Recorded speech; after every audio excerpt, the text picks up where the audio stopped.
Welcome back to another episode of Grizzly True Crime. My name is Grizzly, and today we're going to read through the entire previous probable cause affidavit against Barry Morphew, Suzanne Morphew's husband. If you don't know anything about this case, I would highly recommend checking out the live streams that I've linked below for you because we did a full recap of the case. However, in reading through this probable cause affidavit, which is 131 pages long, you will see that you're going to know a lot more about the case after this. If you have been following the case, you know that Suzanne Morphew was last seen on Mother's Day of 2020. Her remains were found at the end of 2023, and the autopsy results have just been released to the public now on April 29th of 2024. And it's very interesting to see that they have said her death was by homicide by unspecified means in the setting of these three chemicals: butanol, azaparone, and medetomidine intoxication, BAM. And so they say that combination is usually to immobilize large animals, major tranquilizer, and of course, if you know anything about Barry Morphew and his story about running around with, tranquilizer guns and having it there and the cap in the dryer and all of that, well, I think that his probable cause affidavit from before his case was dismissed without prejudice, which means if they have more evidence, they can, of course, charge him again, right? So that probable cause affidavit is going to be very interesting, I'm sure you'll find. Now, remember, not only is Barry Morphew at this time, he's innocent, not just innocent or proven guilty. He's an innocent and free man. The case was dismissed without prejudice, largely due to errors made by the state, which that was very unfortunate, right? Based on what seemed like a very strong case that they had against Barry Morphew. But I know people also argue about that. Like, could it be somebody else? I mean, it always could be. Who knows? In my personal opinion, I think it's quite plausible given all the red flags that you're going to see in this probable cause affidavit, okay? Which is, again, I'm saying it one more time, it's the previous one. It's not a brand new one. He's not being arrested now. He's not a suspect right now at the time of this recording, which is the 2nd of May of 2024. I will update you depending on what happens to this case, okay? But I really hope at some point there will be justice for Suzanne Morphew, a mother of two who was trying to leave her husband, okay? And this case has just got those, usual patterns we might see in true crime cases where there's separation, there's a bit of a rocky relationship, there's an upcoming divorce, there's other relationships and things like that. And then just to see the evidence that they had against Barry Morphew, I mean, I think it's quite compelling. But let me know what you think. I'm very excited to hear what you guys think about this case, especially if you've never read through the entire probable cause affidavit before, or no one's ever read it to you. That's where I come in. I'm going to read you the whole thing. So I want to thank all of you who've already bought me coffees. There's many of you Grizzlies who are so kind, who have clicked on the Buy Me a Coffee link on my website, grizzlytruecrime.com. You can go to the support page and have sent me coffees because today, those coffees are going to come in handy because this is going to be quite the challenge, okay? It will take a while. We'll see. Obviously, you'll see the length of the video once I've published it, but I've been bracing myself, building up my strength to read through this entire document. I don't think anyone's read through the whole document before from start to finish. I'm not sure about that. If they have, good job as well. Okay, but we're going to try our very best to do that. So one more time, if you want a recap of the case, just like a good overview, you can check out my previous streams. Today, we also are just going to remind you that it's homicide with all this, this BAM, these tranquilizers found in Suzanne Morphew's skeletal remains. Okay, so we went over this as well in the episode that I've linked for you. We went through every single line slowly. So if you want to check that out, do check it out. Based on this, I think this probable cause affidavit right here is going to be very interesting. So I hope that you have coffee today too. You might need it, even just to cheer me on. So let's have a look at what it says. Page 1 out of 131. Are we ready?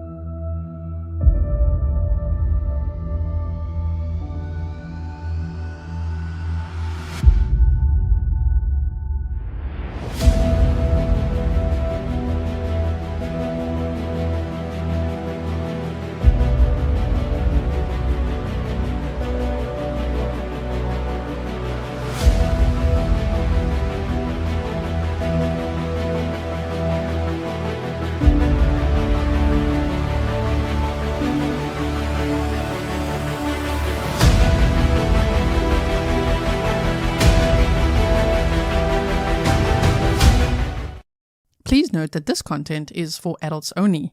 Viewer discretion advised. If you haven't yet, hit the subscribe, like, and share.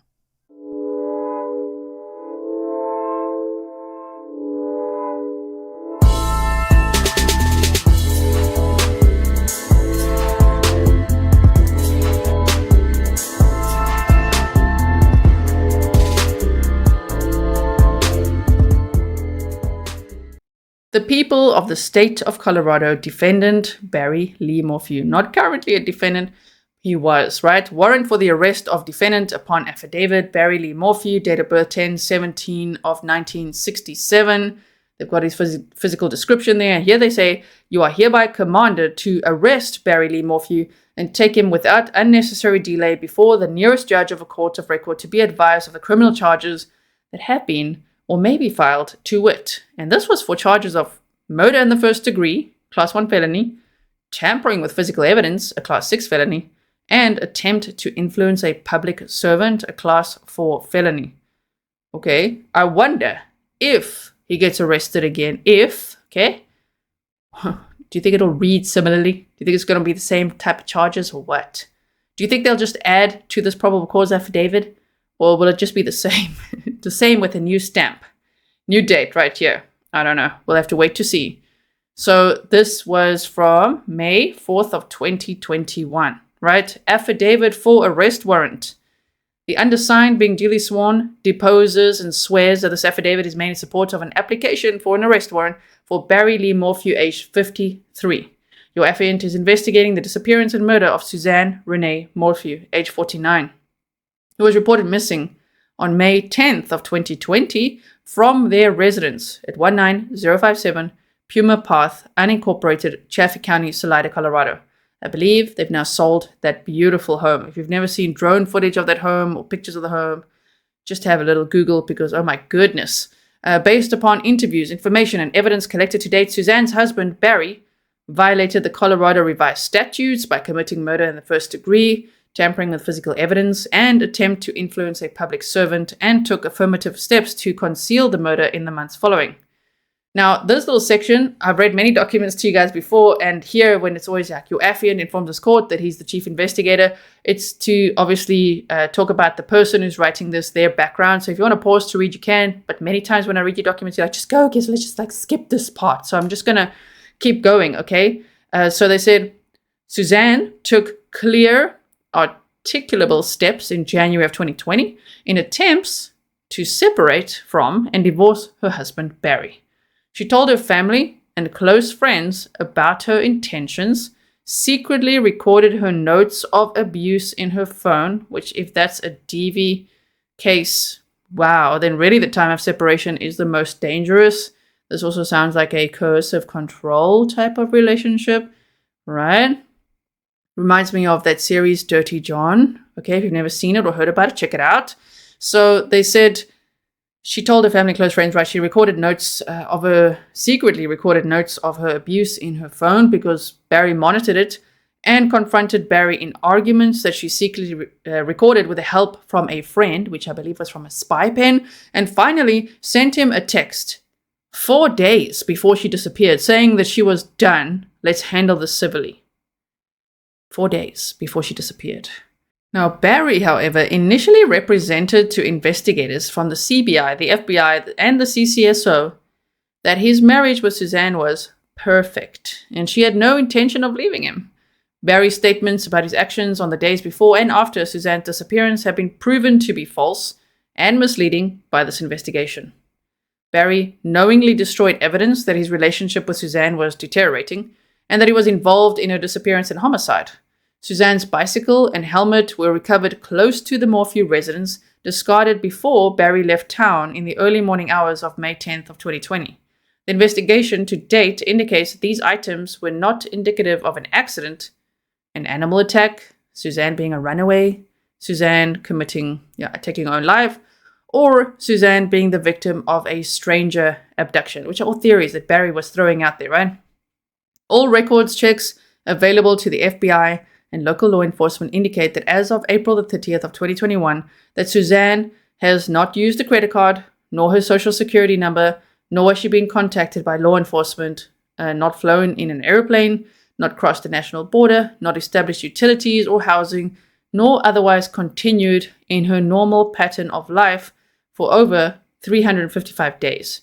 Based upon legal supposition, Suzanne Morphew, based on this lack of proof of life, is deceased. Within a month or so of Barry moving Suzanne and their daughter from Indiana to Colorado in April of 2018, Suzanne sent a Facebook message of "Howdy, stranger" to her high school friend, Jeff Libler. Suzanne and Libler, who resides in Michigan, began communicating regularly through 2018 and eventually began meeting each other in 2019. Suzanne traveled to meet him in New Orleans, Indianapolis, Dallas, Michigan, and Florida, where they eventually had consensual sex. By September of 2019, Barry took clear steps to determine if Suzanne was having an affair by stalking her at their own residence in Salida, Colorado, as witnessed by Suzanne's close friend, Sheila Oliver. In January of 2019, Barry took Suzanne's phone from her when they were in a resort in Mexico while she was talking to Libler. But he was unable to determine Libler's identity. On May the 8th of 2020, Suzanne saved in the notes section of her phone that Barry accused her of having a boyfriend on May 6th of 2020. On May 9th of 2020, Suzanne's last proof of life occurred in the 2 p.m. hour when she was messaging Libler with a selfie while Barry returned to the residence.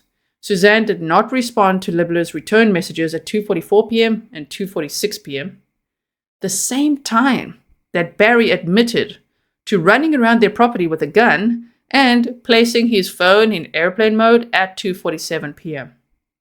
The computer activity, telematics from Barry's Ford F-350, the activity of his cell phone and statements he made to law enforcement in multiple interviews confirm that from 2:47 p.m. on May the 9th of 2020 until 5:37 a.m. on May 10th of 2020, he took steps to dispose of evidence of Suzanne's disappearance and death, create a false alibi for himself, and stage a crime scene. In recent months, following the presentation of evidence by FBI agents to Barry, he has changed critical details about his activities in the 2 p.m. hour on May the 9th, in attempts to match the evidence. Okay then. Since January of 2021, Barry has admitted to chasing a chipmunk with a gun around the house while Suzanne was outside sunbathing, shooting a deer with a tranquilizer dart to explain a dart or needle cap in the dryer, disposing of the tranquilizer solution during his trip to Broomfield, following a bull elk down Highway 50 in the 4 a.m. hour on May the 10th to explain why his truck would be headed west where the helmet was discarded, and finally stating to the FBI on April 22nd of 2021 that he looks guilty from the evidence and God allowed these things to happen. Barry's involvement in Suzanne's disappearance and death can be organized, and we love that. It's organized into sections, okay? Into the initial scene and interview, section 1. Suzanne's affair and her attempts to leave him, section 2. Barry's early statements to CBI from May through June of 2020, section 3. The evidence recovered by law enforcement, section 4. Witness statements, section 5. And Barry's statements to the FBI in 2021. Wherein he tangentially describes what happened to Suzanne when he's shown evidence in the case, section 6. The following case synopsis was prepared for this affidavit by your affiant with the assistance of, FBI Special Agent Jonathan Grusing. Do you remember him from the Letitia Stark trial? Yes. This affidavit was edited and reviewed by S.A. Kenneth Harris and CBI agents Joseph Cahill and Derek Graham. I remember some of those names, yes. The affidavit includes footnotes that denote critical deceptive statements and inconsistencies by Barry that are addressed later in the affidavit. We're on page 5 out of 131. Section 1, the initial scene. There are also pictures later, okay? Section 1, the initial scene. On May 10th of 2020, at approximately 5:58 p.m., CCSO Deputy Damon Brown was notified by dispatch to contact Scott Ritter, later correctly identified as Martin Ritter, by phone regarding a possible missing person who also has cancer. Dispatch further informed that the missing person was named Suzanne Morphew and that her husband Barry was driving back from Denver and did not have cell service, when in fact he was at his hotel in Broomfield with cell service. Martin Ritter reported to Deputy Brown that he was contacted earlier by telephone by Suzanne's daughter, who was attending college at Western State University in Gunnison, Colorado, and did not reside at the Morphew residence. She explained to Martin that she was concerned because she could not reach Suzanne via telephone or text and asked Martin to go to the residence and check on Suzanne. Martin's wife, Jean Ritter, proceeded to the residence but could not locate Suzanne, so Martin contacted Barry by telephone. Martin further stated that Barry told him that he could also not reach Suzanne either. Martin told Barry that he did not locate Suzanne at the residence, nor could he locate her after searching the immediate area. Barry instructed Martin to call 911 and advised Martin that he was on his way home from Denver. Martin estimated to Deputy Brown that Suzanne went missing between 8 a.m. and 9 a.m. that same morning. Okay, so Deputy Brown reporting. Deputy Brown attempted to contact Barry at 6:05 p.m. without success, and then again at 7:10 p.m. when he spoke with Barry. Barry stated that the last time that he saw his wife was at their residence at 5 a.m. that morning, on May 10th of 2020, when he got up to leave for Denver for a landscaping job. Suzanne was still sleeping, and Barry did not speak with her. Barry advised Deputy Brown that Suzanne had recently gained an interest in mountain biking and began mountain biking on a regular daily basis. Barry advised that when Suzanne would bike, she would wear a turquoise in color bicycle helmet and a windbreaker jacket. No other description was given for the windbreaker jacket. He described that Suzanne also had an iPhone, which she would take with her when biking. Barry added that Suzanne was going through cancer treatments, and he provided Deputy Brown with her phone number when Deputy Brown requested it. Deputy Brown and CCSO Sergeant Lamine Mullinax drove to the Morphew residence and turned onto County Road CR 225 from the US Highway 50 at about 7:31 p.m. They drove slowly, looking along the steep incline along the shoulder of CR 225 for the bicycle. As Deputy Brown turned the corner, he saw a blue mountain bike near the ravine, close to the bottom of the hill, with the front tire pointed downwards towards the creek. Sergeant Mullinax accompanied Deputy Brown to investigate the blue Santa Cruz mountain bike. They saw no indications of a crash. As Deputy Brown noted, the vegetation around the bike was not flattened in the area where a human body would have landed. There was no blood around the bike, nor was there any apparent damage to the bike. Due to the steepness of the incline, the bike should have been damaged if an accident occurred. When Deputy Brown moved the bike up to the path, he noticed that the front brake pad was seized and the handlebars would turn completely to the left, causing the brake cables to wrap around the bike frame. Deputy Brown and Sergeant Mullinax examined the dirt shoulder of CR 225 immediately above the area where the bike was recovered and did not observe any braking marks, skid marks from a bicycle. In the footnotes, it says in a separate interview, Martin Ritter told the FBI that Barry said that he was at a work site with workers present when he received the final call from Martin. Barry also told CBI agents multiple times that he was at the Via Vera worksite in Broomfield, Colorado, when he received that call and had to drive to his hotel to drop his tools off for workers. The Broomfield hotel video, however, disproved those assertions by Barry. Oh dear. Okay, so here's a picture from the body cam of that bicycle. In the first live stream I ever did on this case, we also looked at that body cam, and we were all outraged because the way that the police handled that bike without gloves or anything was just terrible. So if you haven't seen that, go check that episode out. It's a link for you in the description box. So Deputy Brown examined the front rim of the bike tire, and he observed no damage to the rim or spokes, which he expected to see if the brake had locked in the weight from a rider who would have been going headfirst over the edge. Deputy Brown wrote, "After all these observations, I started to question if something criminal had occurred, as it looked like the bike was purposely thrown in this location." Like staged, okay.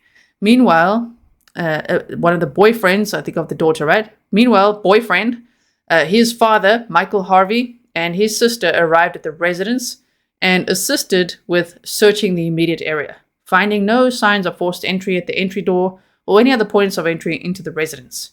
Deputy Brown walked through the Morphew residence with redacted present.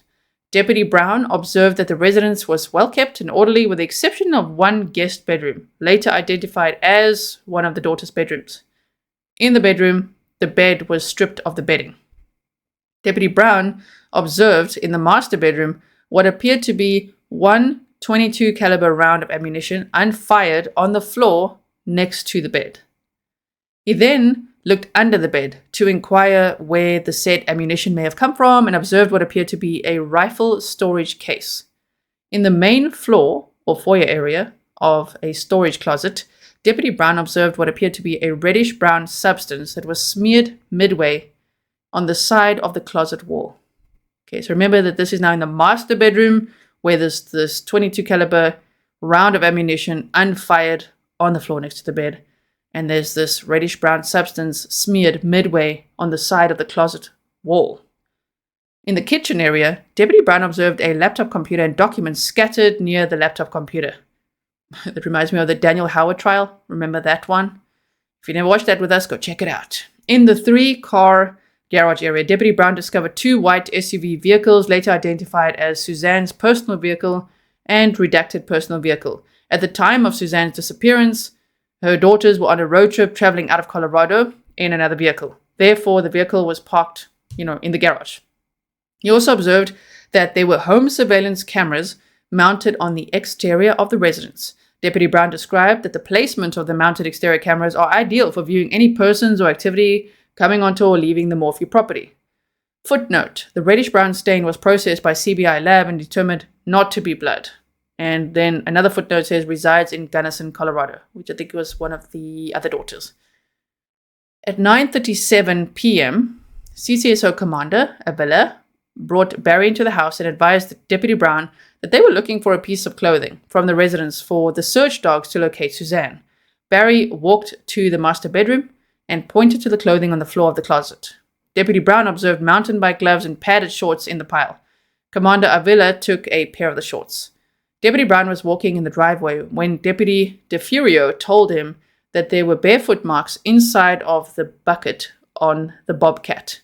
Deputy Brown went with him to examine and found that the cutting blade on the bucket of the bobcat appeared to be newly replaced along with nuts and bolts. Sergeant Mullinex reporting.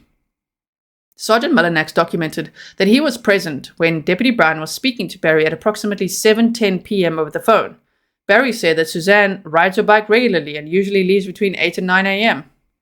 Upon inspecting the bike with Deputy Brown, Sergeant Mullinex activated his body camera, as did Deputy Brown. Sergeant Mullinex noted that the bike appeared out of place. Sergeant Mullinex and Deputy Brown walked down to the ravine as they called out for Suzanne. They walked a few hundred yards along the ravine without finding anything of interest. Sergeant Mullinex asked Deputy Brown to go to the Morphew residence while he stayed with the bike, which Deputy Brown moved up to the road. Again, without the gloves. Oh dear. Deputy Brown contacted dispatch as they had no cell service and asked for the local hospital to be checked for Suzanne. Dispatch informed Deputy Brown that Suzanne had not been to the hospital. Sergeant Mullinex asked dispatch to ping the number given for Suzanne's cell phone. Dispatch informed Sergeant Mullinex that the cell phone appeared to be off, and last known activity was at 4:23 a.m. on the present date, with a general location of about 11.5 miles west of a cell tower in Poncha Springs, Colorado. While Sergeant Mullinex was by the bike, Redacted approached and identified himself as the boyfriend of Suzanne's daughter, Redacted, and confirmed that the bike belonged to Suzanne. As Sergeant Mullinex examined the bike, he found no scratches or damage to it. At 8:42 p.m., Barry arrived on the scene in his truck by himself, walked up and touched the bicycle, and identified the bike as Suzanne's. Okay, if he's a criminal, smart. He's just like, walk up, touch the bike. Don't know why they didn't stop him from doing that, but okay. Sergeant Hayes Julian, that's a weird surname there. Hayes Julian. It's a very Dutch-looking surname there. Hayes Julian reporting. Okay, sorry.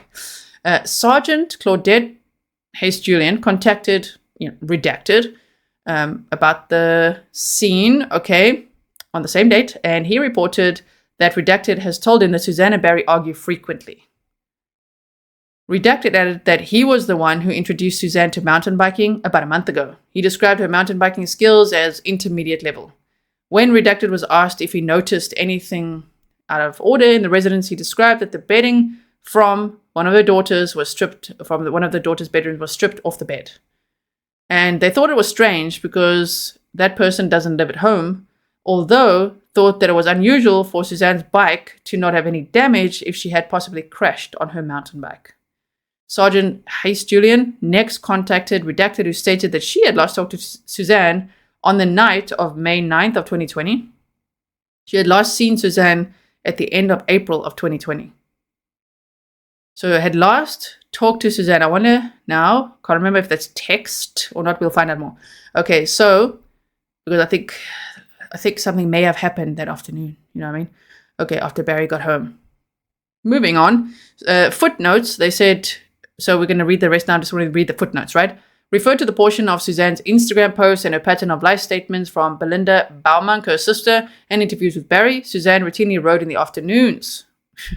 Barry's like in the morning, 8 to 9. And it's like referring to her Instagram posts and messages with her sister. She frequently wrote, routinely in the afternoons. There are no electronic records of Suzanne communicating by any means with anyone. There you go.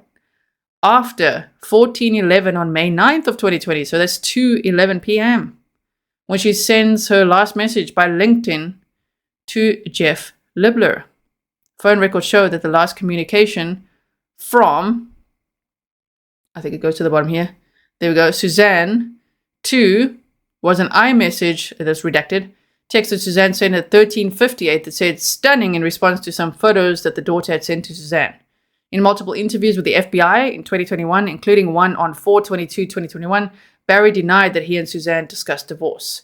This statement contradicts Barry's repeated assertions to the CBI that he deleted arguments between him and Suzanne on his phone because his daughters always looked in his phone.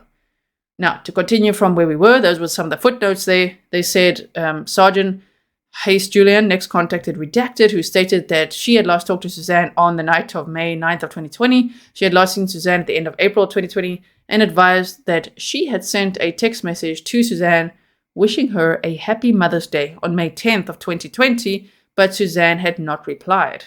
She also tried calling Suzanne, but the call went directly to voicemail. At that time, she received a call from Barry asking if she contacted Suzanne.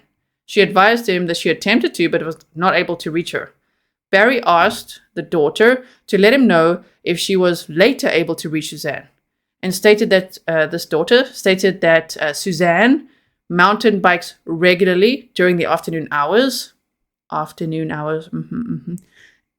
using a wide trail across the highway. Suzanne normally took her cell phone, sunglasses, and blue backpack or hydration bladder on the bike rides. When Redacted was asked if there were any concerns with her parents' relationship, she denied any concerns or issues. When asked if there was any reason why Suzanne may leave the area, she denied that Suzanne would ever leave for an extended amount of time. She also denied any recent incidents or concerns between Suzanne and anyone else. Sergeant Hayes Julian spoke with Redacted and reported that she had last seen Suzanne on Tuesday when she and Redacted left on a road trip. She reported last exchanging text messages with Suzanne on May 9th of 2020, and stated that Suzanne works out at the gym regularly and that recently she has taken up mountain biking daily, and added that Barry has mountain biked with Suzanne a couple of times.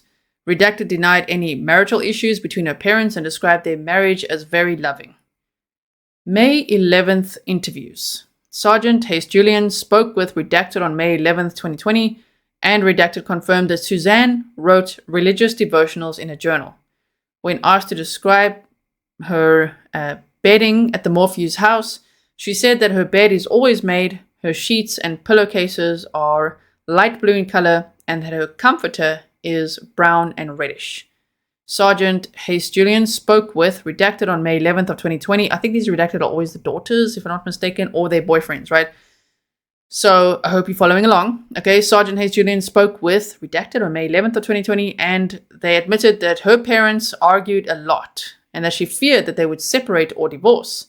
She said that they were not doing well and that it was for the best that they would separate, and reported that They, Barry and Suzanne, were both in an unsafe place emotionally. Redacted stated that him and my dad are different people, and they, Suzanne and Barry, argue. And I mean, they get in fights, and I don't know, they both have just not felt safe at some point. And added that Suzanne and Barry weren't getting along and had discussed divorce. When Redacted was discussing if she had ever seen any text messages on her parents' phones, she advised that she does not ever look at the messages on their phones. When they asked if there was a possibility that her mom may have left home because she did not feel safe, she said that her mom would never leave her, and later said that if Suzanne would have left, she would have contacted her and her sister to let them know that she was okay. She explained that she and her sister were heading back home on May 10th of 2020 with their friend, but there were no plans for any of them to stay at the Morphew house after the trip. She also said that Suzanne always carried her cell phone with her and had a charging cable on her nightstand next to her bed. Sergeant Hayes Julian spoke with Jean Ritter, who confirmed that they contacted her and Martin Ritter via telephone on May 10th of 2020 at approximately 4 p.m. to 4:30 p.m. because she could not reach Suzanne, and asked them to go to the house and check on Suzanne, and Jean went to the house. She did not locate Suzanne in the house, so she called Barry and told him what happened. Barry asked Jean to look for Suzanne's bicycle and call 911 if she didn't locate Suzanne. Jean returned to the house a second time, but once again, she did not locate the bicycle or Suzanne. After Jean returned home the second time, Martin called 911 to report that Suzanne was missing. Martin sent Jean back to the Morphew house once more to leave a few notes posted for Suzanne in case Suzanne returned. Now, Barry interview, May 11th. In the early morning hours of May 11th of 2020, CCSO Detective Burgess and your affiant interviewed Barry Morphew. Barry explained that he left his residence at approximately 5 a.m. on May 10th of 2020 to travel to Broomfield, Colorado for a construction job. He did not speak to his wife Suzanne that morning because she was still asleep when he left. Barry stated that his daughters were to return to their home on May 10th from a camping trip.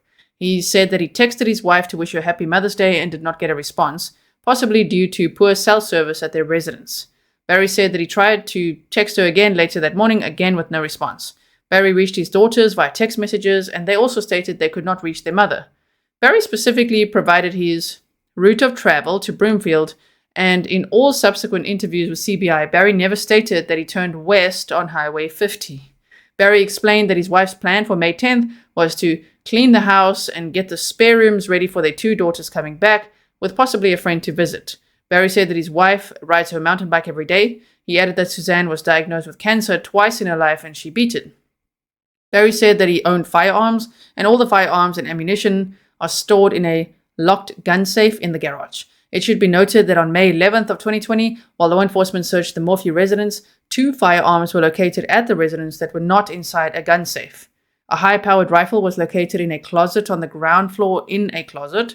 The rifle appeared to be spray-painted in a camouflage pattern, and your affiant could not locate a serial number. A Benelli 12-gauge shotgun was found lying against the wall in the garage. Also, a loaded 22 caliber long rifle cartridge was located lying on the floor in the master bedroom near the right side of the bed. That's a bit weird. Okay, so after your affiant ended the interview with Barry, he was told that law enforcement was going to seize his truck to process it. Now, some footnotes, they say it should be noted that when the residence was searched, law enforcement did not locate a charging cable on either side of the bed. Barry's phone entered airplane mode at 4:32 a.m., and he altered his numerous prior accounts to law enforcement to match his phone and truck evidence when speaking to FBI agents in April of 2021. Barry said that he turned left on Highway 50 when leaving his house, the opposite direction of heading to Broomfield, because he saw a bull elk crossing the road. Barry eventually pointed to an area on a Google map that indicated that he turned his truck around at an exit in Garfield, Colorado, about 5 miles in the opposite direction of his trip. Suzanne's helmet was discovered off the south side of Highway 50, west of County Road 225 entrance that leads to the Morphew's Puma Path residence. This is the same unfired 22 round previously referenced above. May 11th of 2020, the search of Puma Path residence. On May 11th of 2020, pursuant to an authorized search warrant obtained by your affiant, while assisting with the search of the exterior of the residence, your affiant located what appeared to be suspect blood on the apron of the garage near the east side of the 3-car garage.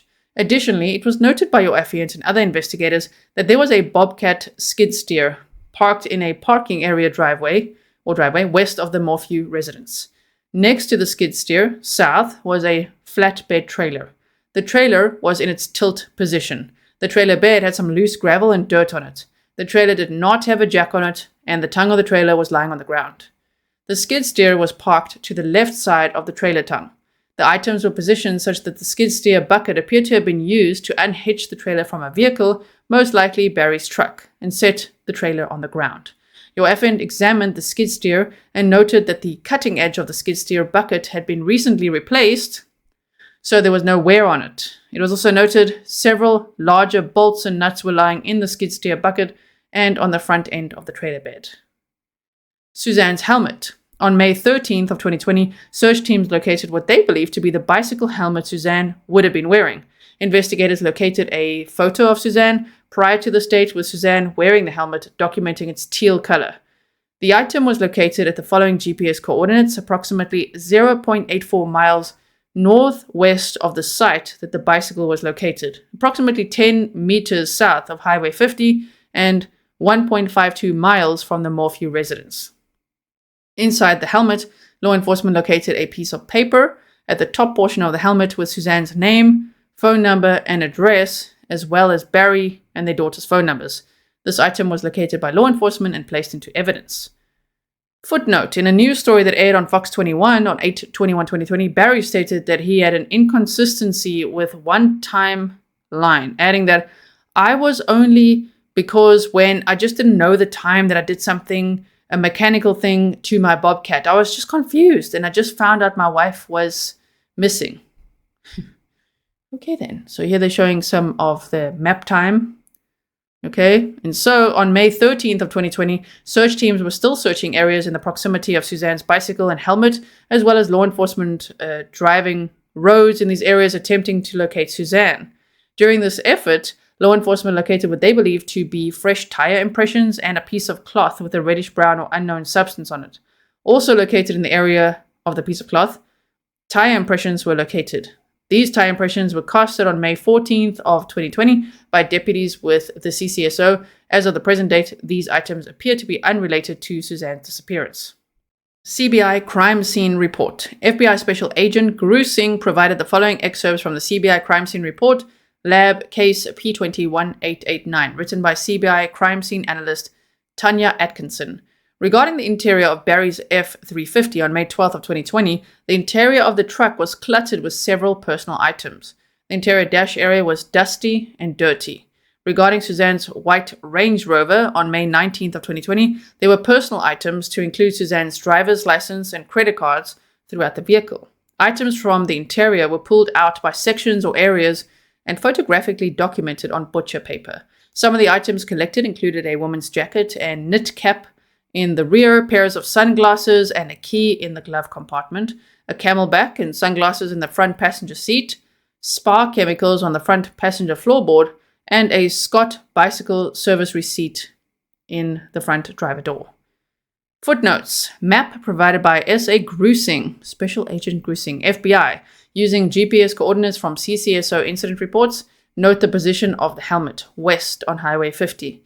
The interior condition of Barry's truck conflicts with his subsequent statements to CBI and FBI that the purposes of his 5 trash runs in Broomfield were to clean out his truck. Oh dear. Suzanne's Instagram pictures above of her bike riding have her blue camelback water pack visible, making it unlikely that she would take a bike ride without it, as you can see here. Regarding the tranquilizer dart cap, which is now really of interest, okay, on May 19th of 2020, a plastic needle cover was located in the dryer drum. This was collected by the CCSO along with additional items and swabs from different areas. The needle cover was recovered with sheets from Redacted's bed inside the dryer. Section 2. Suzanne's attempts to leave Barry and her affair. Suzanne told numerous close friends, her daughters and Barry, that she wanted out of her marriage, yet Barry refused to listen to her.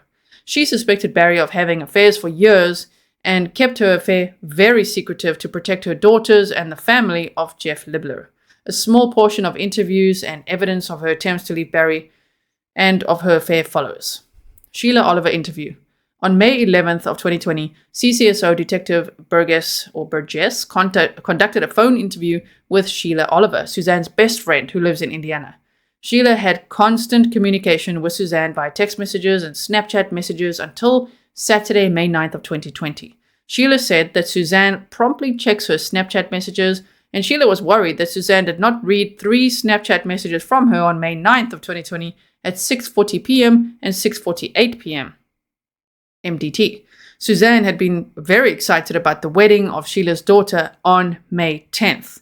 Suzanne was helping Sheila prepare and eager to watch it online. Sheila provided text with Suzanne with the following. March 25th of 2020. Suzanne. Taking care of myself physically in a stressful marriage. Redacted and I had a very tough talk yesterday. She's wary of the tension here. She knows how he is toward me and almost begged me to divorce him. Sheila. What does he want? Have you talked any more about splitting? Suzanne. He threatens, but I've never come out and said I wanted it today. He thinks I'm holding on until redacted graduates at least. He probably thinks I'm not strong enough to do it, given finances. Suzanne. She, redacted, even mentioned a restraining order. I'm sick. I had a conversation like that with my 16-year-old. Sheila. He's nuts. Suzanne. It's Jekyll and Hyde again. Pretty much told him I can't be healthy and stay in this. Sheila. What did he say? Suzanne. He threatens to come home and pack. Ugh. Suzanne. He won't speak of divorce, begging for another chance. I'm so torn, but in my heart, I know who he is. During the interview, Sheila also told Detective Burgess that she was so concerned with Barry's behavior that she purchased a spy pen for Suzanne, which she gave to her in January of 2020 when she met up with Suzanne in Florida. This device was designed to record conversations covertly. The downloaded audio files of the spy pen conversations will be summarized in Section 4. So stick around until then, okay? Sheila told FBI agents in 2021 that Barry called her in the summer of 2019 when Suzanne was in Michigan, asking why Suzanne was not returning his calls. He stalked Suzanne and Sheila at the Puma Path house in September of 2019 to see what Suzanne was up to, sneaking through the woods, and of earlier accounts in Indiana when Barry suspected that Suzanne may have had a boyfriend before they got married. Melinda Baumunk interview. Melinda Baumunk was interviewed by FBI Special Agent Richard Tipton on May 19th of 2020 at the FBI office in Knoxville, Tennessee. Baumunk is the sister of Suzanne and last talked to her on Friday, May 8th via text message. Baumunk sent a text to Suzanne on Mother's Day, May 10th of 2020, and received no response. For the previous 6 months, Suzanne had texted Melinda and told her that things were getting tense between her and her husband, Barry.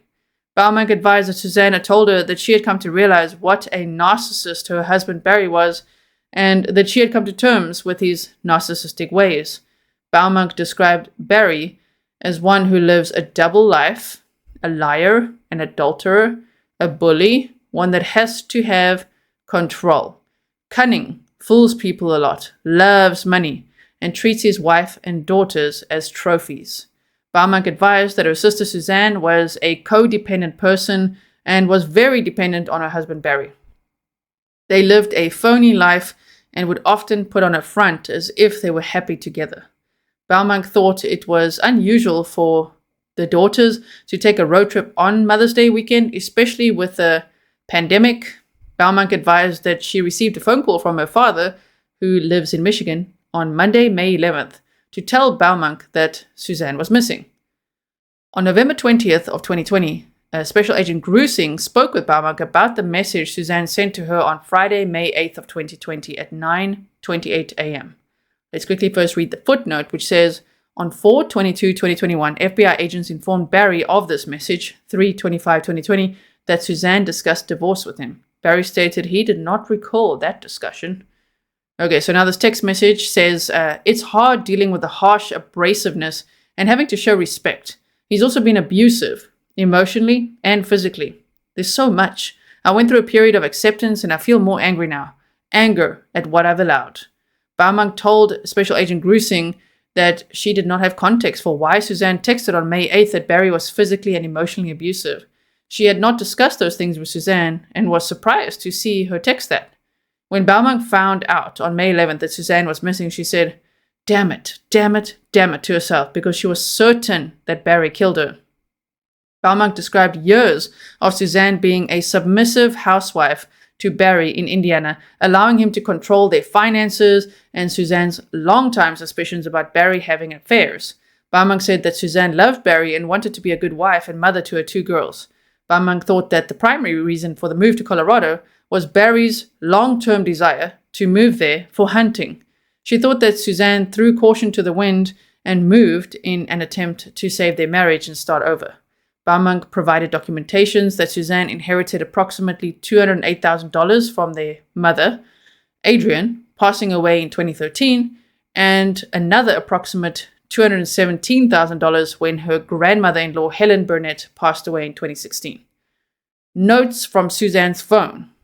On July 7th of 2020, FBI computer scientist, CS, Brian Turner, recovered a file from the return of search warrant, on Apple for the redacted. This file appeared to contain notes that show Suzanne wrote to herself in her Apple account on or before Friday, May 8th of 2020. The attachment shows that the notes were backed up to the cloud on May 8th of 2020 and at around 7:01 a.m. to 7:03 a.m. C.S. Turner retrieved the notes that contained 60 lines of apparent issues Suzanne had with Barry. Excerpts from these lines includes monkey app, fizz abuse, mental abuse while drinking, NYE, probably New Year's Eve, name calling, said I only need $4. Women on Facebook, good for business, lies about deer pants unzipped, trip to CO, pen on hand, wear bear claw, FaceTime in Arizona, angry, stalking Sheila and me in the house without telling, lied and said you needed phone to call Casey, chased me around a resort and threatened, took phone, not safe alone with you, can't be trusted, oppressive, slam on brakes when angry. Some footnotes. Suzanne's grievance list included multiple references to Barry controlling the finances. See recording pen section. Monkey app is an application on a phone that can function as a dating website. So it goes on. Threatened to jump out of car, gun, shame and guilt daily for not meeting expectations, nothing to do with infidelity, everything to do with your character and who you are at the core. Your lack of control over me equals insecurities equals a sick relationship. Situation with redacted when I'm in, or I guess that would be when I'm IN, accuse me of going behind your back. Got up and left, redacted, and me at the table. Left plate, no comment, just to watch TV. Act like I'm intruding in the garage. Verbal abuse. Writing checks for cash out of business account. Writing money from invoice account without asking or discussing. Monix in your name only. Pull, redacted in hurting her. Left 2 times on treatment weeks. Bedroom profession about marrying, having babies, and sleeping together. Don't care about preg possibilities. Hot tub talking to self, ? Accused me of boyfriend and, redacted, wrote in Al-Anon book, knew I was looking at phone in bonus. May 6th of 2020, message to Barry. 4 days before she disappeared. Pursuant to an authorized search warrant, Barry's Verizon phone was searched by FBI examiner Jim Stevens, who found an image that Barry likely swiped the message off his screen, and the swiped image was inadvertently saved. This message was not recovered separately in Suzanne's phone or Barry's phone. The image appears to be a message from Suzanne to Barry. The date of this message was May 6th of 2020 at 10:13 a.m. This is quite something when they say who found an image that Barry likely swiped the message off his screen, and then the swiped image was inadvertently saved. Well, very important message that was saved, right? So Suzanne wrote, I'm done. I could care less what you're up to and have been for years. We just need to figure this out civilly. Now, footnotes. The BF stands for boyfriend. the redacted for the cancer medication that Suzanne was taking, and 5-6 for May 6th of 2020, as confirmed by Barry to FBI agents in interviews March and April of 2021. Suzanne dropped redacted off in Gunnison and redacted apartment on the afternoon on May 5th, leaving her alone with Barry from that evening through Mother's Day. Suzanne sent the "we just need to figure this out" civilly text on the morning of May 6th. We're on page 16 of 131. I hope you're still cheering me on. Are you still here? Please like and share. So, upon the recovery of Suzanne's spy pen, Special Agent Grizzly and Special Agent Kenneth Harris began prioritizing anyone named Jeff in Suzanne's social media, phone records, or other accounts. On the pen, Suzanne spoke to an unknown male named Jeff while she was in Florida as if he was her lover, but no last name or phone number was provided. After months of investigation and after working through a list of about 20 or more Jeffs possibly associated with Suzanne, Jeff Libler, a former high school friend of Suzanne, was identified and interviewed. Libler provided the following information. On November 4th of 2020, Special Agent Grizzly and Special Agent Harris spoke with Libler on the phone and recognized his voice as being the voice on Suzanne's pen recording.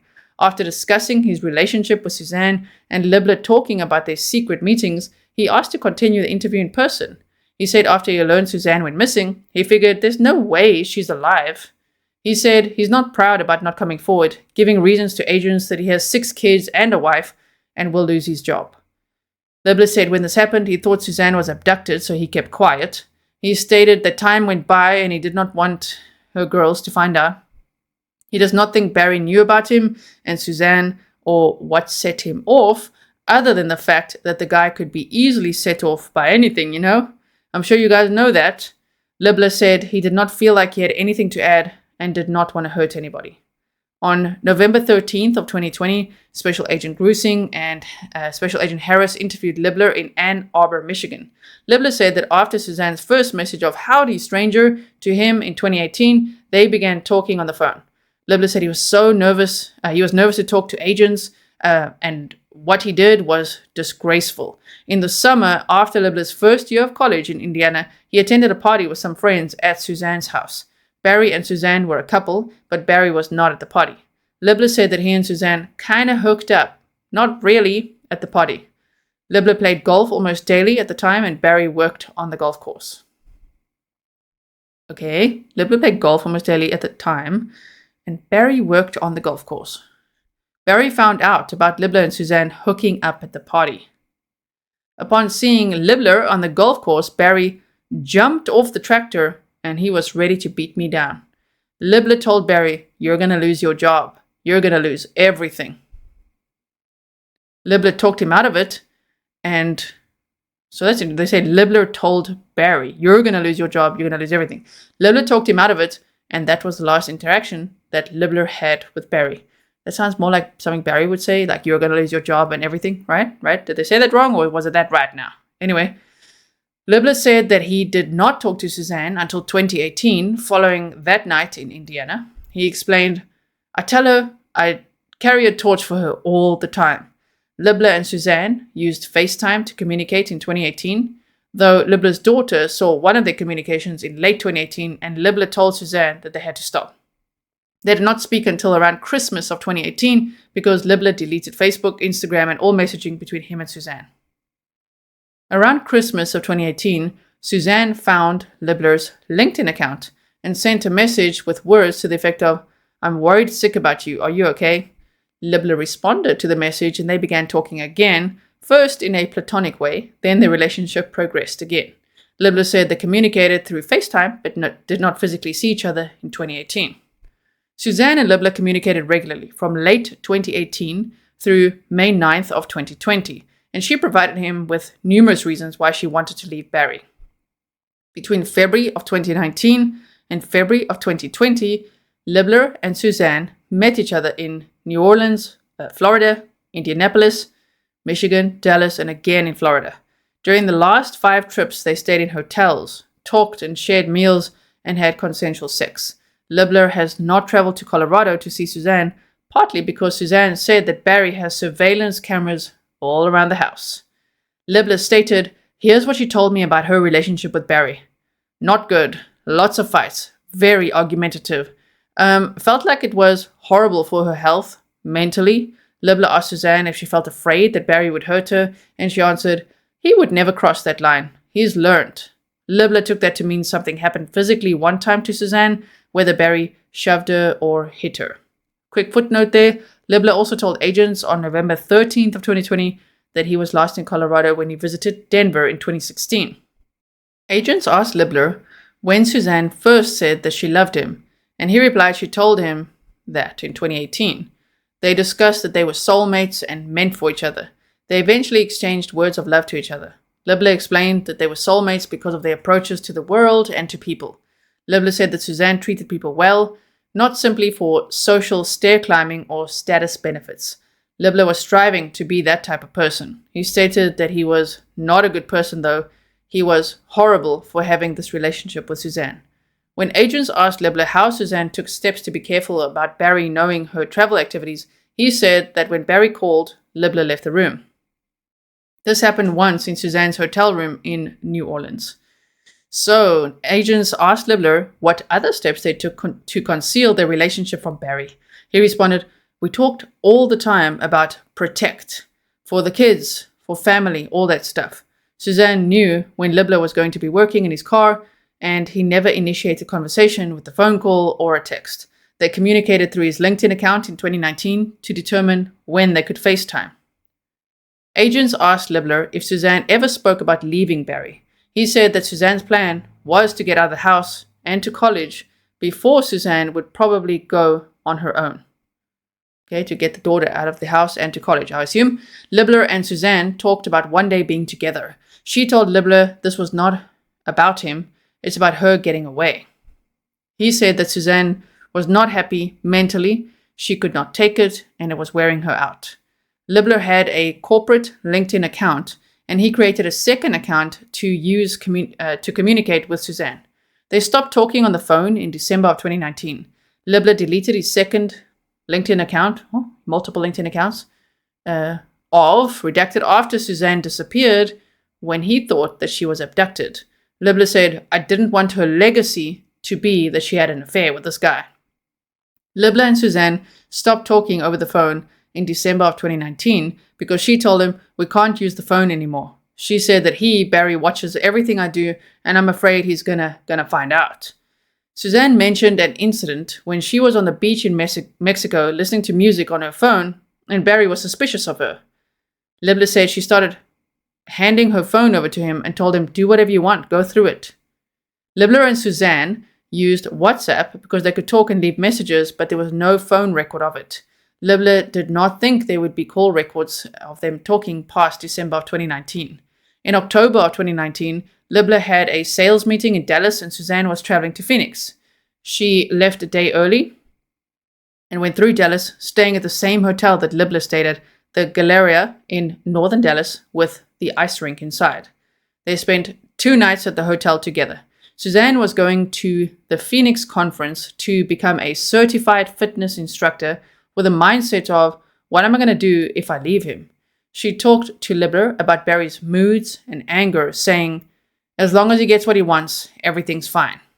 Libler said that he and Suzanne had a mutual understanding not to dive too much into the problems that they had with their spouses. Libler knew Suzanne had discussions with, redacted in March or April of 2020, about separating from Barry and getting a divorce. Suzanne told Barry, "I just want peace," explaining she wanted it to be peaceful for the girls. Libler thought that in February of 2020, Suzanne was wanting to break out on her own, but still wanted to wait until one of her daughters graduated. Libler said that Suzanne felt some shame that she had so much materially, and she spoke with Libler about life transformation. Barry held the huge houses and Range Rovers over Suzanne's head. Barry told her things like, "I provide these things for you. You have the greatest life. You have everything. $1 million home. You have Range Rovers." Libler said that they never made concrete plans, but she told him several times that when she does leave Barry, she would go without contacting Libler for a while. Suzanne said that she was not doing this for Libler, but for herself. Suzanne's talk of leaving Barry was like a wave, with like a higher frequency of waves. Libler said that Suzanne had faith God would provide for her, and she would figure it out. Libler did not know that she had an inheritance until he read about it in the media. In March through May of 2020, Libler and Suzanne talked a lot about mountain biking, and Libler looked at the trails online in Colorado, and they sometimes talked before Suzanne went for a ride. Suzanne put her bike in her car on her way to the trailheads and did not often ride in her own neighborhood. She normally rode in the evening for about half an hour or 40 minutes. In the first week of May of 2020, Suzanne told Libler the girls were going on a camping trip that weekend. Libler said anytime that she was alone with Barry, she dreaded it. Didn't want to be alone with him. Barry refused to go to counseling, though Suzanne offered. Barry told her, "You just need to be who you were to me, and everything will be fine." Libler said that he thought two things could have happened to Suzanne. He, Barry, either learned about us and snapped, or maybe she told him she was going to leave him. Agents asked Libler what Barry's reaction was when Suzanne mentioned that she wanted to separate from him. Libler responded, he was very much against it. She would say, because he wants everything to look perfect on the outside. Libler said that he does not believe that Suzanne reached out to him with the intention of having a boyfriend. He described Suzanne as beautiful, kind, someone who treated people well, and a good listener, traits that attracted him to her. Libler said that Suzanne is naive in some ways because she assumed the best of people and did not see what lies beneath. While Suzanne lived in Indiana with Barry, he acted suspiciously, like he was having an affair. Libler added, and then, I can tell you too, over the last year, she's like, I'd love for him to find a new girlfriend and just get out. Libler said that so long as Suzanne gratified Barry sexually, it was fine. He added, I don't think she was deriving a lot of pleasure out of things. When agents asked Libler if he thought that or knew it, he said, I know. She said, it's not pleasurable. Suzanne told Libler that she would not completely starve Barry of sex. Agents confirmed with Libler that he no longer had the phone that he used to speak with Suzanne. He explained that in June of 2020, he dropped his phone on his stone steps and the faceplate shattered. Libler sent the phone into his company and they sent him a new one. The phone company sent Libler had all the same corporate apps on it as his previous phone, but none of the personal apps. Libler provided consent forms for his DNA, phone records, and the logins for his social media accounts. Your affiant served search warrants for LinkedIn and WhatsApp and received records for Suzanne's LinkedIn account with photos and text shared between her and Libler. Your affiant also served warrants on the Verizon account for Libler. The following data was collected. Footnote is Libler's DNA was collected and to date has not matched any known item of evidence collected in the case. All right, the following data was collected. 1. From LinkedIn, Libler and Suzanne sent 59 communications to each other on Saturday, May 9th, with the last outgoing from Suzanne occurring at 2:11 p.m. when she messaged, I'm on WA. Libler sent response messages at 2:39 p.m., 2:46 p.m., and 2:47 p.m. that Suzanne did not answer. He also sent messages on May 10th and May 11th that were not answered. 2. Verizon records contained 738 calls between Libler and Suzanne's redacted number between October 2018 and December of 2019. Suzanne called Libler 74 times under international calls from the Cayman Islands between January 14th and 18th of 2019. On December 18th of 2020, agents contacted Libler by phone and showed him some of the results of the LinkedIn messaging and photos between him and Suzanne on May 9th of 2020. On May 9th of 2020, Suzanne sent a message to Libler at 11:42 a.m. that stated, Guess who's alone again? Libler told agents that message meant that they were free to talk and Suzanne was not surprised that Barry left her alone at home. Libler confirmed that Suzanne's message at 2:11 p.m., I'm on WA, referred to her starting WhatsApp so they could share video with each other. Okay, so I'm on WhatsApp. From referencing the LinkedIn messages before and after, Libler does not believe that they used WhatsApp that time or later that day. Suzanne sent this photo to Libler on LinkedIn at 2:03 p.m. Libler's message to Suzanne at 2:46 p.m. Hey, your weather looks great. May have been in reference to the picture that she sent earlier or to Libler checking conditions in Colorado through the internet. Suzanne never answered that message or subsequent messages by Libler wishing her a happy Mother's Day on May 10th. From the return of search warrant on Libler's Verizon phone, Libler used the same Michigan switch, market ID 227, for all 23 communications from May 7th to 11th of 2020, as he did on the day of November 13th of 2020 interview with agents at the office of the FBI in Ann Arbor, Michigan. Following the interview, Libler sent agents a screenshot of his credit card charges for his Costco wholesale credit card under the name Jeffrey S. Libler for May of 2020. Noted are charges in Wixom, Michigan for $292.40 at Menards, is that how I say it, on May 7th of 2020, a charge of $26.58 in Howell, Michigan on May 9th of 2020, and on May 11th. These charges are consistent with home improvement stores and the dock project that Libler told agents he was working on in the days leading up to and through Mother's Day weekend at his Michigan residence. Libler also messaged Suzanne on 5/7/2020 saying that he went to Menards, and Suzanne asked him on 5/9 of 2020 whether he had finished his dock. Footnote: FBI agents showed this May 9th, 2020, 2:44 p.m. photo of Suzanne to Barry multiple times in March and April 2021, since it may be the last proof of life of her, independent of Barry. Now, Section 3. Barry's initial statements from May of 2020 to July of 2020. Your affiant selected statements from some of the interviews of Barry with CBI, CCSO, and the FBI from May 2020 through July of 2020.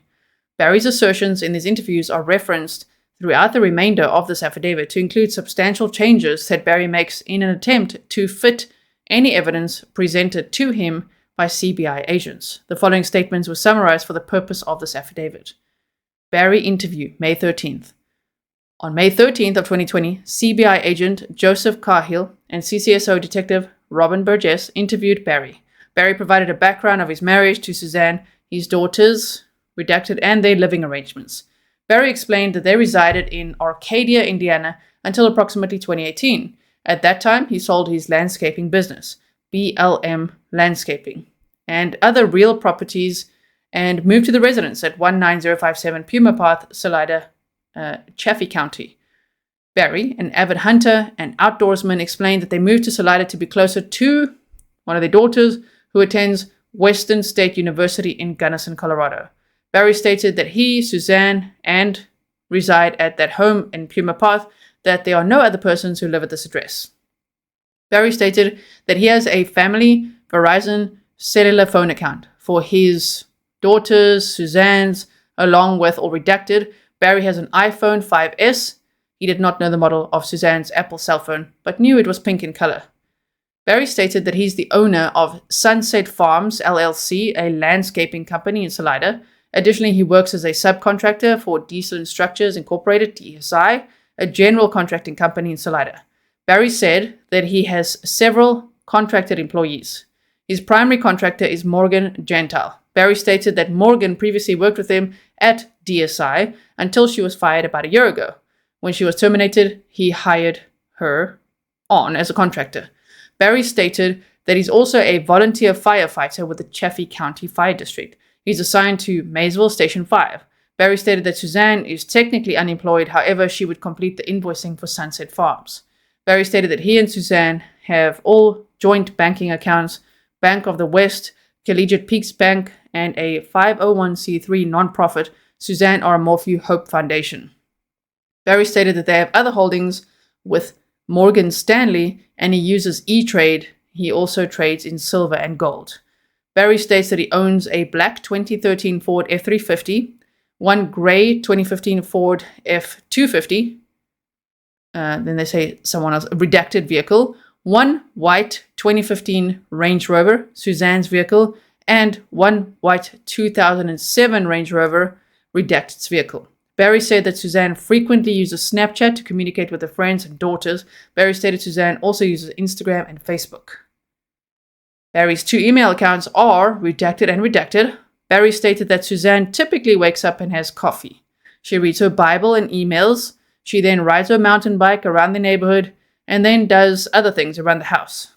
Which is odd because, friends and other family members are like, no, she does that in the afternoon. So, okay. On occasion, Suzanne rode the Methodist Trails area. Barry further explained that on Sundays, she virtually attended their church, Salida Grace. The service is broadcasted on YouTube and generally lasts about 1 hour. Barry stated that he typically works until about 5 p.m. or 6 p.m. and returns home. They have dinner, and he usually goes to bed around 9 p.m.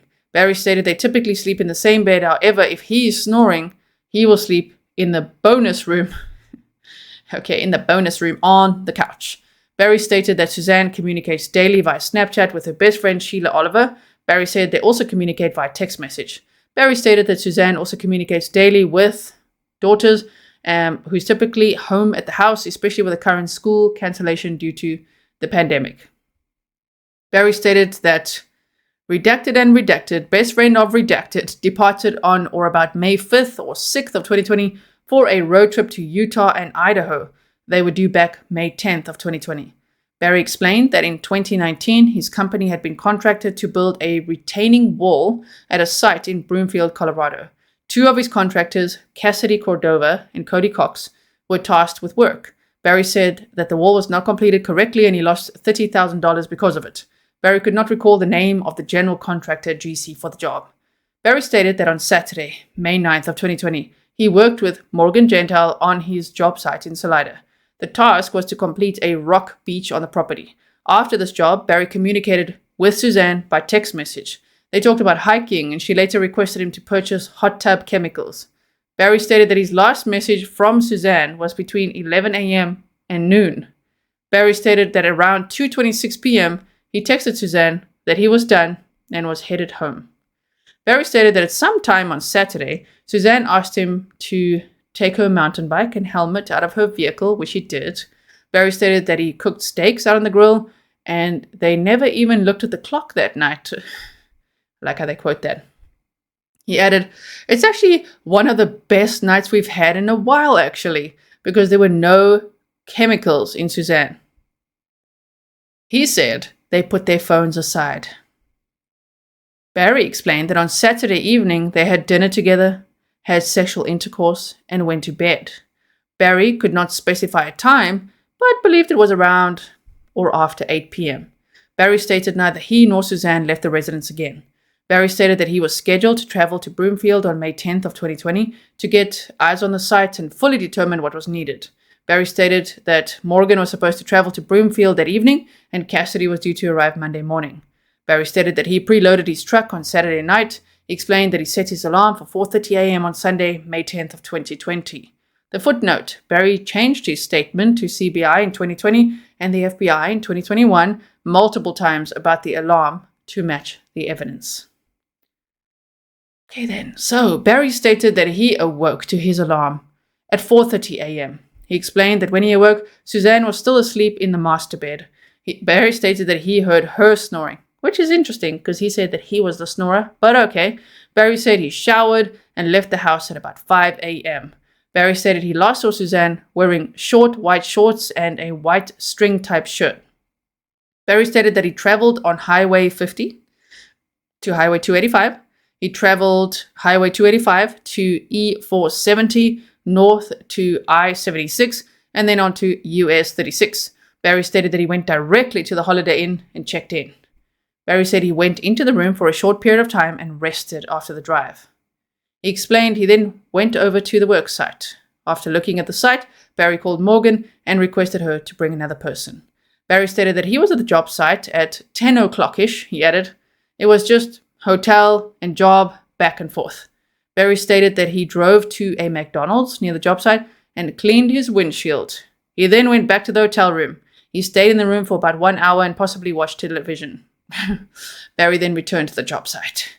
Barry stated in response to the question if he ate that day, "I kind of looked for something to eat." He said that he always keeps granola bars in my truck. He said, "I saw a McDonald's, pulled in there. I don't like crap food, so I thought I'm not going to eat here." He added, "So I just ended up eating granola bars." While on the job site, Barry explained that his neighbor, Jean Ritter, called him and explained that they still could not reach Suzanne. Jean, who has access codes for the house, asked to go check the house. Was asked to go check the house, okay? Jean discovered Suzanne's car was there, however, her mountain bike was not. Barry stated that he had texted Suzanne, "Happy Mother's Day," earlier, as did their daughters. Barry stated that his daughters had not received any replies from Suzanne. Also, Barry stated that there's no cellular phone service at the house unless the phone is on the HughesNet Wi-Fi internet service. Barry stated, "I was at the job site when Jean called me," adding that Jean called around 5 p.m. Barry left the job site and drove to the hotel, where he dropped the tools off in the lobby. He then drove directly back to Salida. Barry initially said there were no issues with their marriage. Later in the interview, when asked, Barry disclosed that they did fight. Barry explained that Suzanne has battled through stage 4 non-Hodgkin's lymphoma several times in her life. The most recent battle started late last year, 2019. Suzanne was receiving maintenance treatments at the cancer center in Salida. Barry stated that Suzanne started using redacted and alcohol. Barry stated this drug and alcohol use would sometimes lead to arguments, during which Suzanne would accuse him of being controlling. Barry described Suzanne's demeanor as hateful. Barry stated the last argument that they had was Friday morning. He denied any physical abuse or altercations between Suzanne and him. Barry stated their daughters did not know about Suzanne's substance use and demanded that information not be disclosed to them. In fact, when asked, Barry admitted that he deleted text messages from his cell phone because he did not want their daughters to access his phone and read those messages. Okay, footnotes. Barry changed his last citing of Suzanne throughout 2020 and 2021 numerous times. All of the statements in this paragraph are later proven false. On April 22nd of 2021, FBI agents showed Barry surveillance photos of him in his hotel room, not the job site, when Jean Ritter called him at 5 p.m. Throughout his interviews, Barry moved from referring to a perfect marriage and a perfect Friday night to admitting that he fought with Suzanne often. Other statements by Barry in this May 13th, 2020 interview include: Barry stated, I just know that there's nothing in my truck. There's nothing in my house.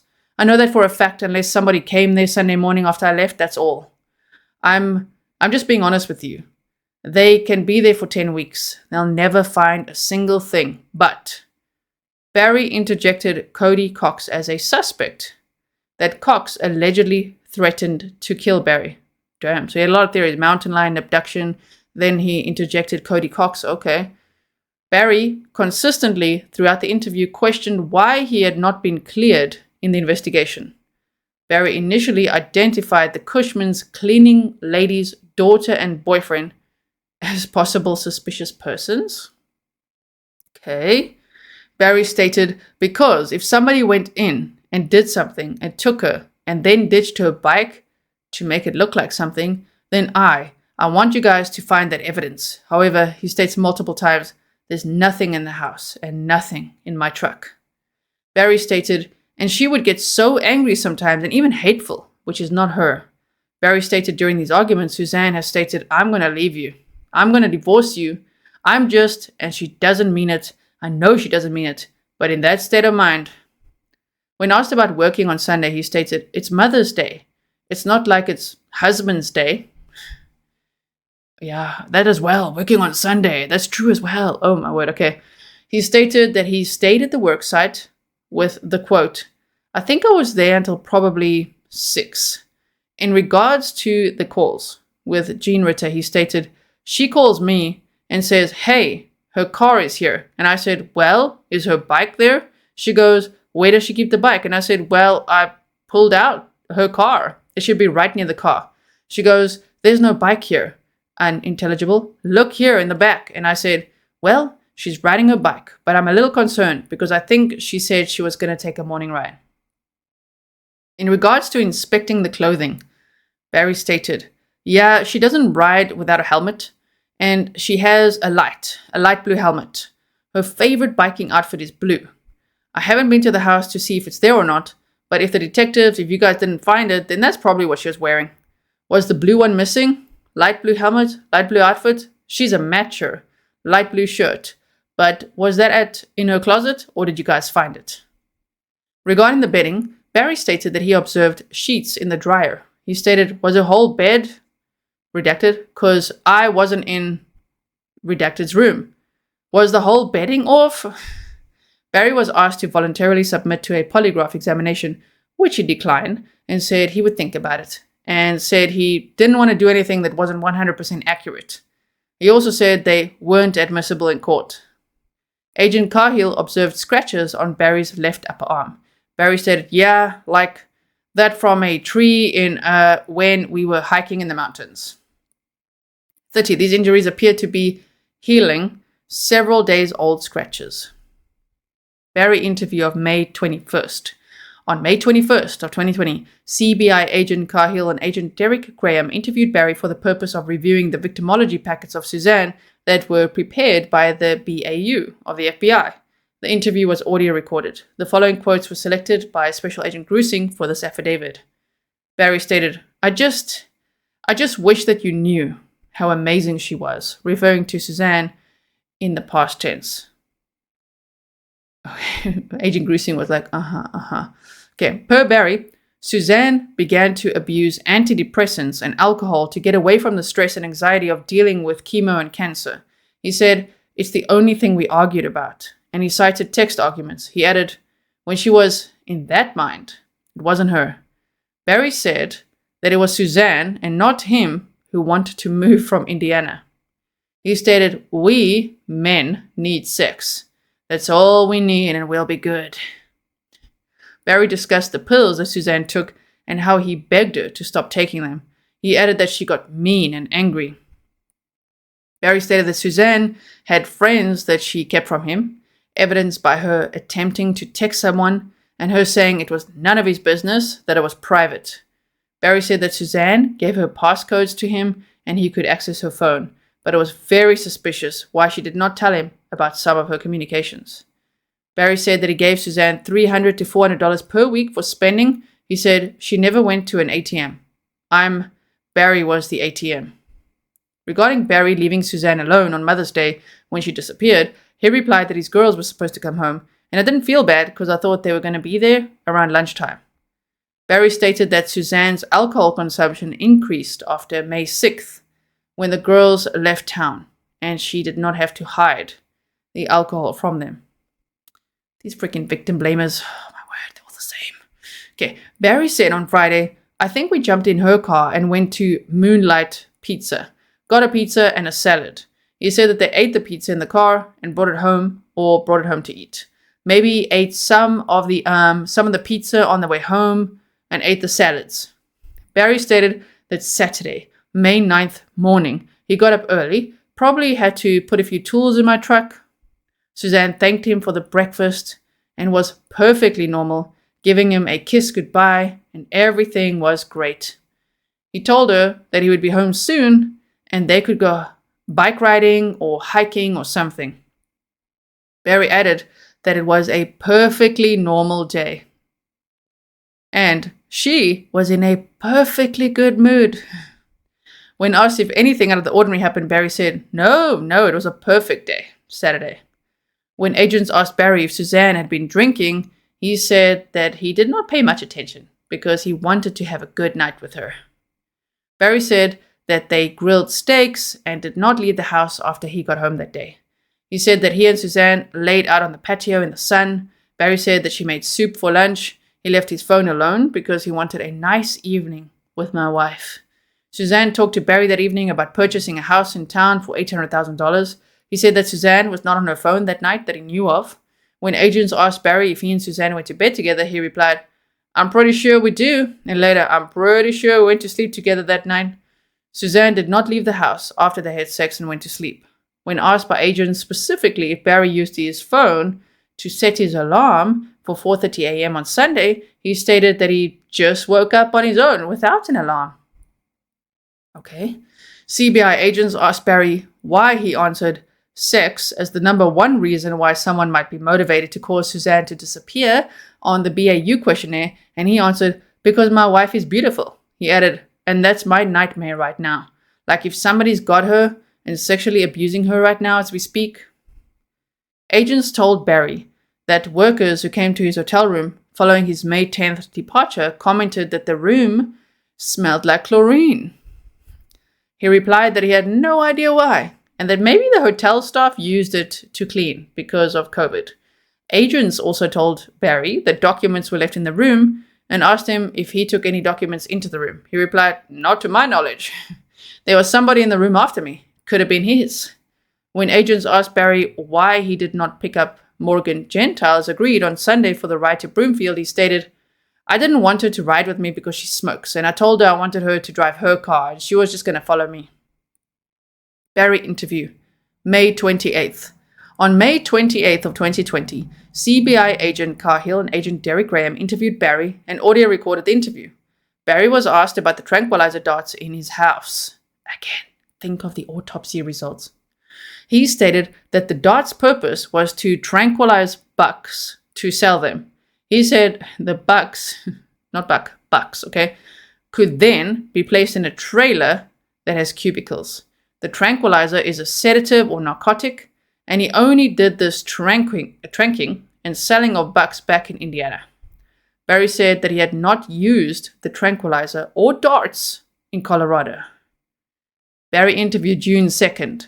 On June 2nd of 2020, Special Agent Grizzly met with Barry at a house near his residence to conduct an interview regarding the victimology or pattern of life of Suzanne.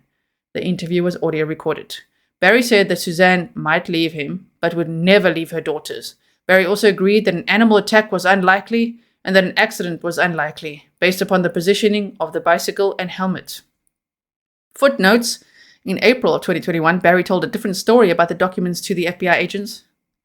And this statement contradicts Barry's admissions to the FBI in 2021 of using tranquilizer darts and disposing of the evidence. Barry talked about Suzanne abusing alcohol and drugs, saying the last time Suzanne was doing well was the first summer that we were here, specifying that was the summer of 2018. Oh boy. That's the time she started talking to Jeff Libler, right? So he's like, no, that's the last time we were doing great. Barry told S.A. Grusing that he thought Suzanne was abducted by someone. Grusing explained that the last similar violent act that occurred in the Salida area happened in 1980. Barry was informed of the time of day that Suzanne was riding, the low traffic area, her minimal exposure in the community, and other low risk factors and stabilizers in her life. Special Agent Grusing told Barry this looked like an intimate partner homicide, and Barry did not object. My goodness. Special Agent Grusing noted Barry listed sex as the top motivation that someone might have had for Suzanne's disappearance. Barry said he listed that because of how attractive Suzanne was. Special Agent Grusing asked Barry why he only wrote convict for his response on what, or convict, okay, not convict, convict for his response on what should happen to the person responsible for Suzanne's disappearance. He replied, "It should be convicted and held responsible." I mean, that's not what I wanted to write, but I mean, inside me, I feel like I would like to physically harm them if they did this to my wife. But when Barry was asked of his last image of Suzanne, he initially replied that he did not see her on the morning of May 10th, or remember a last image. Special Agent Grusing walked Barry through his prior statements of seeing Suzanne and describing her clothing. Barry was asked multiple times what his last image of her was, and he did not answer the question. Much like when Special Agent Grusing asked Letitia Stauch the same question about when she last saw Gannon Stauch. She could not answer that question. That's a very good one that he does, right? So they said, finally, to elicit some responses, Special Agent Grusing asked if he even remembered seeing a lump of covers in his bed before he left for Broomfield. Barry replied that he saw probably just the lump there. Detail is, remember her breathing? Probably just the lump there. Wow, okay. Regarding Friday, May 8th, Barry stated, but in the afternoon, the text fight, was like it never happened. She texted me back and I was like, hey, what time are you coming home? Hey, this or that. Just pick this up or pick that up. Regarding the afternoon of Saturday, May 9th, Barry said when he arrived home, Suzanne had vegetable soup waiting for them, and they just kind of sat out in the sun. They sat out in the sun, talked, and had a good day, and decided they were going to grill steaks out that evening. He said that she was perfectly fine because there was no alcohol in her. Regarding Suzanne's activities on Saturday night, Barry stated she took Redacted's sheets off and washed them on Saturday evening. Barry was asked if other people had passwords to get into the phones and laptops of Suzanne. He replied that Suzanne told him what her last password was. Barry interviewed June 3rd. They sure interviewed him a lot, huh? On June 3rd of 2020, CBI agents Cahill and Graham interviewed Barry at his residence. The interview was audio recorded. The following quotes are selected for this affidavit. Regarding Friday morning, May 8th of 2020, Barry stated that we had our text argument. I don't even remember what it was about. She was in one of her moods. Footnotes: Suzanne's affair with Libler started in the late spring, early summer of 2018. Barry would later tell Special Agent Grusing that Suzanne was drunk when he was shown her last proof of life photo that she sent to her lover at 2:03 p.m. on Saturday. When questioned about their activities Friday evening, Barry responded that they probably watched TV, and Suzanne is usually on her computer. She's typically on the computer, maybe doing a class online. She always looks for clothes online. He added that she did not apologize about the text that morning, like nothing ever happened. Regarding Saturday, May 9th morning, Barry stated he did not set an alarm or recall what time he got up. He made himself and Suzanne breakfast, set it right next to her in bed. He said, "I think I made bacon and eggs and toast." Regarding Saturday, Barry stated that he got home. Suzanne had a bowl of soup ready for him. They talked about hiking and biking. They spent the day together and sat outside in the sun and talked for an hour. Regarding Saturday, Barry stated, "I honestly don't recall what we did after that soup, but I think we hiked here in the subdivision." Yes, we did hike. We hiked to Fuses, okay, that night. And then twice. I'm pretty sure that's the night we hiked Fuses. I hope I'm saying that right. It looks like gooses, like Fuses, like, okay. Barry stated, "I know we sat down at the lake for a while. I'd say we were gone an hour and a half, maybe," he added. "It was actually a good day. She didn't drink at all. It was a normal, nice afternoon." Barry stated that he got back to the house probably around 3 or 4. Talked about the dinner, and she said that she was going to make some potatoes. He said that he would marinate the steaks. "I'm probably in the garage. I usually tinker around in there, killing time." He added that Suzanne was probably doing sheets, adding that Redacted's bed was a free-for-all while he was in the garage tinkering. He sure says some strange things, right? Barry said, "Just had a wonderful evening and she was perfectly fine because there was no alcohol in her." Again, he said he asked her not to drink that night. Barry stated that after dinner, Suzanne did the dishes and went back into the garage, fixing the pin on...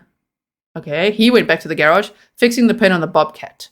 Barry stated, "I think I recall seeing 4:15-ish when I get up and knowing that, hey, if I leave at 5, I'll get there at 8, he added. "I probably got up, took a shower, got my clothes on." Barry added that Suzanne was naked the last time he saw her, so he did not know what she was last wearing, which is different to what we heard before. Barry stated that he went into the dryer looking for socks and saw Redacted sheets, and he dug through some of Suzanne's clothes in the dryer. A pair of her shorts was in there. Regarding Sunday morning, Barry stated, "I think was getting hungry. I think went to a McDonald's that was close. And I think when I was there, I think I decided against McDonald's, but I never eat there. And because of COVID, so I think I went around the corner to a gas station and got a granola bar." Barry interview, June 17th. On June 17th of 2020, CBI agents Cahill and Derek Graham interviewed Barry. The interview was audio recorded. When questioned of anything recently that might have been a first for Suzanne, Barry responded that she started taking THC or CBD edibles and oils about a month before she left. Barry reported that she was getting it from a guy in Westcliff named Tim, and that Barry could provide Tim's contact. Near the end of the interview, Barry provided Tim's phone number.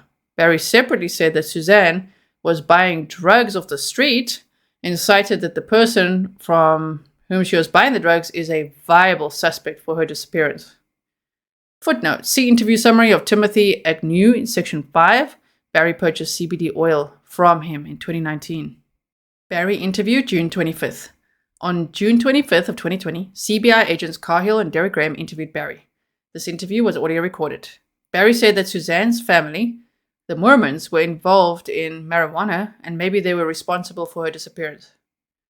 He referred to Suzanne's sister Melinda as being wicked and her brother David as being smart enough to do something like this. He's brilliant. After suggesting that maybe Suzanne's siblings should be considered as alternate suspects, Barry stated, sometimes when people are guilty, then they point the finger because of their guilt. I wish they could show him a mirror at that point, based on what he's saying there. But okay. Barry thought that Suzanne and Kurt Sigler might have been having an affair. Barry said that he never looked at Suzanne's phone because he didn't want to lose her trust, but that she looked at Barry's phone all the time. Barry said that Suzanne had the body of a 30-year-old and that they, women, give us sex. That's all we ever want or need. Barry said, I guarantee you that my tech from my truck and my phone will exact match my interviews because I know for a fact what I've done.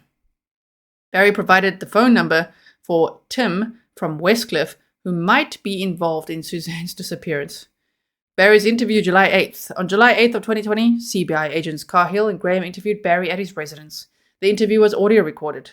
Regarding the worst text that Barry deleted, he said, if I remember right, it was Friday morning, I was working and she was in one of her moods. Barry stated regarding Sunday, I went in, got the hotel room, relaxed for a little bit, went to the job site and seen it. Then added, pulled several blocks off and left it. Barry stated, and that's McDonald's, the only places that I remember going. He adds, I did nothing else besides went to the job site and went to the hotel. Regarding Saturday, Barry stated, we sat out in the sun. She was sunning and wanted me to sit out with her. I know we went to Foose's. I can't remember exactly if it was Saturday, but I'm thinking it was Saturday. We took a walk up around Foose's and come back and she read. I tinkered around outside and did things outside until supper and grilled steaks. Barry stated, if I went to DSI, it wasn't in the afternoon, and I could have ran back to crib and had him put the blade on. Barry said, I know I made steaks on the grill. That's one thing that I know I did. Barry stated, we had a lot of good time together that week. Regarding the argument Friday morning, Barry stated, to be honest with you, I can't even remember what it was about. Footnotes, Barry made a similar statement again in an interview with CBI agents Cahill and Graham on July 1st of 2020. Barry said that Melinda and David appeared to be pointing the finger at him and stated, so I don't understand why they're doing that unless they're guilty. But sometimes people that are guilty say, hey, you know, he did it, and he did it. When Barry had suggested alternate suspects like Melinda or David, he seems not to recognize that he seems to be doing the very thing that he's explaining that is supposed to indicate a person is guilty. The alcohol got worse and worse and worse those last 3 months, and she was drinking every single day, is what he said. Barry stated, I just can't remember any specifics. When informed by CBI about the long phone call on May 8th, adding, to be honest, I just can't remember us talking on the phone. Barry stated, that weekend, nothing out of the ordinary happened. It seemed normal and perfect. Barry stated that with the girls gone, Suzanne's phone, would have been on all night Saturday. Barry stated, I think there was some trash in my truck, adding wrappers, bottles, and junk that accumulated over the work week. He said he threw the trash in a garbage can and went to the gas station and got a granola bar. Barry stated, I'm pretty sure when Jean called, I was right there at the wall, adding that he loaded up his tools, took them directly to the hotel, told the lady working in the hotel lobby that he had an emergency, and asked if he could leave the tools in the lobby. When asked if he threw anything away at the hotel, Barry replied, not that I recall. I mean, I could have, but not that I recall. When asked to be specific, he replied, not that I recall. Of course, Barry was asked twice if he took anything into the hotel room, besides his backpack, and he replied that he did not. Barry stated, I don't know, when asked by CBI when was the last time Suzanne talked about leaving him. Okay, he just said, I don't know. When asked if it was recent, he replied, no, I don't. I don't ever recall her saying that she's going to leave me. Agents asked Barry if Suzanne ever told him that she was done, And Barry stated, she's never said that. She loves her family too much. Barry stated, we grilled a steak, split it. Barry stated, we had 2 different plates that night.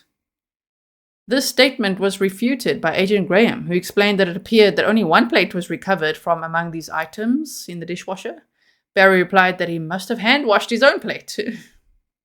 My word. Because she started drinking in response to the statement by CBI that he and Suzanne's behavior got worse the minute the girls left on the trip, and she was drinking the whole time. Barry stated, after multiple assertions, that he did not recall what junk he threw away, that he might have thrown away an old pair of boots that had been in the back of his truck. After CBI told him multiple times that he threw away more than boots, he stated, if there's clothes in my truck, there was probably old clothes that I threw away. Barry was told by CBI that he showered at the house before leaving and showered at the hotel when he arrived. He replied, showers relax me. Barry stated, I change shirts all the time, when told by CBI that he changed shirts twice after getting the hotel. When asked why, he stated, I don't even recall changing shirts that day. When confronted by CBI agents that the video footage from the hotel contradicted Barry's statements, that he was at the wall on the job site when Jean Ritter called, Barry did not refute the evidence. The property of 19057 Puma Path, not including the house, was searched following this interview, pursuant to the issuance of a search warrant for the remains of Suzanne. Results were negative. Tips to the CBI. As of April 26th of 2021, the CBI has received 1,485 tips for Suzanne Morphew's disappearance. These tips are reviewed and investigated as they are received. Numerous people have been identified, interviewed, or investigated due to circumstantial reasons related to them being in the area or associated in some way with the family. Investigation into a small number of these tips is ongoing, though none of them have provided any evidence to substantiate anyone as a legitimate alternate suspect or to counter the evidence against Barry highlighted in this affidavit. Section 4. Evidence. By the way, we're on page 30 out of 131. Challenge accepted. Okay, so please like and share if you haven't yet, if you appreciate what I'm doing over here. So, evidence, tire impressions. Okay, so here come a couple of red flags. Tire impressions. On May 14th of 2020, search teams located tire impressions in the area where Suzanne's helmet was located. The GPS coordinates are, and on the same date, the tire impressions were casted by agents with the Colorado Bureau of Investigations for late possible comparisons. Detective Hayes Julian advised Special Agent Grusing on August 26th of 2020 that only 1 tire impression was suitable for testing. The Ford F350 telematics. On May 14th of 2020, your affiant prepared a search warrant for the telematic data from Barry's Ford F350 truck. On the same date, your affiant submitted the search warrant, affidavit, and service request form to Rocky Mountain Regional Computer Forensic Lab. The results of this data will be discussed in conjunction with the RMR-CFL search of Barry's phone. Search of the residence, May 20th of 2020. On May 20th of 2020, search efforts were still ongoing at the Morphew residence, searching for evidence related to Suzanne's disappearance. On this date, Detective Hayes Julian located a writing pen that appears to be the spy pen that Sheila Oliver referenced. The pen was located in a cloth bin amongst women's bras. The cloth bin and pen were inside the walk-in closet in the master bedroom, located on the ground level of the residence. Detective Hayes Julian located with the pen the controller and the headphones for playback and a USB cable. Spy pen recordings. On May 23rd of 2020, Detective Hayes Julian transported the seized memos audio recording pen to the Colorado Springs Police Department Digital Forensics Unit.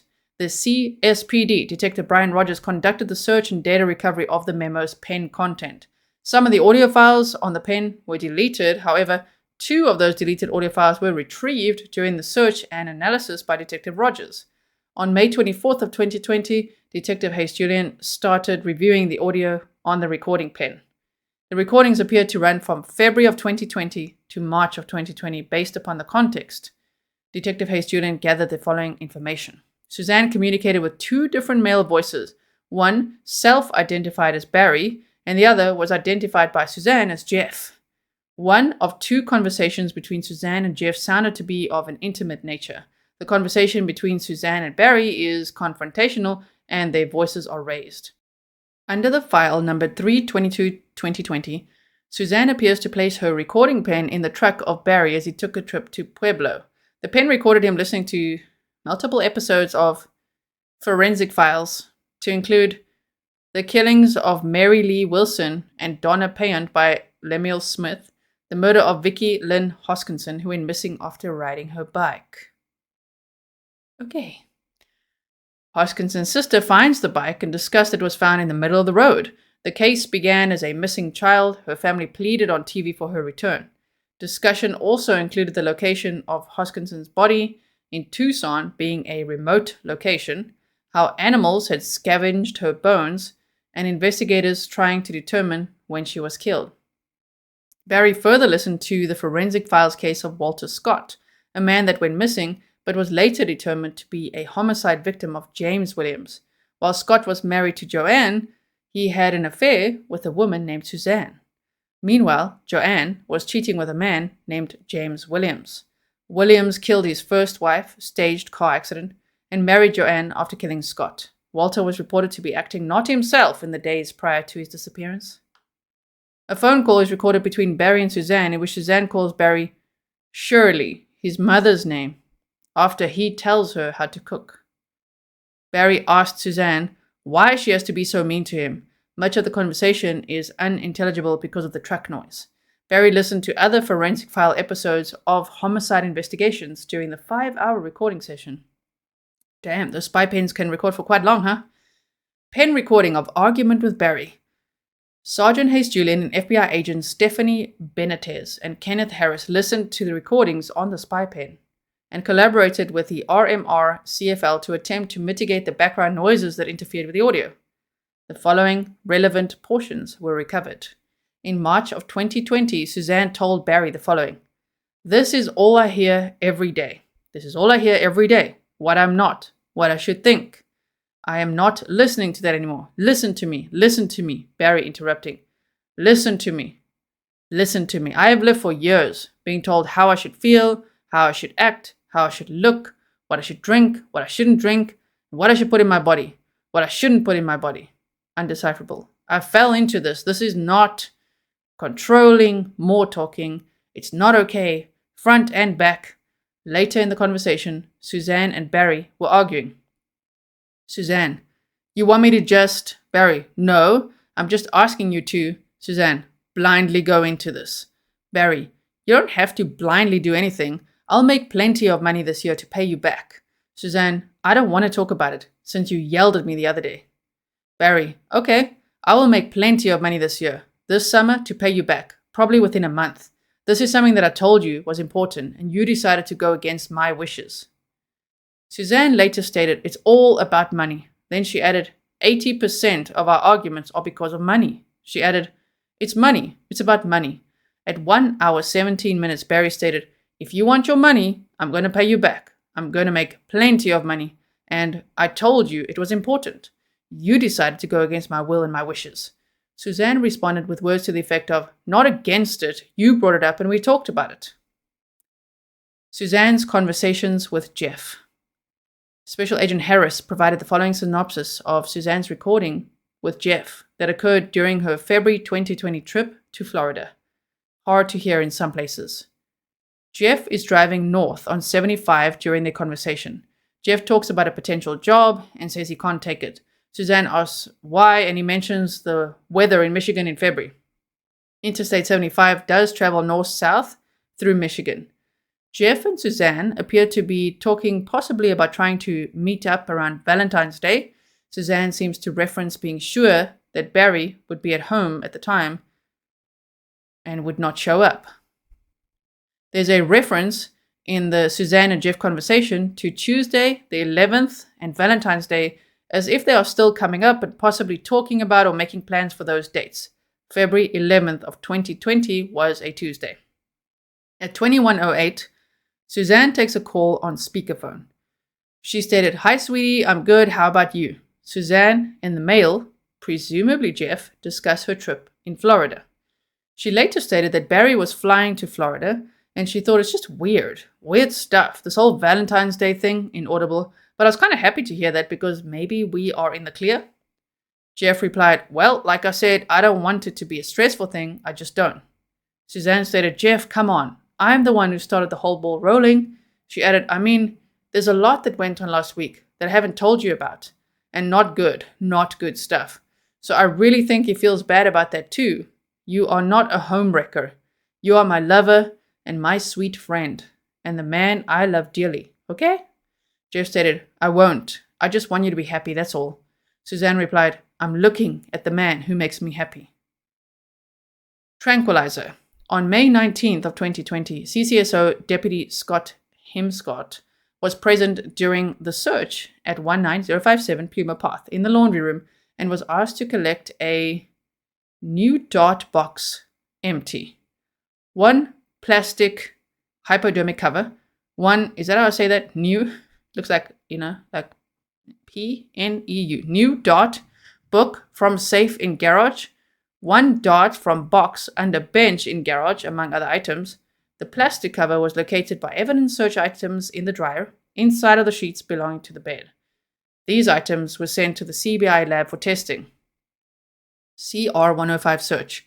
On May 22nd of 2020 at approximately 9:05 a.m., pursuant to the issuance of a search warrant, search teams along with canines and canine handlers, bloodhound, man trackers, necrosearch, is literally called necrosearch. Okay, necrosearch searched the property at 6962 County Road, CR105, a site where Barry had been conducting earthwork since April of 2020. A local resident had reported heavy machinery being used late at night on Saturday, May 9th of 2020. During this search, 3 canines were ran blindly and individually across the property. Necrosearch and the FBI Evidence Response Team, ERT, worked with CCSO and CBI to remove portions of the poured concrete slab and search through the new construction.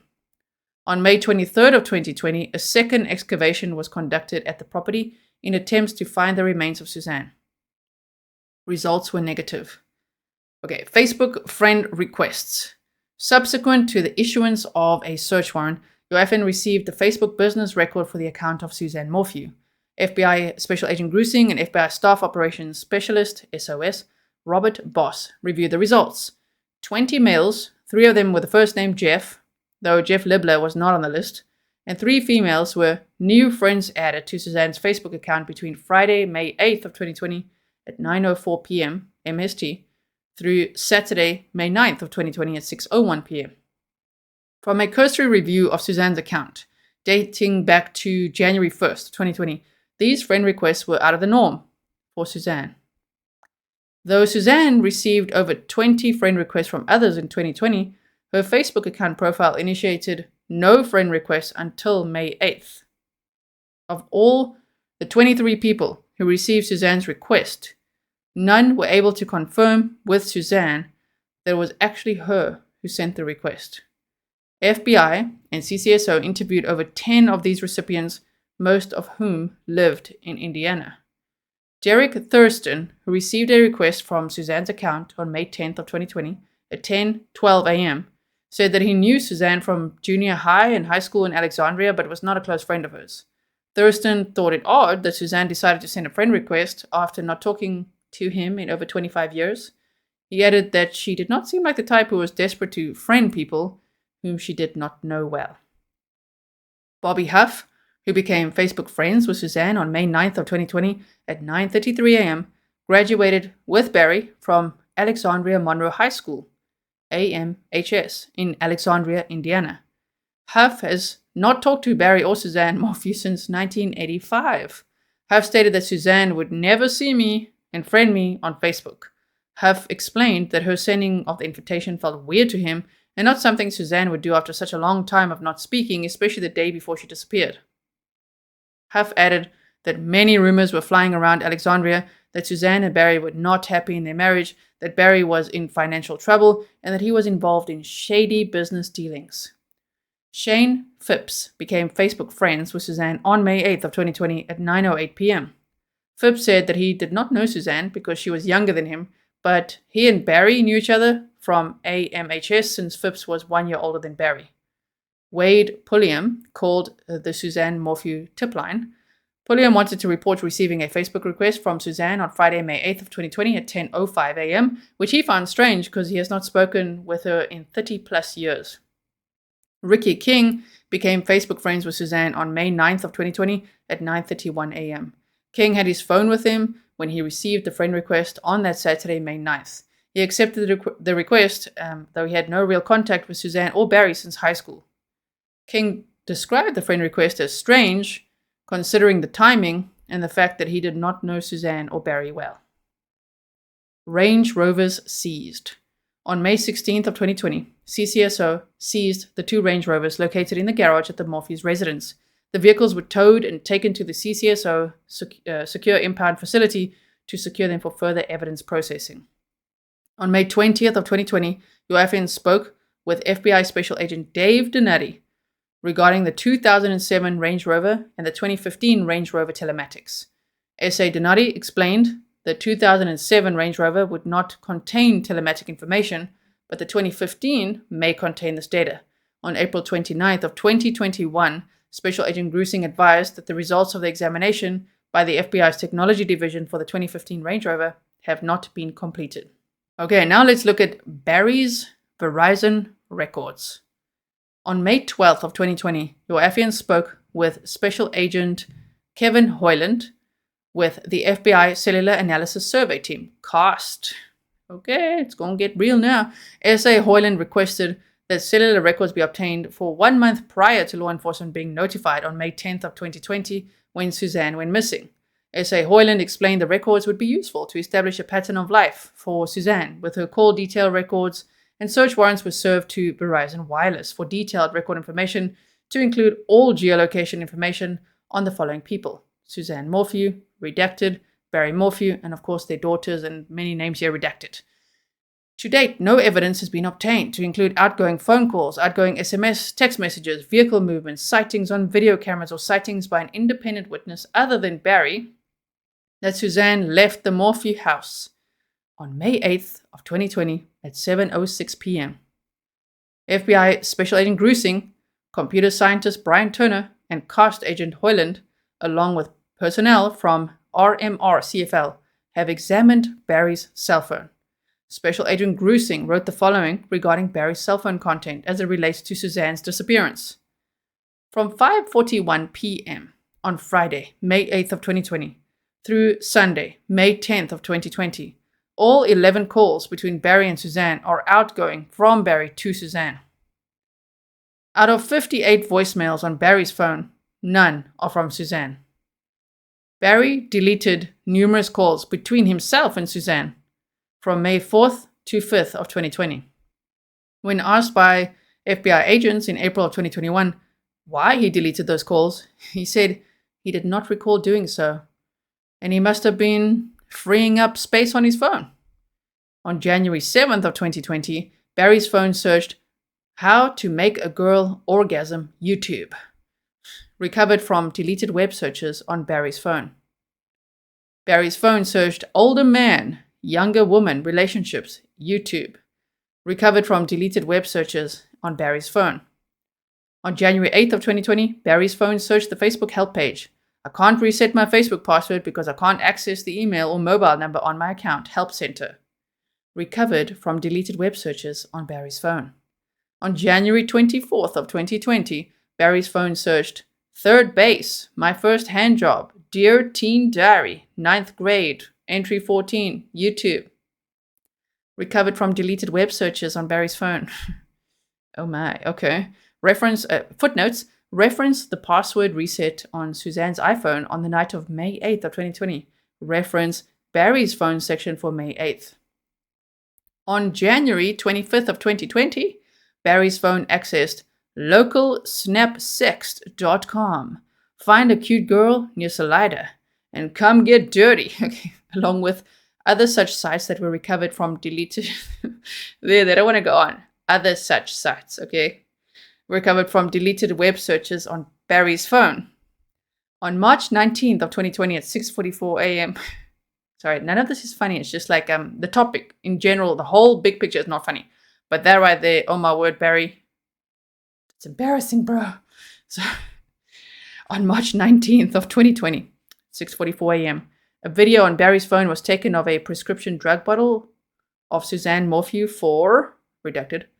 On April 24th of 2020, Suzanne sent Barry the following message that was recovered from deleted images by RMR FCL.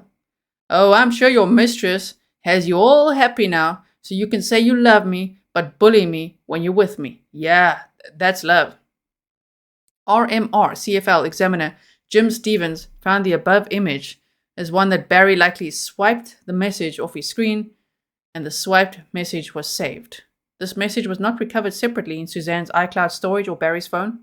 On May 4th of 2020 at 4:04 p.m., Barry made an outgoing call to Suzanne that lasted 3 seconds. This was the first logged call in Barry's phone to or from Suzanne since February 7th of 2020. Wow. An additional 6 calls, incoming and outgoing, between Suzanne and Barry were made that day until 6:07 p.m. May 5th to 10th, Barry's phone and other GPS sources. For the context of examining data from Barry's phone, a comparison of the locations from his Ford F-350 is gathered from the return of the search warrant for telematics, together with a Verizon return from Suzanne's phone, per search warrant, are included by Special Agent Grizzly for the dates of May 5th of 2020 through May 10th of 2020. On May 6th of 2020, Barry called Suzanne 6 consecutive times between 8:06 a.m. and 8:13 a.m. before she sent the aforementioned "I'm done, let's handle the civilly" message at 10:13 a.m. That message was recovered from RMR CFL as a deleted image from Barry's phone. On May 6th of 2020, from 2:43 p.m. to 5 p.m., Suzanne received 4 messages deleted from Barry's phone prior to seizure of his phone on May 13th of 2020 from Barry, which referenced, "When I'm dead, gonna see my savior, and this life on earth is a mere grain of sand compared to eternity." Okay. Suzanne received 4 messages from Barry which referenced. All right. Footnotes, when Barry was asked by CBI if he ever searched online to meet other women, he replied, "No, never." Reference July 8th interview, he added, "Absolutely not, never." In Barry's interview with CBI on June 2nd of 2020, he stated that Suzanne was abusing her prescription pills. Suzanne's Verizon records, however, account for 8 calls between her and Barry that morning. The location activities registered by Barry's phone were abnormally high in frequency during the late nights and early morning hours of May 8th to 9th of 2020 and May 9th to 10th of 2020, while at the Morphew residence. On May 8th of 2020, at 7:06 p.m., Barry's phone called Suzanne while his phone was likely traveling west along US 50. Suzanne's phone location was approximately 3 miles east of Barry's phone. The call lasted 73 seconds and was the last recorded phone call for either device on May 8th of 2020. On Friday, May 8th of 2020 at 7:18 p.m., Barry's phone registered its last event of the day. Its next event was at 6:46 a.m. on May 9th of 2020, when Barry's phone registered power on. On May 9th of 2020, at 6:46 a.m., Barry's phone was taken out of airplane mode. Your FAN knows that airplane mode is a setting available on smartphones and other portable devices. When activated, this mode suspends the device's signal transmission technologies like Bluetooth and Wi-Fi, effectively disabling all voice, text, and phone services. GPS may or may not be disabled. On May 9th of 2020, from 7:22 a.m. to 7:39 a.m., Barry's phone registered locations at his Tailwinds worksite near Poncha Springs. During that time, Suzanne's phone exchanged messages with her friend, Sheila Oliver, at 7:35 a.m., and Greg Fisher accepted her Facebook friend request at 7:30 a.m. Suzanne's phone was located at the Morphew residence, per CAST, the Cellular Analysis Survey Team, analysis for the entire day of May 9th of 2020. On May 9th of 2020, from 9:31 a.m. to 9:33 a.m., Ricky King and Bobby Huff accepted Suzanne's friend request on Facebook. Barry's phone continued to receive messages from Suzanne's phone and send messages to her phone while he remained at the CR 105 site until 9:37 a.m. On May 9th of 2020 at 9:50 a.m., Suzanne's texted Barry, "Want to hike?" At 10:36 a.m., Suzanne texted Barry, "Wanna meet to hike?" At 10:48 a.m., Barry responded, "No, I'll come home." On May 9th of 2020 at 11:14 a.m., Suzanne's phone received a second password reset message from Facebook. Shortly after 11:15 a.m., Barry's phone traveled west on Highway 50, arriving at the Morphew residence at around 11:27 a.m. Both phones per cast appeared to be at the residence from 11:30 a.m.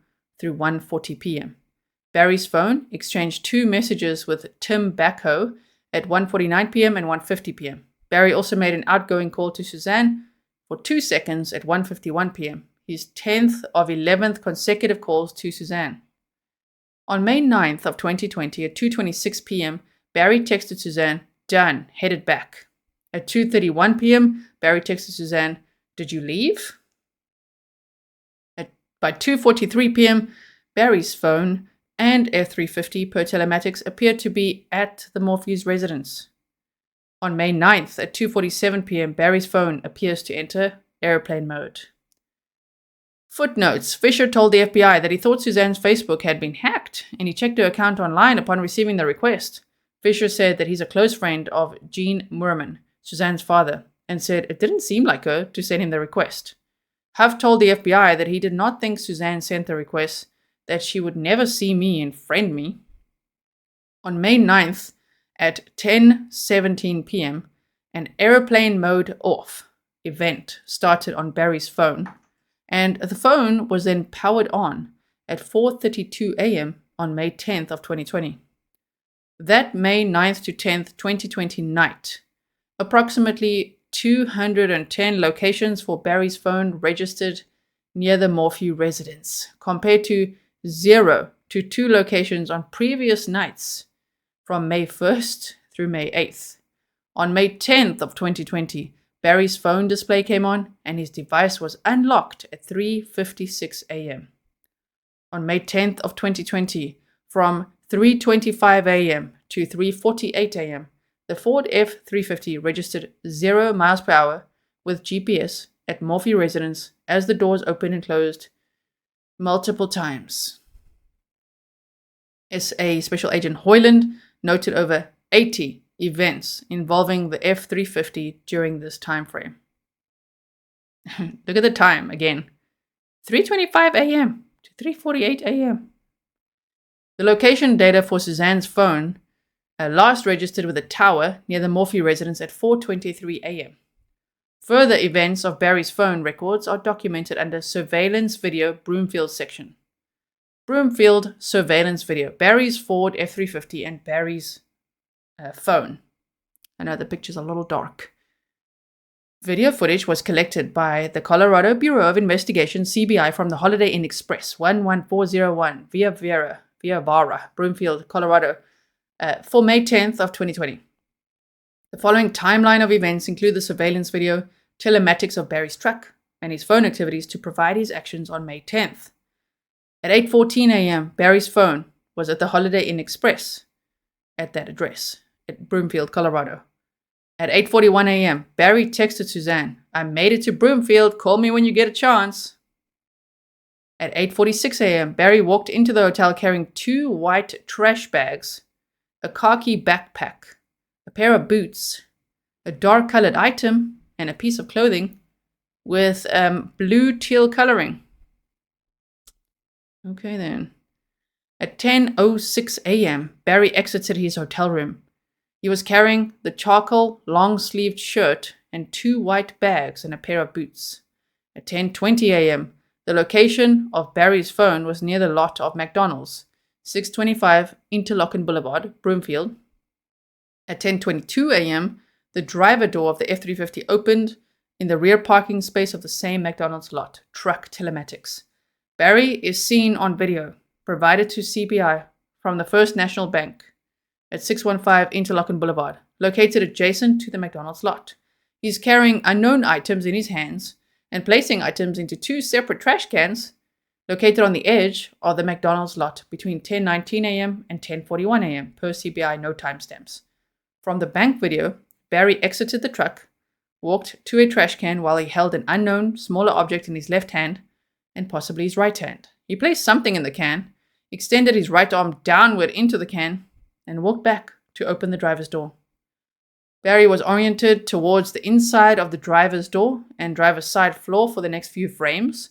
He walks to the same trash can, possibly with an item in his right hand, extended his right arm into the can, and then placed both hands and arms into the can. Now these pictures are too light, we can't see much. Barry returned to the truck, oriented to the inner portion of the driver's side door. After a few frames, he turned with his hands together and walked to a trash can across the lot. He returned to his truck and drove away. From 10:47 a.m. to 11:18 a.m., the location of Barry's phone was in or beside the lot of Men's Warehouse, 160 East Flatiron Crossing Drive, Broomfield, Colorado. From 10:50 a.m. to 11:17 a.m., the driver and passenger doors of the F-350 were opened and closed at least 7 times in the parking lot near Men's Warehouse. At 11:23 a.m., the locations of Barry's phone and truck were at the Holiday Inn Express. At 11:36 a.m., Barry walked into the hotel lobby wearing a black shirt, carrying under his left arm a black binder and disorganized papers. At 11:56 a.m., Barry exited his room wearing a white shirt and carrying the binder with the papers, right photo. He walked to his truck at 11:57 a.m. Footnotes: on April 22nd of 2021, FBI agents showed Barry these photos. In March and April of 2021, FBI agents showed Barry overhead photos of the site and could not recall why he was there or what he threw away. Convenient, when he just can't recall, huh? Sorry, I know I sound very biased, but it's very, very difficult. It's difficult, this case. There's a lot of red flags, and they're pointing right at him. Like, it looks like all roads lead to Barry. It's difficult to see it otherwise, but there are other possibilities, so we'll keep an open mind. From 11:57 a.m. to 12:25 p.m., Barry's phone was near the Via Vara worksite for the wall. At 12:06 p.m., Barry made an outgoing call to Redacted. From 12:28 p.m. to 12:29 p.m., the location of Barry's phone was at the Holiday Inn Express. Telematics of F-350 also registered the driver door opening and closing multiple times in the hotel lot. At 12:36 p.m., Barry arrived at the hotel parking lot in his truck. He got out the truck and carried one white trash bag, larger in size than the previous bags, in one hand. In the other hand, he carried a black container along with a green item, possibly a piece of clothing. At 12:38 p.m., Barry placed bags, a black container, and clothing from his truck beside the curb near the hotel lobby. See photos below. He then walked to his truck, appeared to pick up a small item from inside, picked up the trash bag, coat, and container, and walked towards the dumpsters at the end of the lot. At 12:41 p.m., Barry walked back across the lot towards the hotel lobby with nothing in his hands. 12:42 p.m., Barry entered his hotel room. Barry does not leave his room, per the film, until 6:03 p.m. These footnotes say the first photo depicts Barry walking towards his room. The second is him walking away approximately 19 minutes later, wearing a different shirt. He provided varying statements to CBI and the FBI about these photos. On April 22nd of 2021, FBI agents asked Barry why he did not park near the dumpster to throw away these items, and he said he didn't recall. In March of 2021, agents showed Barry photos of him carrying a camouflage coat, a black tree container, and a bag across the hotel lot, and asked him what the items were in the bag and why he was throwing those items away. He did not provide details and could not recall the items. At 3:30 p.m., Barry sent an outgoing message to Suzanne, "Call me." At 5:15 p.m., Barry received an incoming call from Jean Ritter. 5:45 p.m., Barry received another incoming call from Jean and Martin Ritter. At 5:57 p.m., the telematics of the F-350 registered GPS coordinates at the Holiday Inn parking lot. The previous GPS coordinates for the F-350 were registered at 12:28 p.m. At 6:03 p.m., Barry exited his hotel room wearing a black shirt with his khaki backpack on his back. 6:05 p.m., Barry made an outgoing call to Martin Ritter. At 6:06 p.m., Barry pulled his truck in front of the hotel and walked into the lobby before walking back out of the lobby at 6:08 p.m. At 6:09 p.m., Barry made an outgoing call to Morgan Gentile. At 6:10 p.m., Barry entered the lobby carrying 2 shovels and placed them beside the front desk. He made subsequent trips, placing more tools in the same spot. At 6:12 p.m., Barry left the hotel lot in his truck. 6:20 p.m., Barry made an outgoing call too. At 7:10 p.m., Barry received an incoming call from, probably his daughters, right? At 7:21 p.m., Barry made an outgoing call to Suzanne. At 7:33 p.m., CCSO dispatch called Barry and informed in a 1:32-minute call that Suzanne's bike was found. When asked to describe the bike, Barry did not know the make, but it said it was blue with colorful petals. Barry started crying and asked, "They found a bike?" He said he was heading that way and asked, Did they find the phone? Footnote says this call to Suzanne was his first outgoing communication to her after learning that she was possibly missing, following the 5:15 p.m. call from the Ritters. Barry made no independent effort to determine whether she was simply not answering her phone due to poor cell service before he abandoned his work project, staged the tools in the lobby, and left town. The call was not answered. The location of Barry's phone was on Highway 285, approximately 75 miles from Broomfield. Okay, so he says, did they find the phone? At about 10:30 p.m., Morgan Gentile arrived at the Holiday Inn Express and checked into Barry's room. Returns for Suzanne's phone and iCloud accounts. On May 28th of 2020, Apple Incorporated returned records pursuant to a search warrant for Suzanne's account for email redacted that was associated with an Apple account created on January 16th of 2019. This account also listed Suzanne's name, address, and phone number. Apple provides a separate identifier known as a person ID, which is understood to be unique to an individual subscriber. In those same Apple records, that person ID associated with Suzanne logged multiple updates to applications through the iTunes Store, including for both LinkedIn and WhatsApp applications. This indicates that Suzanne had WhatsApp and LinkedIn installed on her device through May 9th of 2020, when the last update was logged for each. Suzanne's Verizon return. Per location coordinates received from the search warrants served on Suzanne's Verizon account. So, Special Agent Grusing determined that she traveled to Florida, staying in various hotels in Naples and Marco Island between January 31st of 2020 and February 16th of 2020. She communicated primarily with Sheila Oliver, Barry, Gene Moorman, and Kurt Sigler. On May 5th of 2020, Suzanne's texts and locations confirmed her trip to Gunnison to drop off redacted so that redacted and redacted could travel together. On May 6th of 2020, at 8:44 a.m., Suzanne sent redacted a text, "Good morning, I miss you already." Her next message was to Barry at 10:13 a.m. stating, "I'm done.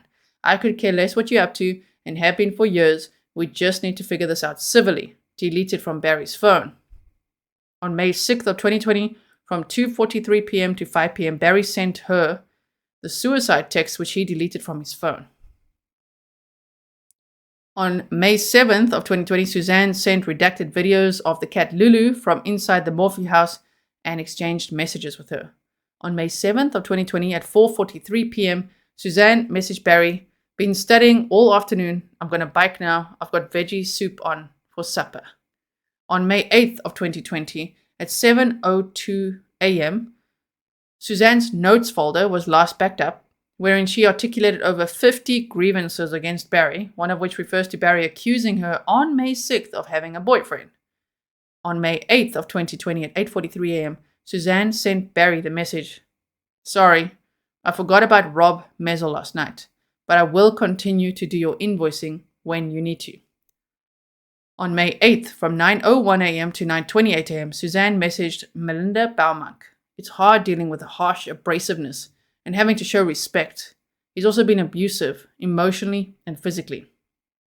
Suzanne's Instagram account. So, first footnotes, investigators noted that Barry did not ask if Suzanne was found, but he asked about the phone. Oh boy. This text of Suzanne's offer to continue to do your invoicing follows her May 6th text request to handle this civilly and her numerous attempts to separate from Barry. Her subsequent text to her sister Melinda indicates that she let the mistreatment continue for too long and she was moving in a different direction. When FBI agents showed Barry these texts during interviews in 2021, he said he did not think that Suzanne was serious. Special Agent Grusing interviewed Robin Binford, a friend of Suzanne's from Indiana, on June 30th of 2020. Binford has known Suzanne Morphew since middle school and was her close friend through high school. She and Suzanne have consistently communicated through Facebook and Instagram over the years. Binford stated that she had some problems with the way Suzanne supposedly went missing, based upon Suzanne's normal routines. On Saturday, before the weekend that Suzanne went missing, she posted an Instagram story, a video about her and Redacted, stating that Redacted always surprised her. Suzanne used the Instagram story to take photos to document each of her bike rides. Binford said that upon hearing that Suzanne went missing, she checked Instagram and found that Suzanne did not post anything about the ride. Binford knew that Suzanne was still grieving over losing her mother within the past 2 years or so, and that Mother's Day was going to be a difficult day for her. Binford did not think that Suzanne would choose to spend the day without her girls and husband. From a review of Suzanne Morphew's Instagram account, obtained through a search warrant in the state of Colorado, the attached pictures of her often in biking outfits were located with the dates. 05/06/2020 at 4:30 p.m. with location Little Rainbow Trail. 4/27/2020 at 4:36 p.m. with location Mount Shavano. 4/20/2020, 2:18 p.m. with location of Methodist Mountain and captions first single track and broke my first chain. Smiling emoji. Search warrant. Redacted phone. Per the Verizon warrant served on redacted cell phone, the following message was sent from on May 10th, 2020 at 3:50 p.m., over an hour before Martin Ritter reported her missing. I'm just so sad, and Redacted and I texted Mom for Mother's Day, and she still hasn't answered, and I'm scared her and Dad probably got in a big fight, and I don't even know, it just made me want to be gone even more, because I don't want to be around them. It hurts me, and I know if Redacted is working, I might have to be home a lot more, and it'll probably be the worst summer of my life. Okay, scratches on Barry's arm. On May 13th of 2020, CCSO Deputy Caricato took photos of scratches on Barry's left arm. If you want to see clearer pictures, check out the previous live streams that I've linked below for you that I referenced earlier, because there are clearer pictures there that I put in that presentation. Okay, so K9 search on May 23rd of 2020. On May 23rd of 2020, search teams along with K9s and K9 handlers, Bloodhound, Man Trackers, Necro Search, searched the 19507 Puma Path property. During the search, 3 different K9s were used. Each of the 3 K9s were ran blindly and individually during the search. On the west area of the driveway or parking area where flatbed trailer and bobcat skid steer are parked, all 3 K9s trained final response alerted. The K9s used have been trained in a specific way to alert their handlers when they detect possible human decomp or remains on the top of a trailer. It should be noted, on the bed of the trailer there is gravel and dirt. This is an area the K9s alerted. All 3 K9s again alerted on the bobcat, and one of the K9s jumped into the bobcat and tried to lay down on the driver's seat. The bobcat located on the Morphews property is identified as a 2018 Bobcat compact skid steer, model number S590 and product identification number AR9R18813. The flatbed trailer and bobcat skid steer are parked directly next to each other. Bobcat SIM removal. On May 28th of 2020, Deputy Randy Caricato, with the assistance of FBI Special Agent David Donati, removed the SIM card subscriber identity module from the CalAmp device. This is the device Agent Graham learned about that Barry had on his Bobcat skid steer. This device utilizes Verizon Connect services and is a GPS tracking device. S.A. Hoyland spoke with S.A. Donati and requested a search warrant be applied for to obtain what data the SIM card may contain. At present, Barry's use of the Bobcat does not appear to be connected to Suzanne's disappearance. Bank accounts. On May 20th of 2020, your affiant searched search warrants for Equifax and TransUnion to identify what credit accounts Suzanne and Barry would have currently and or at the time frame of Suzanne's disappearance. This information was necessary to establish a pattern of life for both Suzanne and Barry, as well as proof of life for Suzanne. On May 28th of 2020, Equifax and TransUnion provided the following are open and active accounts for Suzanne and Barry. Indiana Members Credit Unit, Capital One, Cabela's, Discover, Community Bank, Victoria's Secret, Fifth Third Bank, and Credit One. Your affiant has served warrants on these accounts, and the results are being compiled and analyzed by the FBI and a private forensic accountant. Indiana Members Credit Union. On June 6th of 2020, your affiant served by email a search warrant to Indiana Members Credit Union requesting bank records for the Morphews. On June 9th, 2020, your affiant received by email from Deborah Morelli, Loss Prevention Manager, the requested records for the Morphews account. With the records, there is documentation that on June 5th of 2020, Barry called the bank and requested his email address be changed from to Collegiate Peaks Bank. Per the search warrant served by your affiant on Collegiate Peaks Bank, on May 26th of 2020, Barry withdrew $5,846.22 in the Suzanne Morphew Foundation account, which brought the balance to $0. The account was opened on March 5th, 2020 with a deposit of $5,880. Possible second device for Barry. On June 11th of 2020, your affiant received information from FBI Special Agent Grizzly and computer scientist Brian Turner that while reviewing the data from the cell phone extraction of Barry's iPhone, they found a second device user ID number identifier was associated with Barry's iPhone with an SMS at 3:44 p.m. MST on May 8th of 2020. This user ID is separate from the primary user ID. The second device was first used on November 30th of 2019 and was associated with Barry's iPhone 91 times since then, compared to 1,701 associations with the primary user since November of 2019. Dates this device was associated with Barry's iPhone since May 5th of 2020 was on the 5th of May, the 10th, 11th, and 12th. As of this present date, the second device has not been identified. FBI Proof of Life Fugitive Searches. Per the request of FBI Special Agent Grusing, with the assistance of FBI Safe Streets Task Force, the following searches were done through the FBI and its federal partners in attempts to locate Suzanne as if she was a fugitive or missing person. On August 26th of 2020, Agent Brian Palmer, Homeland Security Investigations, HSI, Denver, Colorado, checked border crossings for Suzanne R. Morphew or Suzanne R. Moorman, date of birth 04/13/1971, and provided the following text. I don't have any land border crossings for her.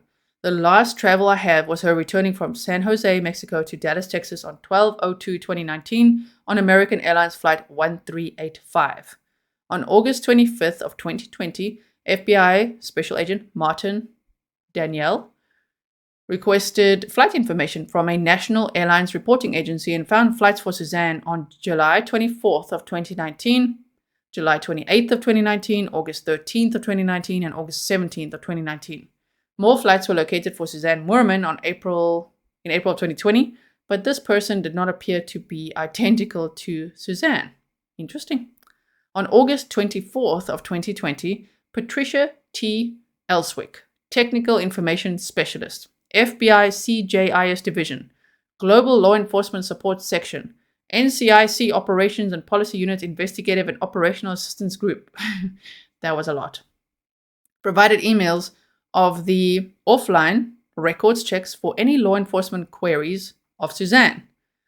The spreadsheets provided multiple queries from Chaffee County Sheriff's Office and the Colorado Bureau of Investigation from May 10th to 12th of 2020. SHP Cheyenne queried her on May 13th of 2020, and Loveland PD redacted queried her once on May 14th of 2020, both during widespread news stories. Besides other CCSO, CBI, and FBI queries from the Colorado offices in June and July of 2020, the Oh, challenging word coming up. Okeechobee? I hope I said it right. Okeechobee Sheriff's Office in Florida queried Suzanne Morphew, date of birth 04/13/1971, 3 times on July 10th of 2020. On August 25th of 2020, Special Agent Grizzly spoke with the dispatch operator Joanne for the Okeechobee Sheriff's Office and learned that the CBI requested a welfare check for Suzanne Morphew because of the address for her father, Gene Werman. Suzanne was not located. Wyoming State Highway Patrol Dispatch and Loveland PD Dispatch confirmed to Special Agent Grizzly on September 1st of 2020 that they had no contact with Suzanne, but was simply running an attempt to locate based upon CCSO's entry. Can you believe the length of this probable cause affidavit? Damn, okay. On August 25th of 2020, FBI Operations Support Technician OST Dana Plumhoff provided the following checks per request of Special Agent Grizzly. Nothing of significance in Suzanne's clear report. No activity seen tied to her since 2019. Suzanne R. Morphew Hope Foundation was first filed in Indiana in 2012. It was registered as a nonprofit with Colorado Secretary of State on February 21st of 2020 by Barry Morphew at 19057 Puma Path, Salida, Colorado. OST Plumhoff further noted that as of May 11th of 2020, CCSO entered Suzanne as a missing person in the National Crime Information Center database. For checks inaccurate, nothing significant was found by OST Plumhoff for Suzanne, besides her ties to Puma Path address in Salida as of May of 2020. No electric or utilities were found in her name. Her social security number had not been used since May of 2020. No new physical address or PO boxes for her name or social security number were located, nor were any liens, judgments, or loans accrued under her name. They did a very thorough job.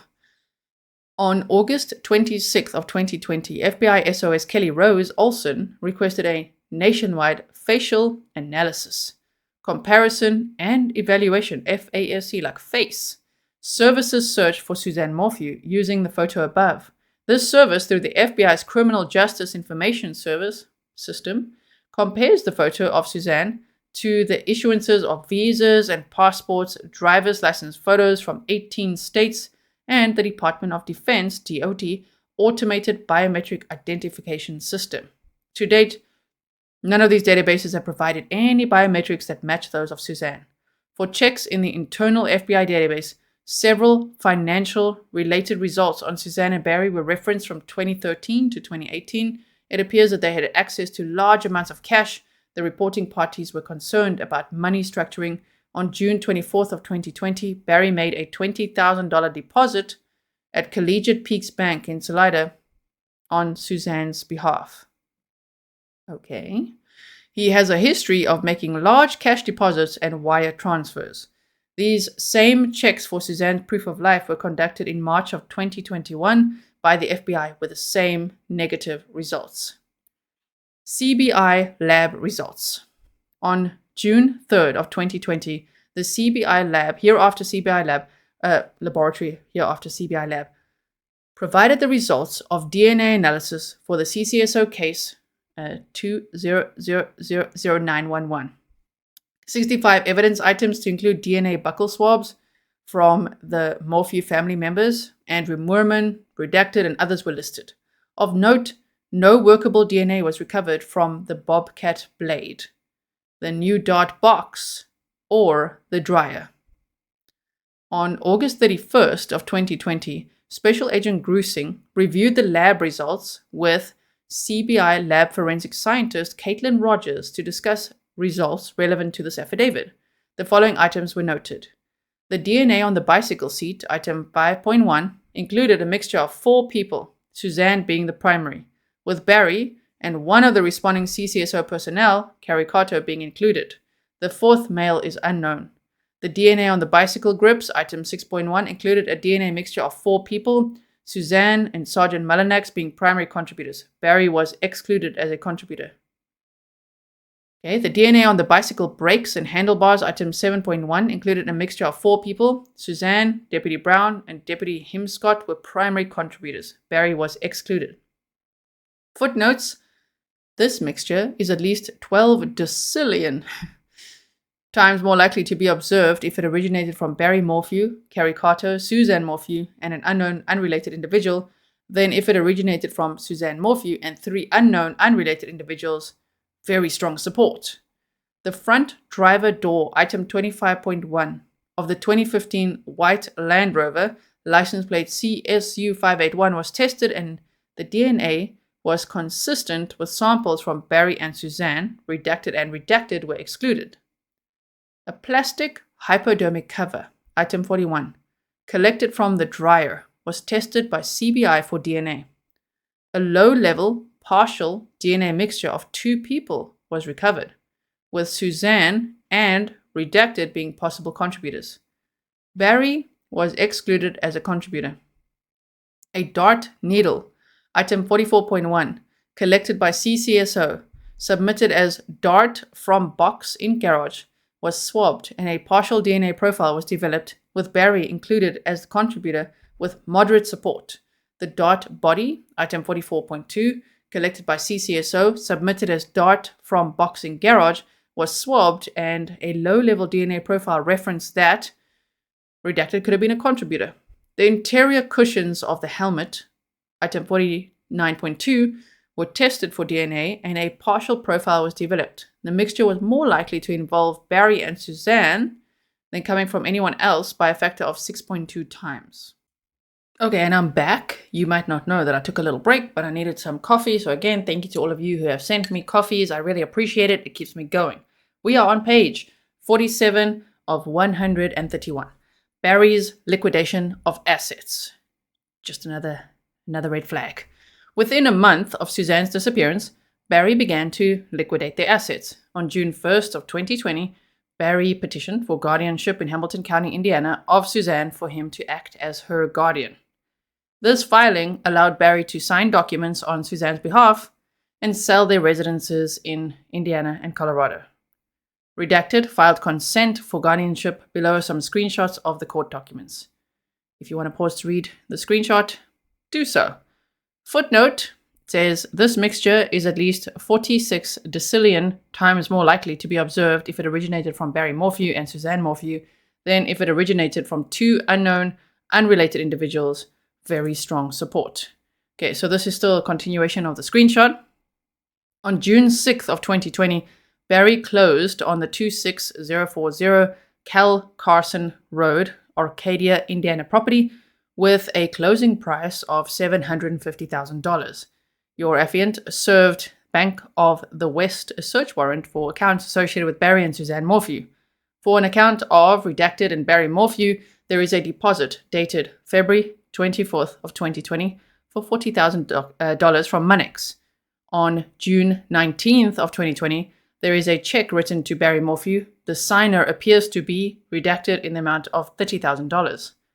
On July 1st of 2020, Kent Townsend told your affiant that on June 25th of 2020, Barry paid $160,000 for the Lot 8 property at Longhorn Ranch in Salida. Barry sold this back to Townsend on February 17th of 2021 for $150,000. On July 13th of 2020, Barry initiated a title change for Suzanne's Range Rover, selling it to Troy and Elizabeth Riley of Deputy, Indiana on July 16th of 2020. On March 3rd of 2021, the Recorder's Office in Salida informed your affiant that they had just received a special warranty deed that 19057 Puma Path had sold to Mountain Renewal LLC for over $1.6 million. Section 5, Interviews. Morgan interview, May 14th of 2020.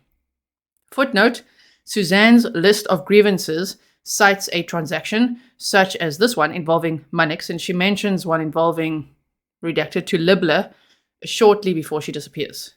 On May 14th of 2020, Colorado Bureau of Investigation CBI agents Kevin Kobach and Joseph Cahill conducted a consensual recorded interview with Morgan Ann Gentile in Salida, Colorado.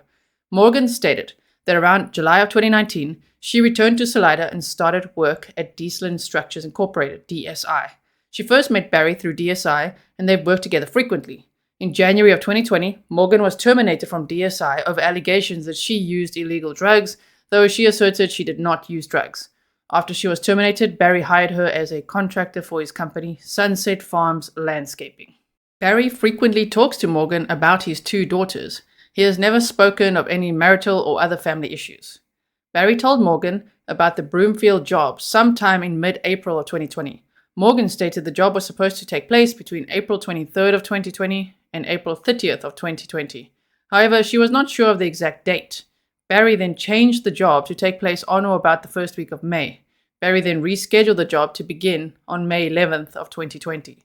Morgan stated on May 8th of 2020, Barry picked her up from Anytime Fitness, 9985 Highway 50, Poncha Springs, Colorado. They traveled to a job site at 6962 County Road, CR 105, Salida. They arrived at around 8 a.m., completed a rock beach project, and left. At around 11 a.m., Barry took her back to her vehicle by Anytime Fitness, paid her cash for the job, and left. Morgan stated that Barry mentioned that he was going to go hiking or biking. Barry was supposed to pick Morgan up around 5:30 p.m. on Sunday, May 10th of 2020 to drive to a hotel in Broomfield, Colorado. Cassidy Cordova was supposed to drive up separately and meet them on Monday, May 11th of 2020. Morgan stated that at around 4 a.m. on May 10th of 2020, she was confident that she heard Barry's Ford F-350 drive eastbound past her house on Highway 50. Morgan stated she did not see the truck, but that his truck has a very distinctive exhaust. At about 11:18 a.m. on May 10th of 2020, Barry called Morgan and explained that she needed to bring an additional person because of the amount of work needed to repair the wall. She agreed that she would bring another contractor, Jeff Puckett. Barry never provided an explanation why he left early or why he did not pick her up. Morgan stated she later picked up Jeff and drove towards Broomfield. At about 6:09 p.m., Barry called and said that he had a familial emergency and had to return to Salida. Barry had left tools at the hotel and said that he would call her the next day. On May 11th of 2020, at about 7 a.m., Barry called Morgan and said that Suzanne was missing and he thought that a mountain lion may have attacked her. He's always got theories, right? Okay. Morgan explained that Barry was initially crying, but then abruptly shifted to the specifics about the Broomfield job. Morgan adamantly denied that there was ever any type of sexual relationship between her and Barry. On May 14th of 2020, investigator Richard Wren interviewed Jeff Puckett. Puckett was one of the workers who was supposed to meet Barry Morphew in Broomfield on May 10th of 2020 to complete a landscape job. Puckett stated that he was contacted by Morgan on Sunday, May 10th, to see if he wanted to go to Denver to work on a job for Barry. After being asked by Morgan, Puckett contacted Barry directly. Puckett had no knowledge of the job until he was contacted by Morgan. On Monday, Puckett and Morgan met up with Cassidy Cordova, who was helping them with the job. Any footnotes? No. Oh, Cassidy Cordova interview. On May 14th of 2020, investigator Richard Wren interviewed Cassidy Cordova. Cordova advised that he had contact with Barry Morphew early on the week of May 4th, and Barry mentioned that he may need Cordova to help him or to help with the job in Denver next week. Barry said that he would get back with Cordova later if he was for sure needed. On May 10th, Cordova had not heard from Barry, so he called him at about 1:45 p.m. to ask about the job. Barry asked Cordova to help him with the job since Cordova, was already in Colorado Springs. Cordova met the rest of the crew in Denver on Monday morning. Cordova advised that he has known Barry for about 2 years because they worked together at DSI. Cordova advised that Cody Cox had an issue with Barry over Barry firing him. Cox had been working for Morphew also. Lots of interesting interviews. Cody Cox interview. On May 14th of 2020, investigator Richard Wren interviewed Cody. Cox worked with Barry and for Barry's landscape business. Cox and Cordova did a landscape job in Broomfield between August of 2019 and December of 2019. The general contractor did not like the job and it had to be repaired several times. After the last attempt to fix the wall, Cox refused to go back to Denver to fix the wall. Barry fired Cox. At the same time, Cox was given the ultimatum to leave DSI or be fired because of a hot urinalysis test. Cox left DSI. Cox advised that all this happened around the end of December of 2019. Cox was asked about the information that he wanted to kick Barry's ass. Cox advised that rumor was started by Jeff Puckett. Cox said that he was not happy about getting fired, but was not going around saying that he wanted to fight Barry. Cox advised that he had met Suzanne and talked about how she had brought cookies to his kids. He described Suzanne as a very nice lady. He denied having done anything to Suzanne and denied knowing what happened to Suzanne. Cox advised that Barry never talked bad about Barry's relationship with Suzanne. During a subsequent interview on May 22nd of 2020, Cox stated he does not recall ever telling Puckett that he wanted to beat up Barry. Second Sheila Oliver interview. On May 14th of 2020, Sheila Oliver was interviewed by FBI agent William Rowell. Sheila said that she first met Suzanne when they were roommates and students together at Purdue University, West Lafayette, Indiana, about 1990. Suzanne married Barry in August of 1994. Both families have children in the same age ranges and have raised their kids closely. About 2 years ago, the Morphew's daughter, redacted, went to college in Colorado, Western State College in Gunnison. The Morphews then moved to Colorado in 2018. They didn't have their home sold in Indiana before they left. The move seemed to be in a rush. Barry was domineering in the marriage with Suzanne. He would tell her that she had to change in order for them to get along. Money was a big issue between them. Barry was very controlling with money. He insisted that Suzanne use cash, but he would charge hunting equipment on his credit card. He invested in the silver market and then it bottomed out. Suzanne did not stand up for herself until recently.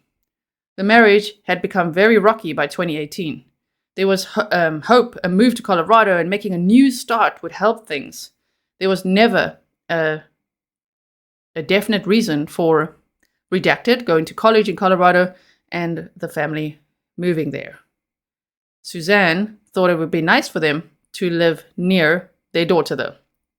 Suzanne came back to visit Sheila twice from Colorado. Once was Thanksgiving in 2018, while the Morphews were still trying to sell their house in Indiana. While Suzanne was at the Oliver's house, she had stepped away from her cell phone to use the restroom, and Barry tried calling her several times within a few minutes. And then tried calling Sheila, and then tried calling Darren. He was persistent and obsessive about knowing where she was, at least when she was with Sheila. The other time was in June or July of 2019 when Suzanne returned to Indiana to visit Sheila and then went to Michigan to visit her dad. Barry called Sheila, saying that he couldn't get in touch with Suzanne. Suzanne told Sheila that this was odd because Barry never bothered to call Suzanne any other times. He was just very persistent in checking up on Suzanne when she was with Sheila. The Oliver's daughter, Hannah, was married on Sunday, May 10th of 2020. Hannah was like a daughter to Suzanne. The wedding was originally going to include many people and Suzanne was going to attend, but due to COVID-19 restrictions, it was limited to immediate family and was live streamed online. Suzanne was going to watch it and she would not have missed it for the world. On Saturday, May 9th of 2020, Sheila sent 2 snaps from Snapchat to Suzanne in the morning, which were opened. Later in the day or evening, Sheila sent 3 more snaps to Suzanne, which were never opened or received as reflected on Sheila's cell phone. Sheila stated, "There is a 0% chance that Suzanne would run off and not at least tell one of her daughters or Sheila. If she had left Barry, she would have contacted one of her daughters or Sheila to let them know what was going on. Suzanne would not commit suicide. Her religious beliefs would not allow her to do this." Sheila said that Suzanne suspected that Barry had an extramarital affair based on Barry's behavior, which included him turning his phone off at times, not being where he said he would be, always secretive and not honest with Suzanne. He had to travel back to Hamilton County, Indiana for some type of legal proceeding, at least once, but maybe more. Suzanne had given up asking him why because he wouldn't tell her. As Suzanne's suspicions were aroused over the last few years, she wanted to find out what her husband was up to. She wanted to buy a spy pen to find out what he was doing, but was afraid of Barry's reaction if he found out. Suzanne asked Sheila to buy the pen for her on the internet. Sheila did this and gave the pen to Suzanne while they were on vacation together in Florida a few months ago, around February of 2020. George Davis interview. On May 15th of 2020, CBI agents Graham and Cahill interviewed George Davis, who stated that he has known Barry for approximately a year and a half. George stated that he has not received any recent changes in Barry's. He has not noticed any recent changes in Barry's behavior. George explained that he and Barry work out together, usually 5 days a week. Once the COVID-19 restrictions closed the gym, they began working out at George's residence. George explained that Barry typically comes over to work out somewhere between 5 p.m. and 7 p.m., so 1700 hours and 1900 hours. George stated that he and Barry hunt together and work at the same fire station, number 5. George stated that he last physically saw Barry, either Thursday or Friday, when they worked out at his house. George explained since he works 1 week on, 1 off, he believed they may have worked out earlier around 4 p.m. George stated that Barry has never confided in him about any type of marital problems. There they wrote martial problems. No martial problems. George stated that Barry loves his children and his relationship with Suzanne seemed normal. George explained that he and his wife, Lindsay Davis, had gone on several dates with Barry and Suzanne. George stated on Sunday, May 10th of 2020, he was at his residence when he received a phone call from CCFDD, Lieutenant Tim Nelson, who informed him a bike was located over an embankment by Barry's house. George stated that he turned on his fire radio and called Barry. Barry stated that he was just outside Buena Vista on his way back. George believed he called Barry between 5:30 p.m. and 6 p.m. There's a footnote there. This June 2019 visit to Michigan was consistent with Suzanne meeting Jeff Libler and Barry suspecting that she was having an affair, thus his calls to Sheila. George stated that he responded to the area where Suzanne's bike was found. When he arrived, he noted the bike had been moved onto the road near a sheriff's vehicle. While still at the scene of the bike, George stated Barry arrived in his black Ford F350. Barry was wearing jeans and possibly a red or orange flannel shirt.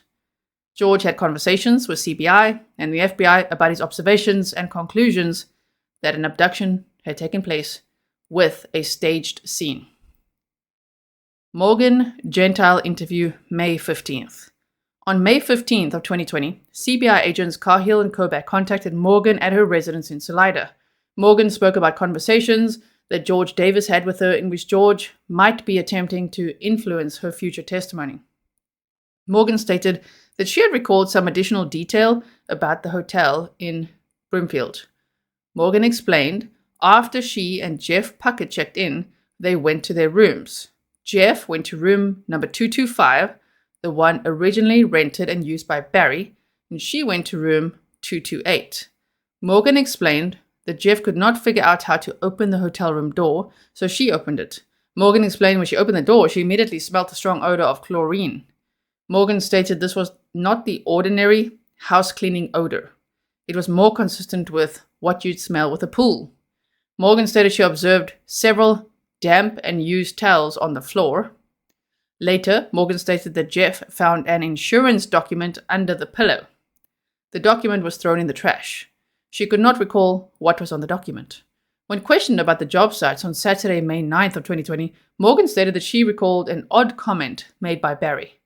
Morgan explained after they completed the beach at the River House 6962, CR 105 Salida, she rode with Barry to the next site. Morgan stated she commented that pigs could eat an entire human body in 2 hours. Barry commented that he would be able to bury a body and it would never be found. Okay then. Interesting small talk, Barry.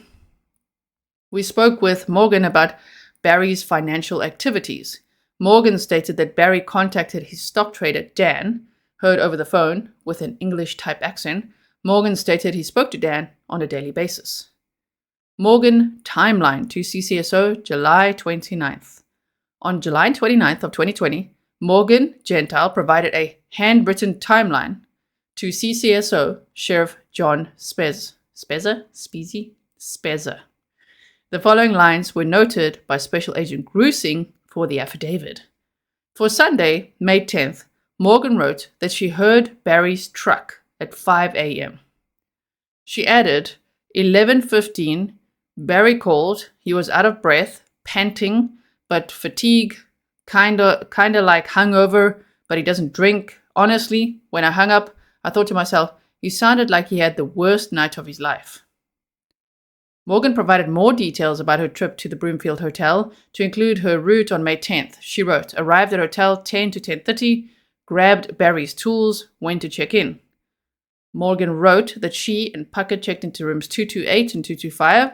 When Morgan walked in 225, the smell of chlorine was so strong, made my eyes water. I noticed wet towels on the ground in the bathroom and Barry made the bed. For Monday, May 11th, Morgan wrote that they drove to the job site from the hotel. She indicated it looked like Barry had removed top caps. That was it.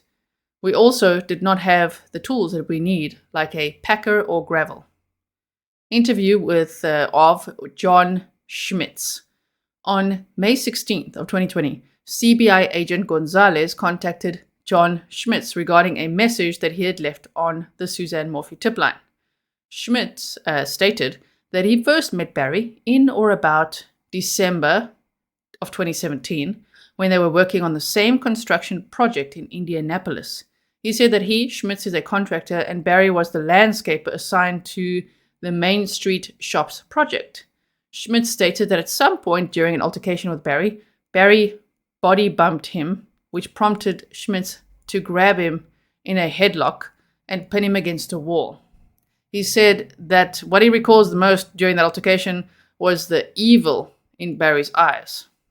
Schmitz said that when he heard about Suzanne, he just had a feeling that it was not good, knowing what he does about Barry. Knowing what he does know about Barry.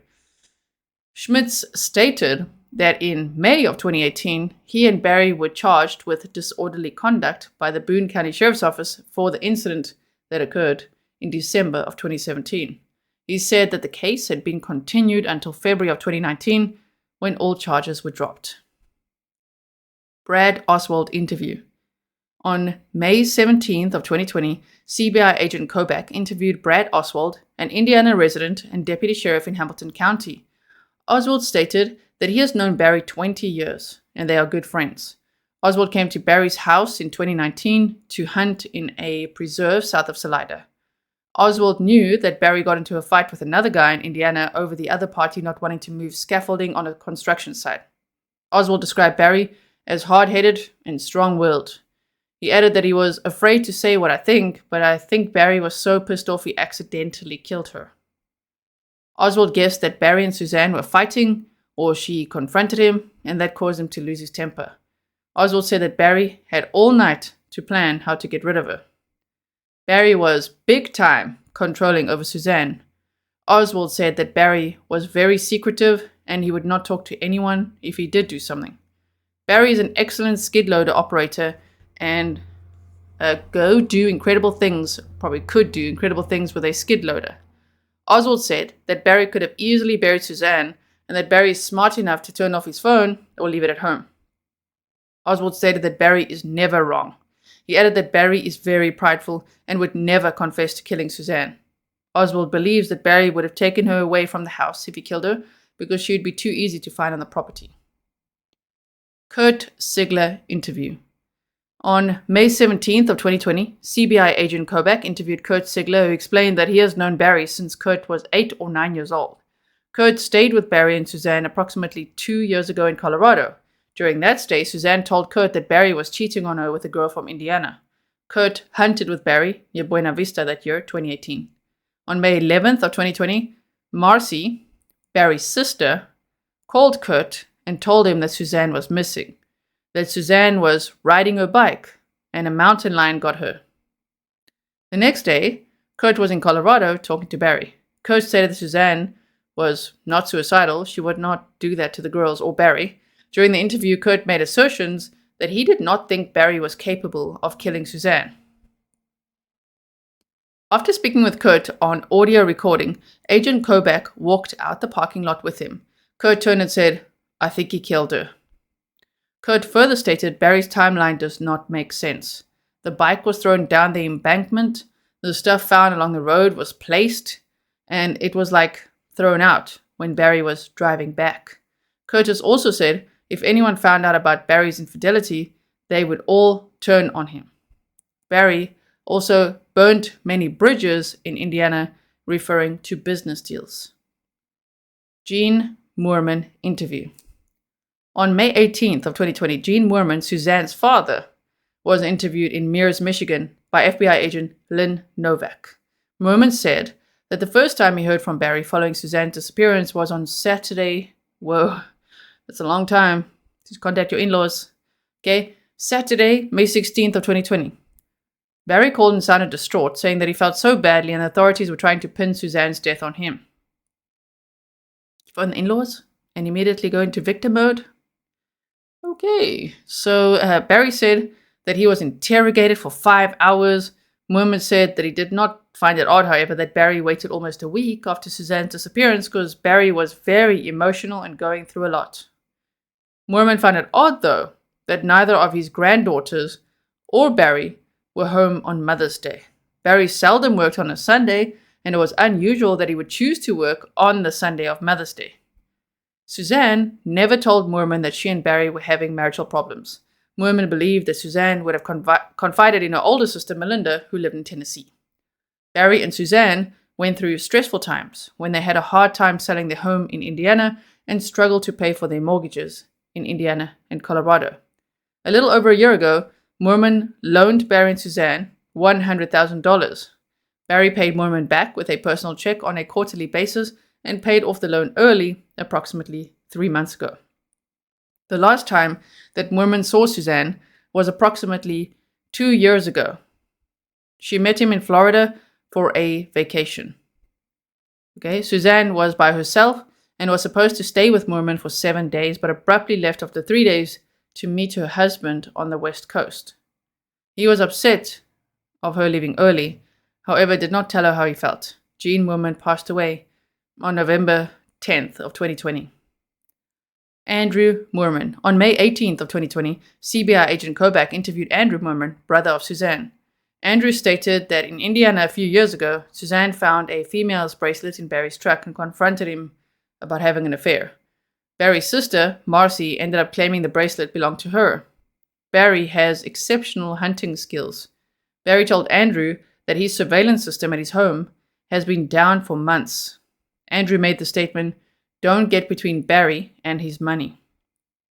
Following Suzanne's disappearance, Barry told Andrew that Suzanne crashed her bike or was forced off the road.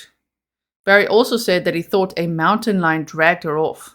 Barry used the mountain lion idea for 2 to 3 days before the theory changed to someone taking Suzanne. Then, Barry could not get past the idea that Suzanne was being molested. Okay. Andrew said that Barry is a very good skid loader operator and he could have placed her in a tarp and put her anywhere on his way to Denver. Barry knows how to cover scent by using skunk spray and is an exceptional hunter. Andrew did not know Suzanne to have ever been an early riser. Aaron Blondois. On May 20th of 2020, your Affian interviewed Aaron Blondeau.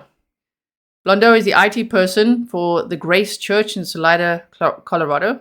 On Sunday morning of May 10th of 2020, the church broadcasted the service live on YouTube. Blondeau is responsible for getting the broadcast set up on the church end and broadcasting it to YouTube. He advised he could not see who logged into the broadcast. Tim Cleo. On July 27th of 2020, Special Agent Grusing interviewed Tim Cleo at his place of business, 58 Jones Avenue, Salida, Colorado. He stated, right, the name there is what?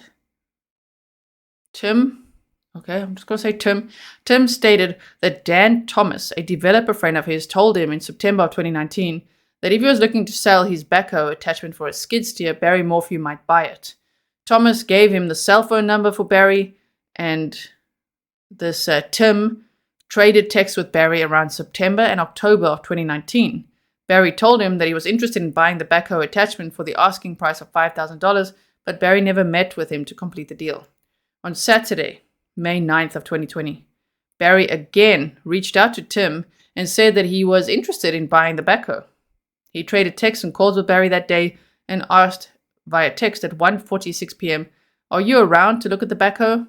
Tim replied at 1:49 p.m., "No, but you can drive by and have a look at 58 Jones Avenue." Tim does not know if Barry drove by the lot because his surveillance cameras were not functional, Barry sent him a text at 1:50 p.m. "Okay, will do, I'll call to discuss." But Barry never called, and Tim did not further pursue him. Tim only found out that Barry was the husband of Suzanne Morphew after the case gained publicity. He explained that the backhoe attachment could easily be used to dig a deep hole or trench in a very short amount of time. Timothy Agnew, aka CBD Tim. As cited previously, Barry told CBI on June 17th and June 25th that Tim from Westcliff might be responsible for Suzanne's disappearance. Investigators identified him as Timothy Agnew. Wow, okay, sorry about that home address there. Let's just move it up. They said your affiant and Special Agent Grizzly contacted Agnew on July 28th of 2020 in the presence of his wife, Megan Agnew. The Agnews were not advised that the purpose of the interview was centered around the allegations made by Barry that Timothy was a drug dealer who should be considered a suspect in the disappearance and death of Suzanne. Timothy advised that he met Suzanne at the farmer's market in Salida in 2018, and Suzanne told him about her battle with cancer. She said that she had lymphoma in her 20s and the cancer was coming back. She was looking for treatment and was non-traditional to buy some time because she was feeling run down. The Agnews provided 4 purchase orders from Barry to Suzanne from October of 2018 through April of 2020 for the hemp oil. Timothy only spoke to Barry once, when Barry called him in the summer of 2019 and said that Suzanne's lymphoma was back and she needed more oil. Suzanne interacted with Timothy about 5 or 6 times and never gave any indication that she was having to be secretive about taking the oil around Barry or that Barry disapproved of her taking the oil. Carrie Woodall. On January 11th of 2021, Special Agent Harris and Special Agent Grizzly interviewed Carrie Woodall in Salida, Colorado. Woodall met Suzanne at the Exer Flex Gym in Salida in the fall of 2018 as they worked out during the same time in the afternoons. Suzanne's workouts were very similar to Woodall's, and Woodall asked her if she was preparing for a competition. Woodall began giving massages to Suzanne in March of 2019 and continued through September of 2019. During the treatment, Suzanne told her that throughout her marriage, including Indiana, she raised her girls by herself. She and Barry moved to Colorado to slow down, but Barry started working for DSI and was trying to start his own business. Woodall estimated that Suzanne said that Barry traveled to Denver once every week or 2 in 2019. Woodall told agents that she felt guilty for not accepting Suzanne's invitation in November 2019 to spend more time together. Suzanne approached Woodall in the gym and asked, "Carrie, can we start going out?" She told Woodall that she needed to start doing things with a friend. Woodall believed that Suzanne was going to speak with her about Barry's failed attempt a few days earlier to ask Woodall to start giving him massages. Woodall has been doing massages for men and women for about 17 years. She has worked on numerous wealthy white men who seem like they have a full life, but are missing something. These men, like Barry, are looking to fill that void through church, money, cars, sexual relationships, or other means that cannot seem to find what they are looking for. Woodall met Barry in September of 2019 during her morning workouts at the gym. She did not know that Barry was married to Suzanne until she saw him sign in on the register that one morning. When she saw his name, everything that Suzanne told Woodall about the problems with her husband clicked in Woodall's mind. Barry was alone during his morning workouts. He watched Woodall in the gym to the point of making her uncomfortable. She perceived him as a predator with a huge ego. Barry's truck caught her attention because of its size, noise, and firefighter plates. Barry was not always working as hard as Suzanne stated, but he was in the gym about 4 times a week. Once, Woodall was working out in the afternoon and she saw Barry walk up to the second floor of the gym. He looked all around the gym until he saw Woodall. After a while, she walked up to the second floor and he said, "Hi, I'm Barry Morphew. Have a good workout." Woodall thought her "Dead Men Tell No Tales" t-shirt might have attracted him. She told Barry, "Your wife is a wonderful person."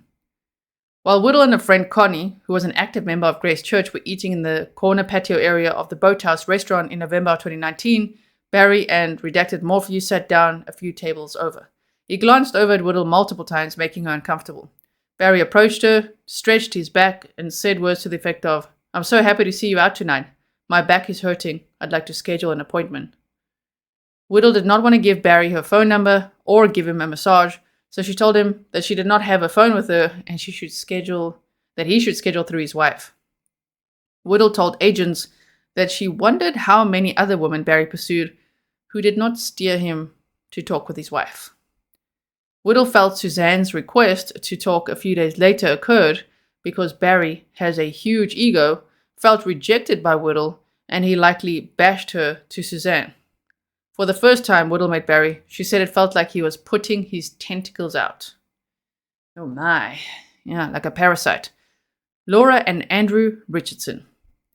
On December 1st of 2020, Special Agent Grusing and Special Agent Harris interviewed Lara. Now they say Laura. First they said Laura. Interesting. Looks like Lara and Andrew Richardson at their Salida residence. Lara met Suzanne through church in 2018 and heard Suzanne was battling cancer. She approached Suzanne and offered to be her friend since Suzanne was new to Colorado, away from her family and friends. Lara went to at least 3 cancer treatments with Suzanne. As Lara and Suzanne got to know each other, Suzanne shared that Barry chose to go to work over going with her to cancer treatments. As Suzanne began to feel better, she was more fiery, and she traveled out of state with Barry to see her father. When the Richardsons went to the Morphew house for the second dinner, Barry announced that Redacted was a virgin, and there are no other virgins at Western State. Okay, interesting announcement at dinner party. The statement was odd to Andrew and Laura for multiple reasons and seemed more like a declaration than a conversation. On May 1st of 2020, Laura and Susie celebrated Suzanne's birthday at Laura's house. Suzanne was very healthy and positive as she showed them her mountain bike and talked about Redacted receiving an award at school. She spoke about doing the financial books for Barry and how that would serve as a bridge between them. Suzanne also started training online to become certified as an athletic trainer. She was coming out of cancer treatment and felt like she had a second chance at life. Andrew said that he and Laura responded to the scene where Suzanne's bike was recovered on May 10th after Redacted called Laura at about 9 p.m. Andrew and Laura stood with Barry on the road for 4 hours while law enforcement, along with search and rescue, searched for Suzanne. Andrew told agents that Barry was silent for most of their time on the road, regardless of the suggestions that Andrew made. Andrew told Barry that they should explore the tracks around the bike or go down to the area where Suzanne's bike was recovered to see if they could see anything. Andrew wanted to search, look around, and ask questions to figure out what happened to Suzanne, but Barry was not interested. Barry looked at Andrew and said, "You're a really good man." Andrew did not know why Barry said that in context of their situation. Andrew described Barry's expression as stone-faced throughout the evening. Andrew said the bike positioning in relation to the road made no sense for an accident to have occurred because the rider would have needed to make a 90-degree turn from the road to head downhill. Barry told Andrew that he made the trip from Denver to Salida in an hour and 15 minutes or some similar ridiculous amount of time once he thought that Suzanne was missing. Andrew did not understand why Barry waited that long until that night to come back if he thought Suzanne was on a bike ride that morning. Andrew helped with the searches for Suzanne, which Andrew described as disorganized. Barry and his friend George searched by themselves. Barry was gone all day, every day, and left his girls at the house. Barry tracked a mountain lion for an entire day across Highway 50, but he did not find anything. On his 3rd or 4th night after Suzanne went missing, and Barry had been complaining about law enforcement's focus being solely on him, Andrew went to speak with a friend of his who lives nearby and is a defense attorney. The attorney listened to Andrew, and he gave Andrew his business card to give to Barry. He told Andrew that Barry needed to take the polygraph test so law enforcement could focus somewhere else. Andrew took the card and gave it to Barry, explaining his conversation with the attorney. Barry was very excited to get the card and grateful for Andrew's referral. However, when Andrew told Barry the attorney recommended that he take a polygraph, Barry looked at Andrew and said, "I don't think I'd pass a polygraph." Oh. Andrew waited in uncomfortable silence for a few moments to allow Barry to qualify his statement. Andrew told agents that he got chills from Barry's response, and he thought Barry's reaction was very strange.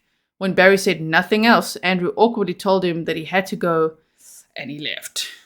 Andrew waited until present date to tell law enforcement about the encounter with Barry because he did not know if it meant anything to the investigation. Barry has since told Andrew that he spoke with the attorney a few times, and the attorney has been helpful. On December 8th of 2020, Laura said that Barry called her on December 4th of 2020 at 10:30 a.m. and they spoke for 10 minutes.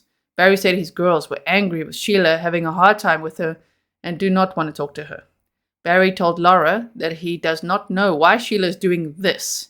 He said words to the effect of, "Suzanne's not dead, she's coming back." Barry thus did not know why Sheila felt that she needed to remember Suzanne or grieve. Laura was shocked by these words, but did not ask Barry why he thought Suzanne is alive. Matt Craig.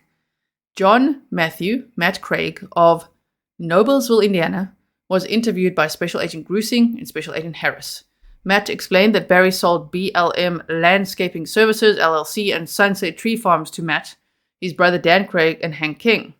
Matt's father signed as a guarantor for the purchase of the business, which occurred on January 12th of 2018, and they paid Barry $189,000.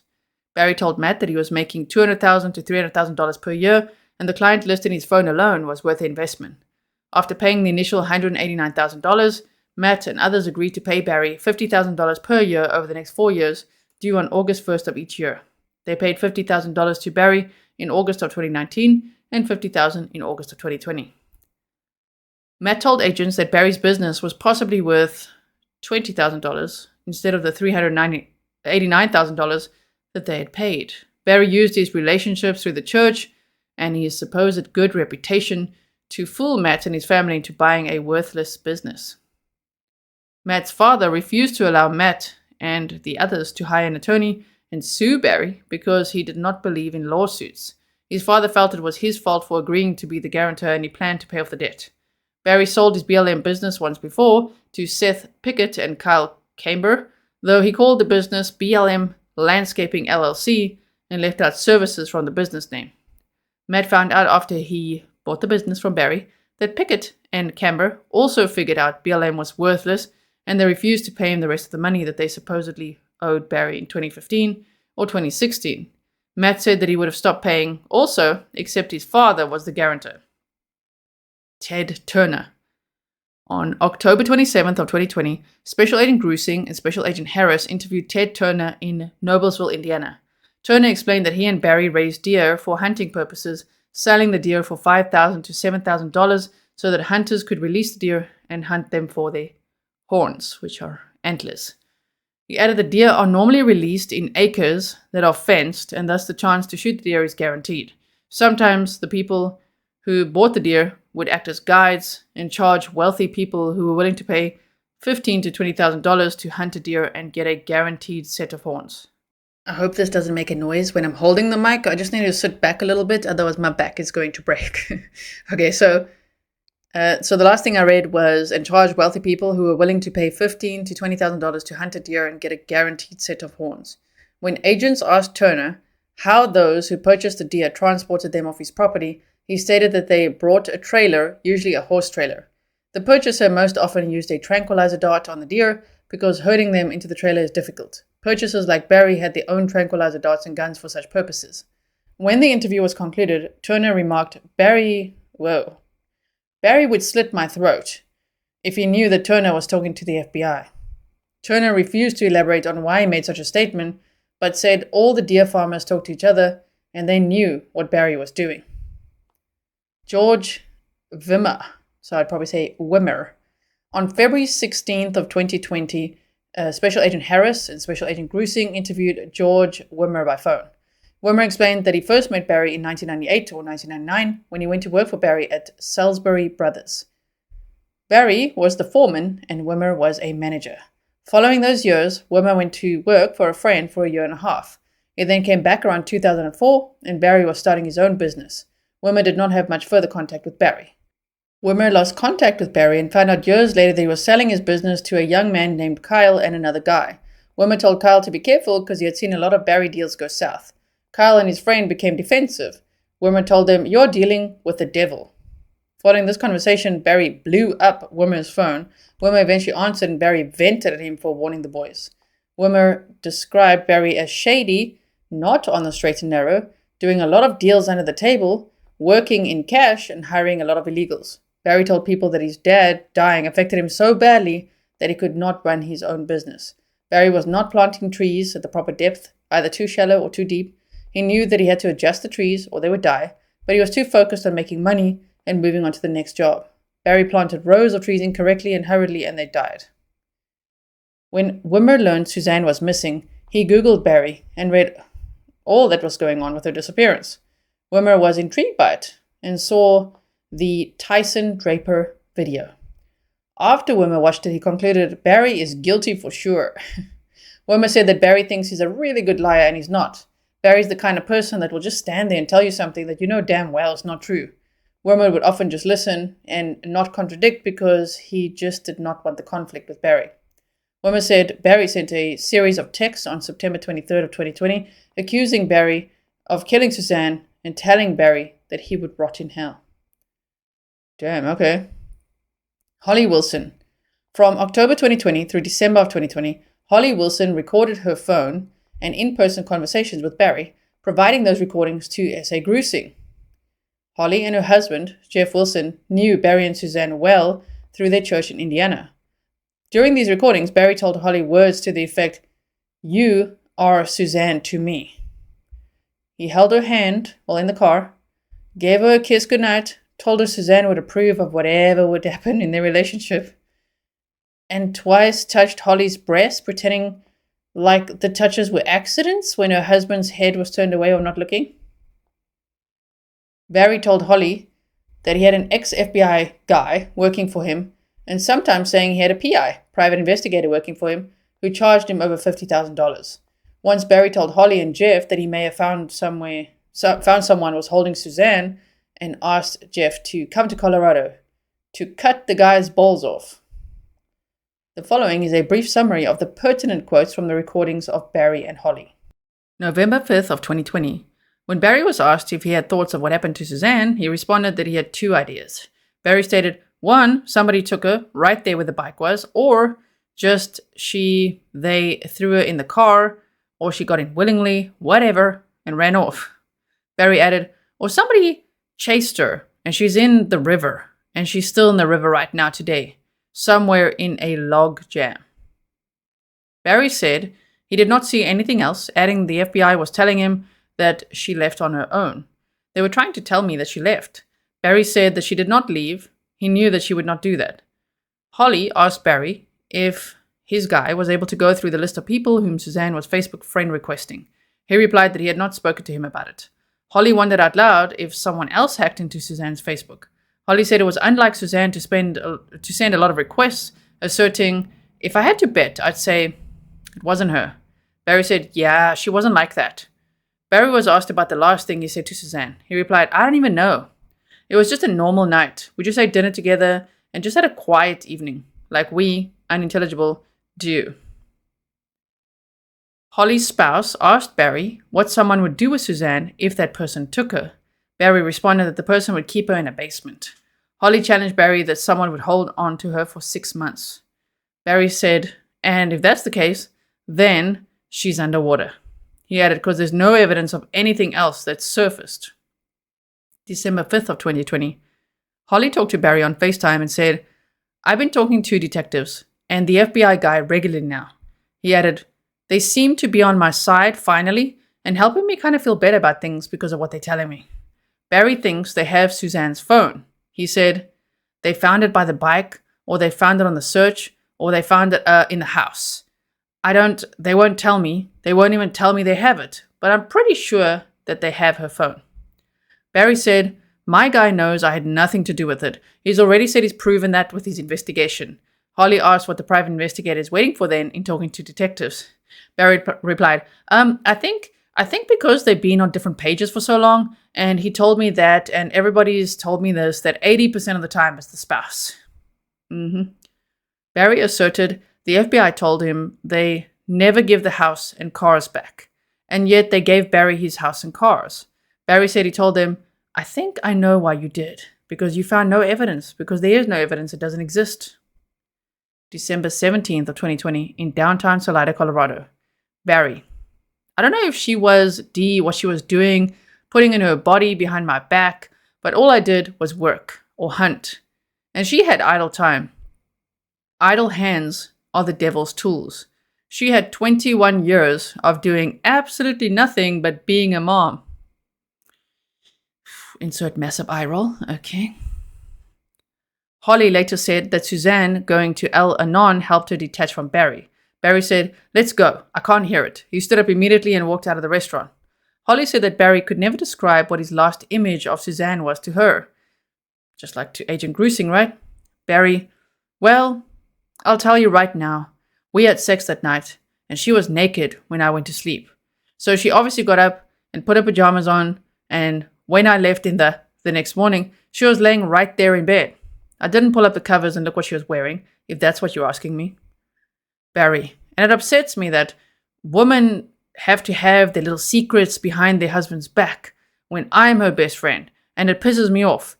It pisses me off that if my wife went behind my back and said that shit about me." He continued, "That's the problem with women. They get their little things going between each other and they have no respect for their husbands." Barry later said, "Well, she said I cheated on her." Holly confirmed Suzanne told her the same. Barry said, "But I didn't." Barry later said, "I mean, if I would have done one thing wrong, I would be in jail right now." Barry said, "What you guys had in your little private conversations has nothing to do with the situation that we're in, unless she left on her own. And if that's the case, then I'm sure she'll surface someday for her daughters. But I don't believe that's the case. I truly believe that her disappearance was out of anyone's hands but God's. And God allowed that to happen for some reason. And we might never know until we get to heaven." Holly said that if she had told Barry before Suzanne's disappearance that Suzanne was detaching from him, he would have reacted in the same defensive way.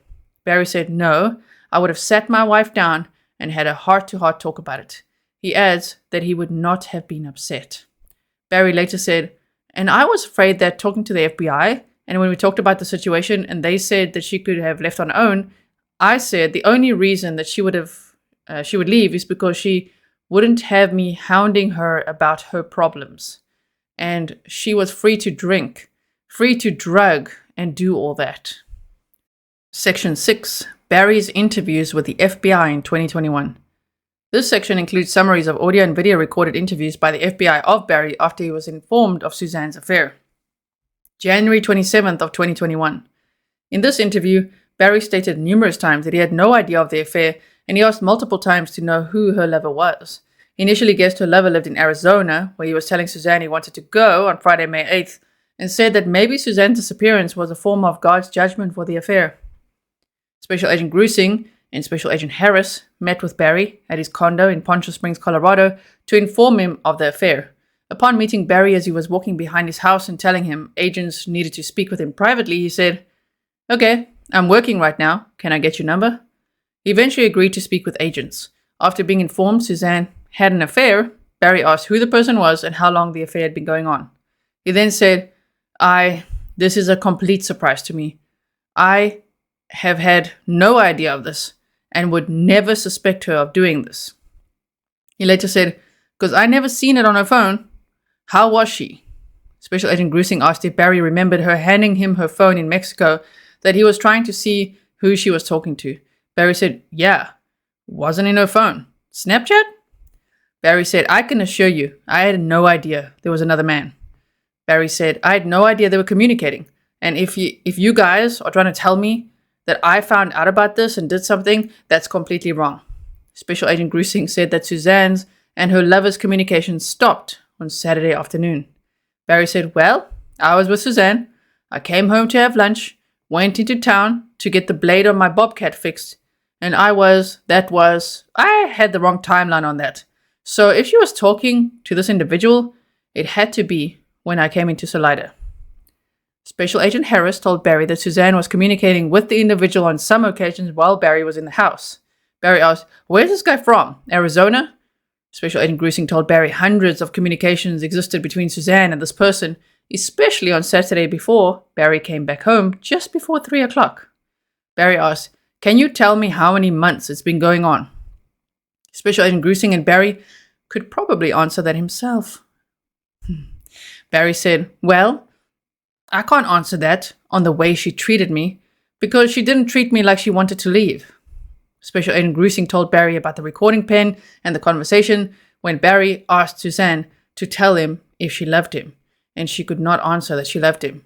Barry was asked if he remembered that. Barry was shaking his head side to side to signal no. Ezra replied, yeah, I remember. So it's like, yeah, I remember. Barry began to cry audibly. Okay, then. There's a picture. Barry stated, she's always been insecure because she didn't have a father. He left, was a drunk. When we were dating, insecure that I'm cheating, I'm having an affair. When we're married, I got a secretary that I'm having an affair with her. You can go back through my whole entire life. I've never even touched, let alone talked or texted to another woman besides my wife. You'll never find that. Are you sure? Barry asked to guess who Suzanne's lover was, and he said, it's either David Huff or Kevin Stout. Am I right? Agents did not confirm, and Barry began to talk about Suzanne possibly being in the river. Special Agent Gruesing asked, the river? From an accident or an abduction? Barry said, either one. I don't think the way I see it, it was an accident and she ran from somebody to the river. He continued, if she got in the river and hit a rock with her head from that, that could have been a possibility. Or they could have grabbed her at the river and took her up. Barry was asked if he found out something about Suzanne on Saturday if someone else was involved. Barry shook his head and said, there's nothing that I found out on Saturday about her having an affair. Nothing. Special Agent Gruesing asked her if he found out Friday or Saturday if she was having an affair. Barry said, I told you. I've already told you this. This is the first day that I found out that she had an affair. You researched the lady. She's an angel. She's a saint. This just blows my mind, and it's going to blow anybody's mind to find this out. He added, and as soon as they find out, they're going to say, old hothead Barry found out and killed his wife. Well, yeah. Yes, that's what people said, and might still be saying. Special Agent Gruesing told Barry about the May 6th text wherein Suzanne said, I'm done, let's just handle this civilly. Barry was working, and his responses were that life was not worth living, and going to meet my savior, and life is a mere grain of sand compared to eternity. Barry said, yeah, and I was just trying to hurt her. That's all I was doing. I would never have killed myself with my daughters. Special Agent Gruesing told Barry that investigators noticed Suzanne did not tell Barry not to commit suicide. Barry said, I know. Well, it makes perfect sense now why. Back then it didn't to me. I would wanted to say, no, don't hurt yourself, blah, blah, blah, but yeah, it didn't come. Barry said, I appreciate it, but I want you to know that I've been a Christian my whole entire life. I accepted the Lord, I love the Lord, and he knows why this happened, and I gotta trust him. I have to trust that he did this for a reason. He added, I'm telling you, I had no idea of this until today. But looking at everything right now, things are making a little bit more sense to me from God's point of view, because I would never understand why God would take away my wife after I fought 2 battles of cancer with her, had 2 miracle babies that we shouldn't have had, and had a wonderful life together. Barry continued, I can promise you that I knew none of this until today. Barry said, she never talked Saturday to me about leaving. I mean, did you find communication between her and I Saturday about that? Because to me, Saturday was a good day. We had a good evening together. Saturday to Friday, we had an argument on the phone. Friday, I'm sure you've seen that. Special Agent Gruesing told Barry that for some reason, it seems he's placing Wednesday as Friday. Barry said, oh. Special Agent Gruesing reminded Barry that it was Wednesday when Suzanne said she was done. Barry said, okay, then that was Wednesday, not Friday. Friday, she would go through these times where we would fight like that, and then everything would be back to normal. And it was like nothing ever happened. And we'd go eat dinner, we'd go have home, we'd have sex, everything would be fine. Special Agent Gruesing told Barry that investigators have a fuller picture of his actions in Broomfield. Barry said, I told to Joe and Derek everything. And Joe's like, well, why are you going to 5 different trash cans and throwing all kinds of crap away? And I said, I've done that my whole entire life. My truck's a mess. I throw things away here and there because I'm a tightwad and I don't want to pay for trash pickup or this or that or had time. That day I was going to have more time, spend more time on that wall that day. But when I got to it and realized that my workers were going to come and I could just have them do the stuff, and I had time on my hands. Special Agent Gruesing asked Barry about coming home on Saturday after errands and whether he remembered where Suzanne was when he got home. Barry said, nope.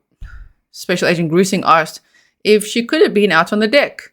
Barry said, I don't remember, shaking his head side to side before answering. I do not recall where she was when I got home. I don't even remember going to town and doing that. Special Agent Gruesing told Barry that investigators have some images to show him. Barry said, of that she sent to this guy? Special Agent Grizzly confirmed and said that it might be the last time outside of Barry that she is seen by someone else alive. Barry said, I'm telling you right now that there was nothing out of the normal Saturday afternoon. Nothing. It's almost like that evening. Nothing ever happened to us that week. She's like one person one day, another person another day. And when she acts like that, I'm going to accept it and take it all in, because when she's distant and cold, I don't get any affection. And Saturday, there was no problems. None. And I don't understand that you're telling me that she's communicating with this guy Saturday all day. I'm working till noon, come home, eat lunch with her, leave again and come home, and then spend the evening with her, eat supper with her, have sex with her. I can assure you that Saturday night was a good night for us. And I can assure you that we made love that night. And there's no way that she would have done that to me if she's got this head on about this other guy. Special Agent Grizzly said that Suzanne was disclosing things about their love life to the other guy. Barry said, well, I'm sure if she's not disclosing things, our having sex with her lover, Barry made air quotes with his hands, her lover, while saying this because that would upset him. So she's probably lying to him if she's saying we're not having sex, because we do, and we did. And I can assure you that night we did, 100%. And February, when I went to meet her in Florida, that's all it was sex. I mean, why would she do that to me if she's got this other guy that she's leaving me for? None of this is making sense.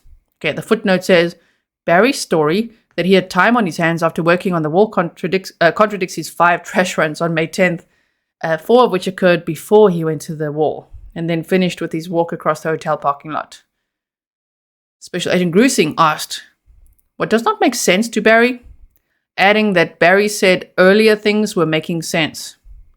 Barry said, making sense in God's eyes. Why someone like me, someone like us? Well, now that you told me that she was having an affair, maybe, I don't know, maybe in God's eyes this was his way of resolving something. I don't know. Barry stated, that's just why I said it's making sense to me with God's relationship. None of this. I'm telling you that there's nothing that I knew about. I know I had texts where I said, yeah, you're having an affair, you're having a boyfriend. I just did that to reciprocate what she was saying to me. Special Agent Grizzly said that Suzanne had on her notes on her phone that Barry accused her of having a boyfriend on May 6th, which is the same day that she texted and said that they should just do this civilly. Special Agent Grizzly asked Barry if he remembered that.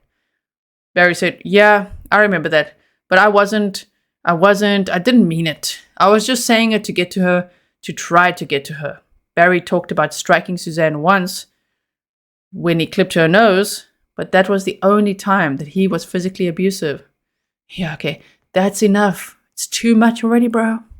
So, Special Agent Grizzly said that in doing the victimology work on Suzanne, investigators know that was not the only time that she came at Barry, and that when Suzanne got frustrated, she would physically come at Barry. Barry said, she's physically come at me several times through my life, and I took it. And I'm a man, and I'm tough, and I can take it.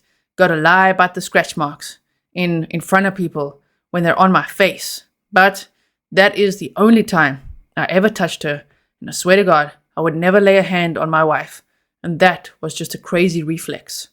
Special Agent Harris asked Barry what he meant when he said this might be God's way of resolving things. Barry said, I'll tell you what, I've had a very hard time understanding why God did this, and he allowed it. If you know what you know that he allows bad things to happen. But all that we've been through, and all that we are, I couldn't understand it. And maybe we'll never understand till we get to heaven. But if I would have known this in the beginning, I wouldn't have to suffer for 9 months, not knowing why God did what he did. I'm not saying he did it to punish Suzanne because of her affair, but it makes more sense than what I knew before you guys came in today. Barry said he wanted the news of the affair to be kept between agents and him, adding, and if we can all keep this private between us forever, that's all I would ever want. January 28th of 2021. In this interview, Barry suggested that Suzanne ran away, discussed with agents her numerous trips to meet her lover, now that he knew the information, right?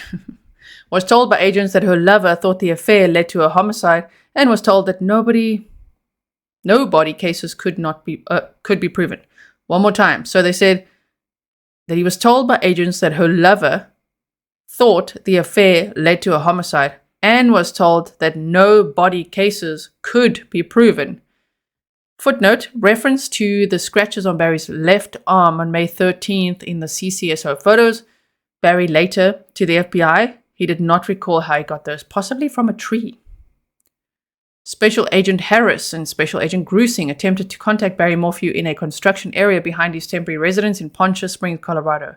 He spoke with agents by cell phone as he walked back and forth in front of the car, about 50 yards away from the vehicle, though agents said that they needed to meet with him. Some of the conversations included: after thinking about what we learned yesterday, Barry suggested that Suzanne ran away. He said, "Can you answer that? Can you answer, could she possibly have staged her bike and got in the car with somebody? I know what they did, research on all the vehicles that were in the area, and I mean, did that clear that, possibility? Because she's not a dumb person, she's pretty stinking smart. And if she's thinking of just taking off, that's something that she would think about. I know her. Is that a possibility that she did that?" Special Agent Grusing told Barry that Suzanne sent her lover photos of herself, serving as her last proof of life. Barry stated, "Well, let me tell you this, and see if you can shed some light on this. I told you that in the past year, not the past year, but before that happened the past year, she had taken 7 trips by herself. Are you guys aware of those?" Special Agent Grusing confirmed, and Barry replied, "And one of them was to Louisiana. Are you aware of that one?" Special Agent Grusing confirmed, and Barry replied, "And was this individual that she was having an affair with at that location with her?" Grusing asked Barry his thought and why he brought up Louisiana. Barry stated, "Because it would just, when it happened and she said she was going there, it didn't make sense at all to me. She's like, I've always wanted to go, blah, blah, blah. And she was going through cancer. I was trying to make her happy, wanted to give her whatever she wanted. But when I was questioning her, it didn't make sense to me why she'd want to go there." Barry asked, "So, I mean, then that means you guys have evidence that she's not?" Special Agent Grusing stated that the FBI uses methods to determine if someone is alive or not. Barry asked, "In your systems of investigations, these things that, or physical evidence?" Special Agent Grusing concurred that there was little physical evidence, and he told Barry that recently some no-body homicides cases have used the FBI to prove that someone's not alive. Barry responded, "That's very interesting." Footnote, Barry admitted to questioning Suzanne about the New Orleans trip to meet Libler, further evidence that he suspected the affair. Barry asked, when you approached him, her lover, what was his demeanor?" Special Agent Grusing said he was shell-shocked and very contrite. Special Agent Harris confirmed that he was shell-shocked and contrite, adding that the man feels bad about it. Barry asked, "Feels bad? He feels bad about the affair?" Special Agent Grusing said he wonders if the affair caused her to disappear and caused her homicide. Special Agent Grusing added that Suzanne's lover said, "Maybe it was my fault. Maybe my relationship with Suzanne caused her to be killed." Barry was silent for a few seconds. Barry stated, "See, now you guys are talking this, you're talking in a way that it really bothers me." Special Agent Grusing, "Why?" Barry said, "Because I have no evidence of my wife being dead. And you guys are absolutely certain of it. And that's very troubling to me." Special Agent Grusing said that yesterday, Barry said that he thought she was under the Beaver Dam. And Special Agent Grusing does not think that she would not have survived down there. "I know, but I don't know that for a fact. I said that's my thought. And after 9 months of nothing from anybody, that would seem to make sense why there's no evidence. But I don't know that for a fact." Barry later said, "Let me ask you a question. You guys have bugged my phone. You've heard every conversation that I've had since May 10th. If there was one thing that I said, I mean, you've done this for 25 years. I mean, there's no conversation that I've had with anybody that would make you guys look at me as a suspect." Well, he actually said as a suspect. Remember that one. A suspect. Special Agent Grusing reminded Barry about the problems he cited earlier with CBI, adding that Barry's statements do not make sense with some of the evidence. Special Agent Grusing told Barry the FBI was not after him, but just trying to find Suzanne. Barry said, "Okay, well, I'm at my meeting. I've got to get back to work." February 28th of 2021. In this interview, Barry again asked for the lover's name, gave his code for knowing when people tell lies, discussed his activities on Saturday, May 9th, and significantly changed his earlier accounts to match evidence provided to him, putting a gun in his hand that afternoon when Suzanne was last known to be alive. At 1:14 p.m., Special Agent Gruesing greeted Barry, and Barry replied, "Hey guys." Oh, he's with special agents. And Gruesing and another one, they say, "Hey guys." Special Agent Gruesing told Barry that agents needed to share information with him. Barry stated, "I've got a meeting here in about 10 minutes I was going to head for, but how long will it take?" Special Agent Gruesing told Barry that he has first right of refusal to the information. He asked, "Is this about her and the guy?" Gruesing said that agents would like to discuss the affair, the technology, and other aspects, and that Barry can clear this up. After a few minutes, Barry asked, "Are you able to give me the name of the gentleman?" Special Agent Gruesing said agents could share more information with Barry, and then asked him what giving him the name of the man would do for him. Barry answered, It's just peace of mind. If it was a friend or an acquaintance, just peace of mind. Wouldn't you want to know if it was your wife?" Special Agent Gruesing said he did not know how he would respond. Barry added, "Yeah, I mean, just to know. That wasn't a friend, at least." Special Agent Gruesing confirmed the man was not Barry's friend. Special Agent Gruesing responded, "The evidence points towards her not being alive with the facts collected to date, not to determine who was guilty." Barry said, and I'm not guilty. There's no doubt that I'm not guilty. I'm just telling you that from what Joe and Derek did to me, I mean, Jim Comey's a liar, and I mean, do you think he's a liar?" Special Agent Gruesing said he did not know if Comey was a liar, and Barry interrupted, "That's ridiculous. How could you not know he's a liar from what he said on the stand in front of the Senate?" Special Agent Gruesing asked what he said.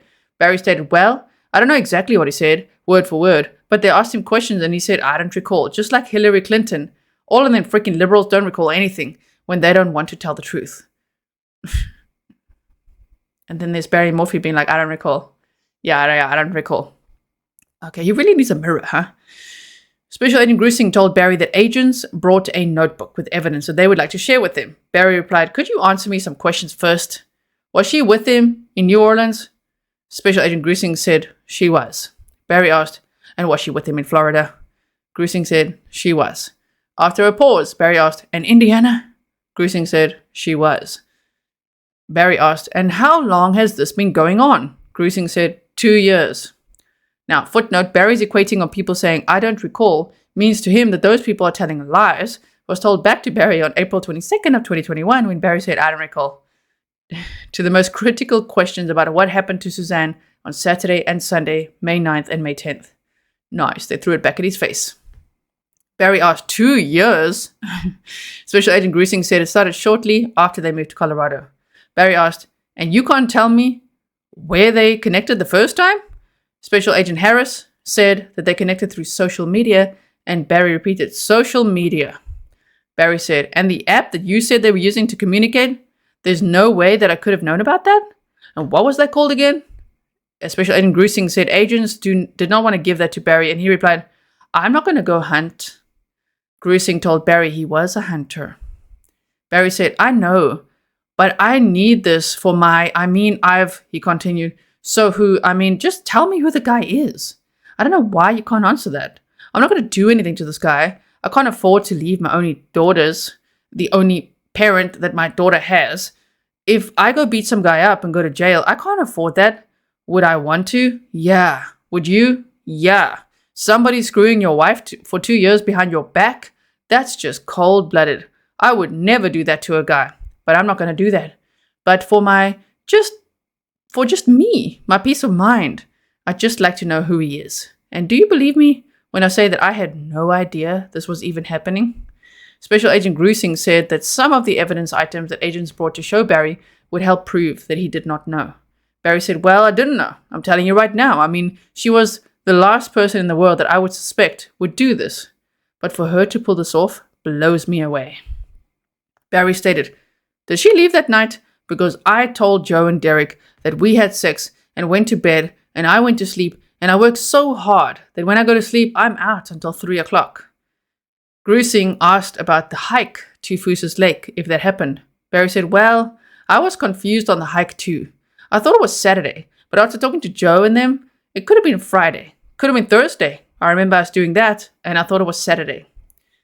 The footnote says Barry has made at least 13 assertions by his third interview with the FBI, most of them unsolicited, that he had no idea about the affair and asked agents to say that they believe him. This contradicts other statements made to the FBI and his actions in 2019 to find out who Suzanne is talking with and who she's seeing on her trips. Special Agent Grusing asked if Barry came home Saturday and went for a hike or bike ride. Barry said, when I came home, we did lunch then. Special Agent Grusing asked if that was veggie soup, and Barry replied, yeah, lunch. Special Agent Grusing asked if they hiked after lunch. Barry said, I don't recall, because I don't even recall taking my bobcat back to crib. Special Agent Harris confirmed that Barry texted crib that he was at the house and needed a few minutes. Barry said, oh, okay, yeah, I don't know. I don't know why. I've got a great memory. I don't know why I don't recall that. Special Agent Grusing said Barry called Tim backhoe, and Barry said, backhoe attachment for the bobcat. And I looked at that. I don't know if it was that day or what.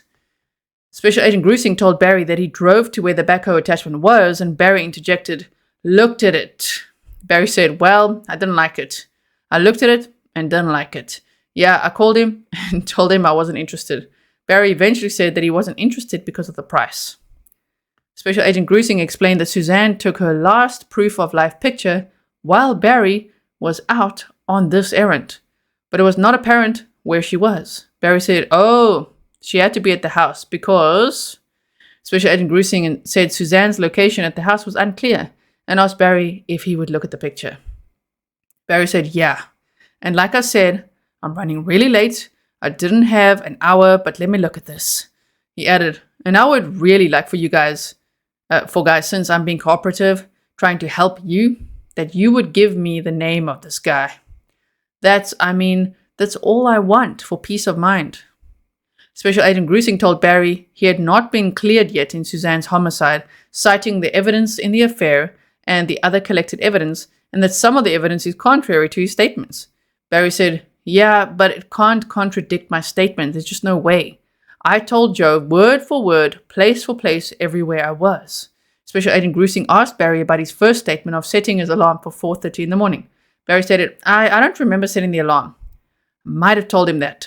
Special Agent Grusing confirmed that he told him that. Barry said, but not my phone alarm, the clock alarm. But I set that thing so many times. I mean, maybe I didn't remember, but I know I wanted to get going early. And sometimes when I know I got to get up early, I set the alarm. Special Agent Grusing told Barry the FBI knew that he was moving well before 4:30. Barry said, I get up, I got an enlarged prostate. I get up and pee all night through. All through the night. Okay, Barry TMI. So footnote, reference earlier interview with Tim. I can never see that surname. What is the surname? It looks like K-L-C-O. Kilco. Tim. Barry already knew the price of the backhoe attachment and never told him why he did not want to buy it after that Saturday, May 9th. Special Agent Grusing interrupted and told Barry that he was outside in his driveway. Barry said, well, if I did anything outside, it wasn't anything wrong. Special Agent Grusing explained Barry's statements do not matter compared to the importance of him seeing the evidence. Barry replied, it doesn't matter. Your evidence does not matter because if it's anything to do with tying me up with her disappearance, it's wrong. Special Agent Grusing said the agents are in an auditor role, not determiners of guilt. Barry interrupted, but Johnny, he's calling Special Agent Grusing Johnny, but Johnny, you know that there's nothing on my phone that shows that I knew about her affair. So I think I know what you guys are trying to do. You're trying to say, if I knew about that, then I did something. Special Agent Grusing later told Barry that Suzanne told Jean Ritter not to come over to have coffee that week. Barry said, see, this is all pointing to her leaving. All of it is. And if she's in Mexico somewhere and she's freaked out or something went wrong, how do we know that? Barry said that he had to go to work, but agreed to see the photo of Suzanne's last proof of life. Yeah, it's like he was avoiding that, huh? Barry looked at the photo and said, well, look at her. She's obviously drunk. Look at her eyes. Do you know what drunk eyes look like? He added, I mean, would you say those eyes are drunk eyes? Special Agent Grusing said bloodshot eyes are what he looks for.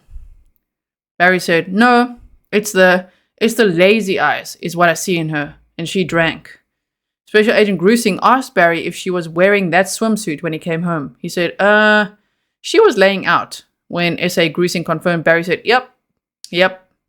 Special Agent Grusing asked if this arrival at home was after the blade change with Kribari. Barry replied, no, that's from going home after I got finished with Morgan for lunch. She was laying out, and then we ate lunch. Special Agent Grusing said the photo was taken later that day, and he replied, then she must have went back out when I left. Special Agent Grusing asked Barry if Suzanne was still laying out the second time he came back. Barry shook his head and said, I don't recall that. After a pause, he said, I don't recall. Special Agent Grusing told Barry that when he arrived that afternoon, his phone went around the house quite a bit. Barry was nodding his head saying, Oh man, it's just like, Yeah, okay, chipmunks though, right? Were you looking for her? Barry said, I shoot chipmunks?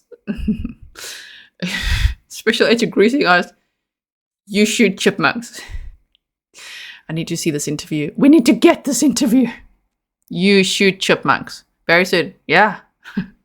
Special Agent Grusing said it looks like he was chasing one. Barry said, yeah, I was. I've shot 85 chipmunks because they got into my furnace and cost me a bunch of money. So when I'm home, Special Agent Grusing interrupted and asked if he used a 22, and Barry replied, 22. So when I'm home, I just walk around and shoot him. Just keep going around the house. Barry made circular motions with his right arm. Just keep going around the house. Every time I go around the house, I'll see another and I'll shoot it. Special Agent Grusing told Barry that activity would explain his phone's behavior, adding that he left his driver door open in the garage before he went to the first patio. Barry said, and said, yeah, shooting, while nodding his head during the description of movement. He added, no, I'm shooting chipmunks. I've done that ever since we moved in.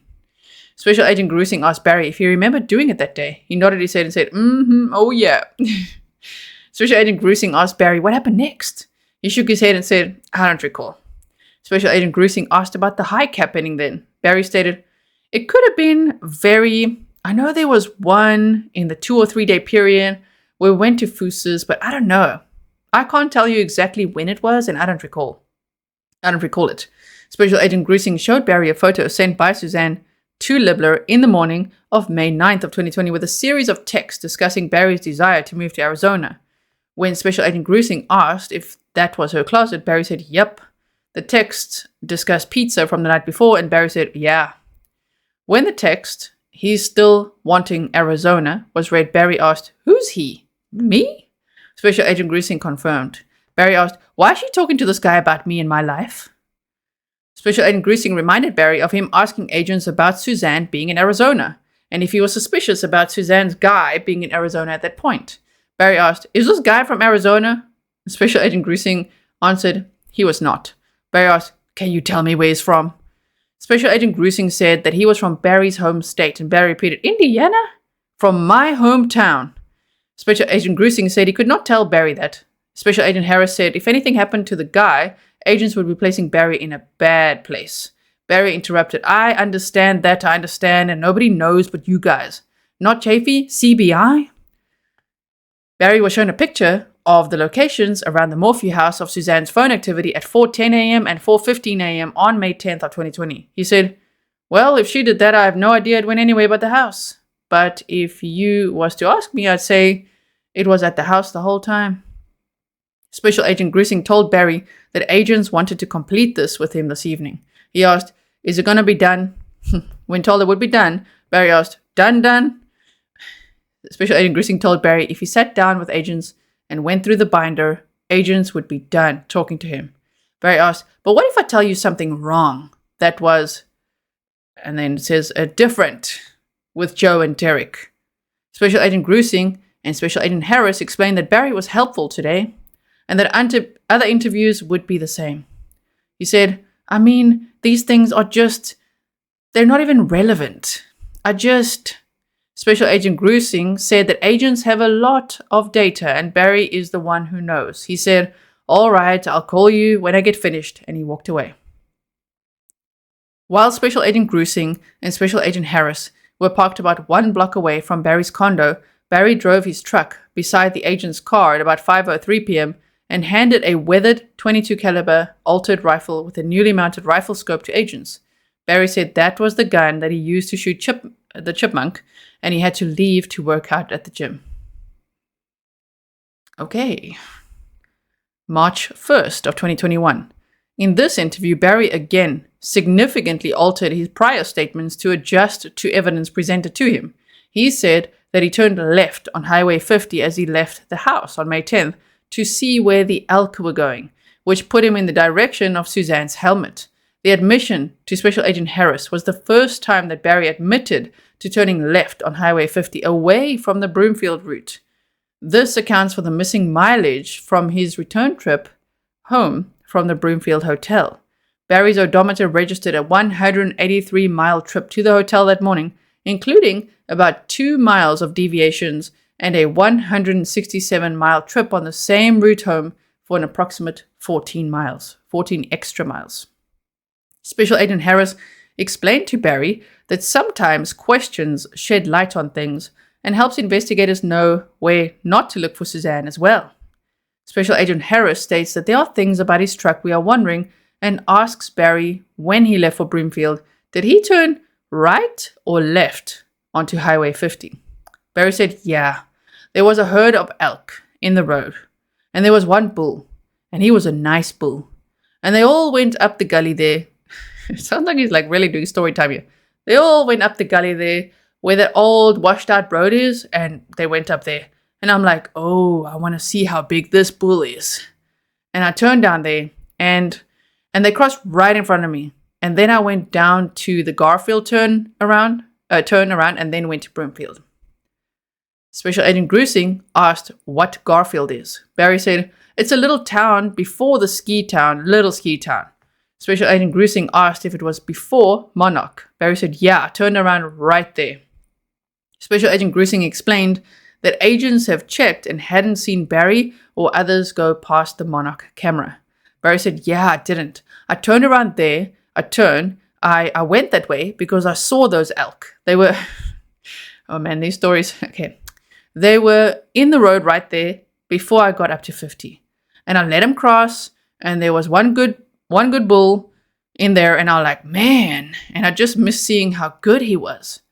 You know, I'm a hunter, and I just wanted to see him, and I just turned that way to look at him.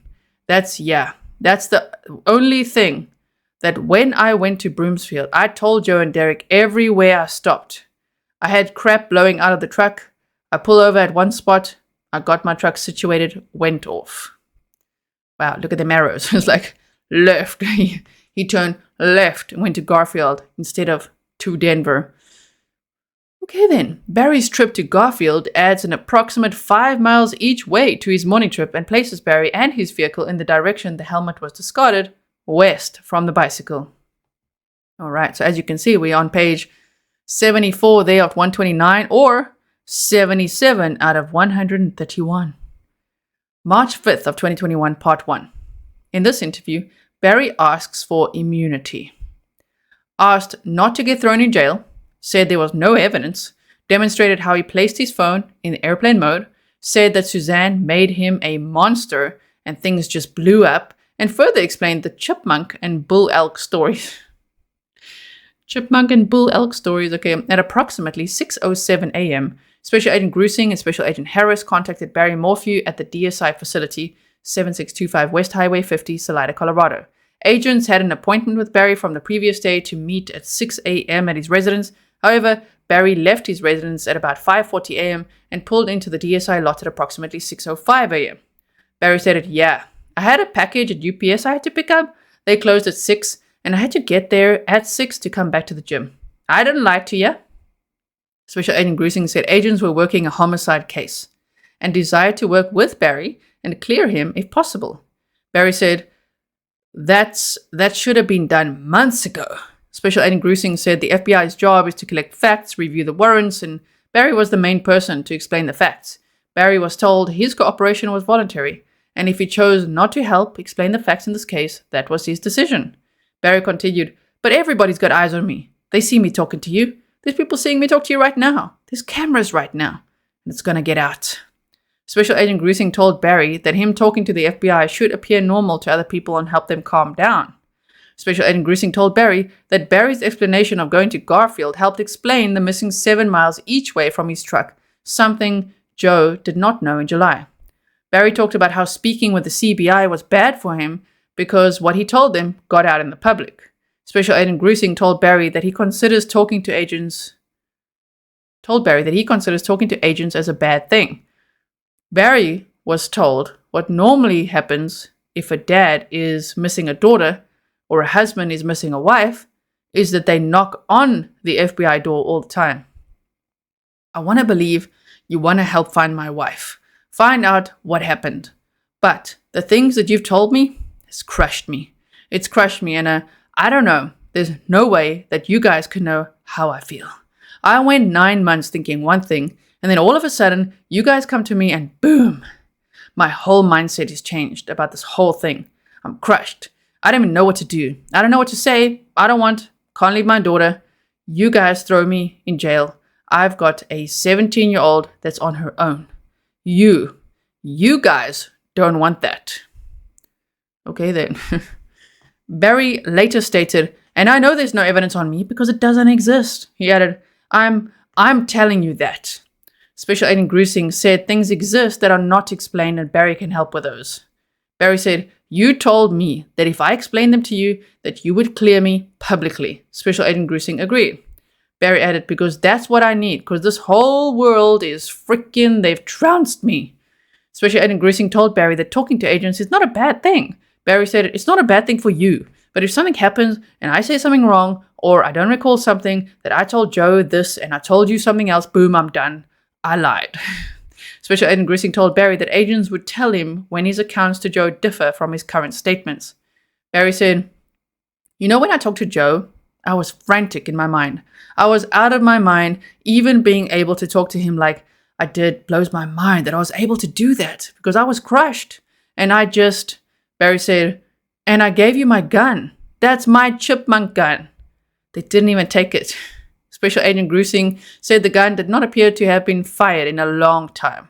Barry said, "Yeah, it has." He added, "I'm just telling you right now that if I was guilty, I wouldn't hand over weapons to you guys." Special Agent Grizzly said that Barry's movements that afternoon, to include the truck door opening, him running from porch to porch, and Suzanne not answering texts from her lover, looked different from investigators' perspectives. Barry stated, "I explained that. You can ask anybody that knows me. I've killed 85 chipmunks at my house. That's all I do. I can't sit still. I'm a worker. I'm a busy bee. That's what I was doing that day." Special Agent Grizzly asked Barry for permission to ask another question about the chipmunk thing, and Barry said, "Yeah." Special Agent Grizzly said, from 2:44 p.m. to 2:47 p.m., Barry is going to the porches. Barry said, Special Agent Grizzly said at 2:47 p.m., Barry's phone went into airplane mode. Special Agent Grizzly asked Barry if he placed the phone in airplane mode. Barry asked, where was it on me? Or was it in the kitchen or what? Special Agent Grizzly said the phone movement was how agents knew that Barry was moving around. Barry said, "Oh, because it was on me?"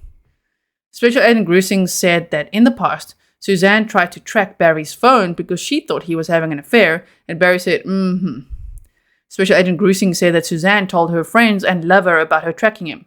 Barry stated, "Well, she's told me that.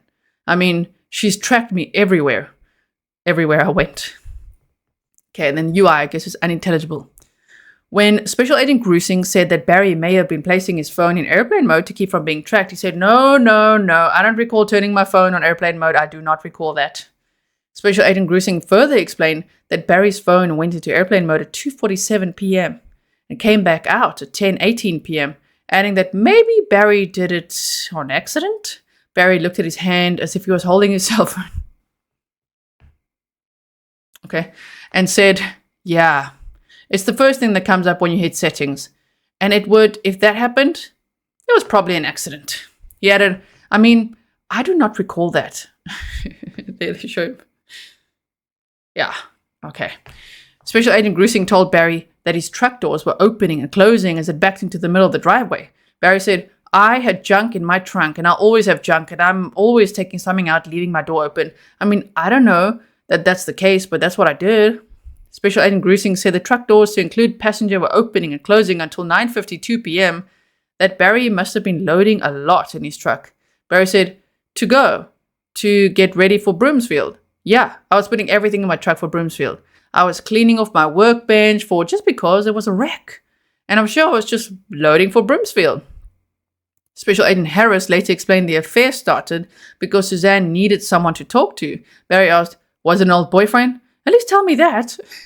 And Special Agent Grussing said he was not. Barry asked, they didn't know each other in high school? Special Agent Grussing said Suzanne reached out to someone to talk because Barry was working all the time. And Special Agent Harris said that Barry was gone from Suzanne for 2 years in Indiana. Footnote says Barry admits on April 22nd, 2021 to the FBI that the tranquilizer was on the workbench and that it likely got thrown away in Broomfield. Oh my. Special Agent Grussing said that for Suzanne, perception was reality. For instance, when Barry put a gun to his head, he was not physically abusing her, but she felt like he was. Barry said, mentally, emotionally, I know, she said that. Barry added, if I abused her anyway, it was emotionally. And I got angry at times. But it was just because she accused me of these things that were just not true. And I had no way to prove it to her. She had no evidence that I ever did anything with other women, and I haven't. But I couldn't prove that. I mean, you think 32 years of a lover, you could look them in the eyes and say, honey, I've never done that to you. And they would believe you, but she didn't. And I think she took that mindset with her alcohol and her pills, her depression, her and her cancer and all of this. And I think she made this monster in her head, and it just blew up. Okay. Special Agent Grussing asked Barry about accounting for mileage when he saw the bull elk, whether he climbed or how he turned around. Barry said, no, I just turned around. When asked where, Barry said Garfield, probably the first place that I could turn left in. I didn't go in and then turn around, I just backed in and went straight to Broomsfield. Barry said, and I had no idea, and I should have told that to Joe. Then, Special Agent Grussing interjected and said that Joe did not know that back then. Barry said, yeah, but I didn't keep it from him. It just didn't come in my head. Special Agent Grussing told Barry that he could not be a good dad for, redacted, because of the stress. He replied, and I'm not, and it's killing her. And I just want to put it behind. I just want to start new. I just want to start over, and I don't know how to. I love Suzanne. I hate what she did to me. That breaks my heart, but I can't live like this. I can't go on like this. Special Agent Grussing said that agents do not intend to investigate this infidelity, but Barry is the best source of information versus other people who do not know. Barry asked, and what about immunity? Can you give me immunity if I sit and just open my life to you? Special Agent Grussing asked, immunity for what? And Barry replied, I think in case somebody falsely convicts me or something. Special Agent Grussing said, you won't be falsely convicted. I like that. You won't be falsely convicted. Barry was told, if something bad happened, agents would argue to the district attorney that Suzanne had the affair and talked about antagonizing him starting May 5th. Barry asked, she actually set a date? Barry was told it was that week. Barry asked, did she actually say to him that she wanted to leave me and be with him? Special Agent Grussing confirmed, and Barry replied, she actually said that? Special Agent Grussing said that agents could show him the text, that she wanted to start a new life with him. Barry said he had to go to work, and asked agents to check on his rifle scopes and tax paperwork, whether they could be returned to him. March 5th of 2021, Part 2. In this interview, Barry asserted that Suzanne's phone should have been found, that he had an intuition about her affair, and that he could not recall what he threw away on May 10th, though he was shown photos and that Suzanne was drunk when he came home on Saturday afternoon. Special Agent Grussing and Special Agent Harris met with Barry at his Tailwinds worksite behind his condo in the afternoon of March 5th of 2021. When Barry's told that all of the people sent the Facebook request said it didn't seem like it was Suzanne sending them, then agents wondered if Suzanne was doing this just to make him mad. Barry said Suzanne has never done that in her life. When asked if Suzanne told him she befriended these people, he said no. And they said, but I have her phone. She gave me full access to her phone. She gave me the passcode. I mean, do you guys have her phone? Do you have her phone? When agents tell Barry they don't have her phone, he says, nobody found her phone? And then, I figured you guys had to have it. He then says, see, that's really weird because I thought from day one you guys had the phone. When Barry asked where he would look for the phone, knowing where the bike and helmet were, he said, in between. Barry talks about Suzanne's affair possibly getting out on social media, and if it does, you know darn good and well what everyone's going to say. I mean, I don't know if you guys think it. Wow. He's like, do you guys think it? Because I think everybody's going to think it. So he's really worried about his reputation right there. Barry added, but they're like, oh, Barry found out she had a boyfriend and killed her. He continued, I mean, that's what people say. And I'm hoping that you guys believe me that I didn't know that one bit until that day that you guys came to my backyard. Agents talk about some things related to Suzanne's 7 trips and her behavior in Mexico that likely made Barry suspicious, like when he wanted to see her phone, because he was not a fool. Barry said, I had some intuition, but I would never think it was a physical thing. Barry was told that doesn't make him guilty of her disappearance. Barry does not protest. The footnotes say FBI agents asked Barry about the statement on April 22nd of 2021, and he said that he did not have Suzanne's phone or passcode, just her iCloud password. Barry refuses to tell agents in subsequent interviews how long he suspected Suzanne was having an affair. Barry is reminded of the argument that was recorded on the pen, and Suzanne saying it was about money, and asked what that was about. Barry said it was Suzanne's grandmother's money, and explained that Barry and Suzanne had borrowed $100,000 from Suzanne's dad, and that it caused family problems with Suzanne's brother. Barry said Suzanne wanted to pay it back with her grandmother's money, but Barry said he made a lot of money and he would pay it back. Barry was asked about his phone pinging down by the river during the Facebook post on Friday night, and asked if he was outside. Barry said, could have been, I don't remember. I chase critters around the house all the time. There's a bear that got in the garage. He completely destroyed my garage, and I've been looking for him ever since he came in the garage. I wasn't going to shoot him, but I was just going to scare him off, and coyotes, always outside. Barry was shown a map printout of Highway 50 near the Garfield area west of his Puma Path house, and asked about where he turned around at Garfield when he left his house. He asks where his road is, and is told that it is off the map. Barry said, I can't tell you exactly where I turned around, but it was probably the first road or drive going into Garfield. Barry said the reason that he was watching where the elk go is because he hunts sheds, and that while the bull didn't have its horns, it was a big bull, and he figured that Barry could get its pattern, and he could follow that pattern and find his horns. Barry talks about the county road where the helmet was found, and said he was pretty sure that he went past that one because he was still looking at the herd. As Barry discussed, watching the herd and its patterns and where he turned around, he was motioning several times back and forth with a pen from the road to the location of Garfield Mine on the map. Barry was shown a photo of the RTD stop and asked about it. Barry said he pulled over there to GPS the job site. There was a trash can right there, and he just took stuff out of his truck. Barry said whatever he threw away was probably just sitting right there on his seat. Barry said he couldn't tell agents what it was, but it wasn't worth anything. Barry says it was just junk, probably wrappers and cans. Agents labeled this as trash run number 1. Barry was shown a satellite image of the south side of the hotel where his truck parked. Barry said he remembers why he was there. Barry said he was just waiting for someone to come out of the door and go in and get a free breakfast. Agents labeled this as trash run number 2. Barry was shown photos from surveillance pictured below of him carrying things, including boots, into the hotel. Barry said he doesn't even remember carrying the boots into the hotel. Then Barry said he remembered that he took them into the hotel to take the laces out. Barry said the boots had holes in them, but he wanted to save the laces, so he took them in to take the laces out.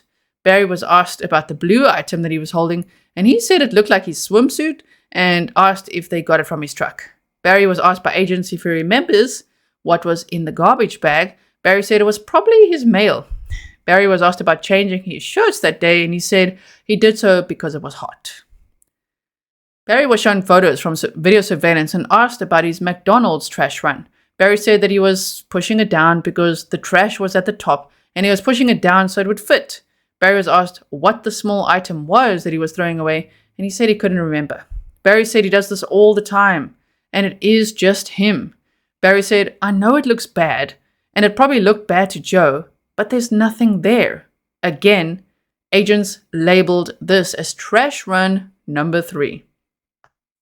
Barry was shown a map of Men's Warehouse parking lot and told that he stopped there. Agents asked if he took things to the dumpster there. Barry said, not to my knowledge. Barry was asked if he took things to a trash can, and he replied, I could have. Barry was told that he was there for about 40 minutes and asked if he remembered what he was doing there. Barry said, I think I was still cleaning my truck. Yeah, I mean, like I said, I was probably getting crap out of my truck, like I said, which I've done my whole entire life. Agents labeled this as trash run number 4. Barry was shown the photograph of the binder that he's carrying into the hotel. Barry said it was papers related to the job so that he could study and prepare for the job. Barry was asked about changing from a black to a grey shirt. Barry said it was because grey would reflect the sun. Barry said again that from what he has seen, Suzanne left, and he wants to go to Mexico to find her, adding that Suzanne doesn't have to go through a border, and wondered if she had $70,000. Special Agent Grusing said if it wasn't Suzanne, the FBI would consider it. Barry said, but she turned into a different person. She was working out. She was never this fit and this ballsy in her life. Barry said her mind was altered from drugs and alcohol, adding that substances alter people's minds, and that he's positive Suzanne's mind was altered. Special Agent Grusing asked if her mind was altered Saturday afternoon when he came home, referencing Barry's statement of her drunk eyes in the photograph. Barry said, I thought it was, but I thought this might be good because it might make for a better night if she's cut the edge off or something. So I wasn't going to. Special Agent Grusing says Barry wasn't going to fight her on it. Barry said, so I wasn't opposed to that. That day, I surely wasn't going to bring it up. If I bring those things up, it just causes a fight. She'll start doing something, or it says she'll start something, so just let it go. March 10th, 2021, part 2. In this interview, Barry said that Suzanne might be in the river, described the Elks path across Highway 50, said if he disposed of her between Salida and Broomfield, agents would see evidence from his truck, discussed why redacted bedsheets made him look bad, and that the tranquilizer dart evidence could be explained from him shooting 2 deer with a dart gun near his house. Barry met with Special Agent Grusing and Special Agent Harris at Fire Station 4-150 La Plata Street, Poncha Springs, Colorado. Once seated, Barry asked about his scopes. Special Agent Grusing replied that the scopes could be removed from the rifles, but if the agents can clear Barry, he could get everything back. Barry agreed to wait and said if he was guilty, he would not be talking to agents, adding, because I'm not stupid. He said that he has answered every question and wants it to be over. He commented that agents sitting at his workplace makes him uncomfortable. Special Agent Grusing said that Barry does not return texts or calls, so agents wait until he appears ready because he appears too nervous to talk. Barry said, I think we've gotten through that, adding that he lost trust when Joe and Derek turned on me. Barry stated that Suzanne told Sheila about things that has pitted Sheila against me. He said he thought Sheila would counsel her that marriage is for life. Barry said he told Suzanne when they got married it was for life, specifically saying to her, I'm a godly man, and you better make sure that you want me, because it's for life. Barry said, I don't understand. I mean, Suzanne's a good woman. You guys probably think she's a piece of crap. Special Agent Grusing said agents do not think that, and Barry said, she's as good as they come. I don't understand what got her to this point. Barry said that he did not want to fight with Suzanne because of her cancer. He added, the next night, it would be like nothing ever happened, and she'd be wonderful. She'd make love. Barry added, we had a great night that Saturday before. Before what? We made love that night. There was nothing that happened at 2:30. I mean, I look back, nothing. We grilled, I grilled steak at probably 5, 6. We ate dinner, went to bed, we made love. He added, I always fall asleep right away because I'm dead tired from work. Surely she stayed up, but I don't know, shaking his head. I don't know if she stayed up or went somewhere and texted or did something. Special Agent Grusing asked where they had sex, and Barry answered in the bed, in the master bedroom. Barry then referenced the second Valentine's Day in a row when Suzanne met this guy, when she said that she was meeting her dad. Barry told Suzanne, honey, unintelligible, I'm coming to Florida. Let's just spend a few days. He said he went and they had an unbelievable time. We had sex 3 times a day. She was incredibly romantic with me. She gave me the most beautiful card that was heartfelt. Barry said Suzanne must not have been in her right mind to be in love with another man and treat Barry like she still loves him. Special Agent Harris told Barry that Suzanne's life with her lover appears to be more her true life than her life with Barry, and that agents did not doubt that they still had sex, but that she was placating Barry. Barry was told Suzanne felt like she had to have sex with him at times. Oh damn, they're really rubbing salt in that wound now. Special Agent Grusing referenced her music, books, drinking IPAs, and the bike riding as being pieces of her new life with her lover, that he was encouraging her to find her true self, and Suzanne was looking for a new life. Barry asked, so what's this guy's relationship with his wife? He asked if the lover's wife was ugly. He asked if the lover's wife was ugly, and Special Agent Grusing said she was not. Barry asked for more information about the lover, and Special Agent Grusing told Barry he was not cleared as a suspect and would have to be cleared before knowing such things and getting guns back. Barry said, I would agree with that, but there's not one gun in the safe that's been fired for months. He added, the only thing I fired is my chipmunk gun, and I guarantee you I fired that, even after Suzanne went missing. Barry confirmed that was the gun that he gave agents. Special Agent Grusing asked Barry when he thought it was okay to stop searching for Suzanne, and he replied, never. Special Agent Grusing asked when Barry physically stopped searching for her, and he said, I searched for 3 to 5 months. Special Agent Grusing asked Barry at what point he felt that searching would do no good. Barry said, I felt like she was gone. I felt like I really felt in my heart that somebody took her and left the area. And then probably 5 months down the road, I thought she's in the river. Special Agent Grusing asked Barry what he did about searching difficult places like mine shafts. He said, we did. We searched every mine shaft in this area. Special Agent Grusing asked if vertical shafts were in the area. And Barry replied, yeah, there's one behind the house that's on the very top, but it's plugged by a boulder. They plugged it. It doesn't go, it goes straight down, and they plugged it. When asked if there were more, he added, there's another one, but it's been blown up by the house. I don't know of anything open by the house. The ones in Garfield are open. The ones up 240 are open. Special Agent Grusing asked if search and rescue covered those, and Barry said that they did not search much past the first day or go across the highway. He said, and I was certain that first day that a mountain lion got her. I was certain of it. He added, I've been hunting that lion for 2 years. Barry said he tracked the lion 6 times and knows his habits, coming down the hill behind his house, up the road, across the bridge, across Highway 50, and east across the mountain. He added, I have seen him do it 100 times. Special Agent Grusing asked Barry if the lion was seen by the helmet, and Barry replied that he did not know. Barry said he was told there was no blood evidence at the scene, but that he and George said too many vehicles drove through it. Special Agent Grusing asked how far the lion could carry Suzanne, and Barry replied, to the top, to the very top. Barry said that this is the first place that he looked because he has seen TV shows where lions dragged people up a mountain. Special Agent Grusing asked Barry how a lion would eat a person, and he replied, lions go for the neck. When asked if the lions completely eat a person, Barry replied, he's not going to eat her clothes. When a lion eats a deer, he's going to unintelligible the fur. He added, her clothing should have been found. Special Agent Grusing discussed the initial response and lack of information law enforcement possessed.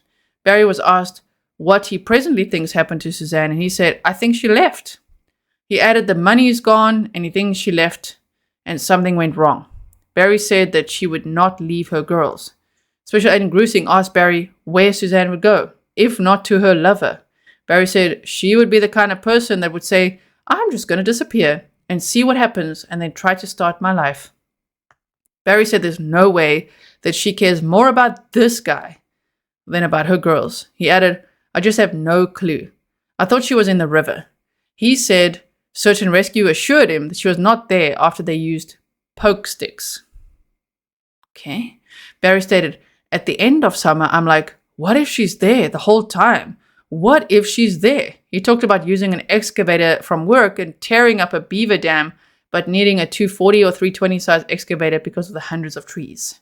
Barry asked, could she be there right now?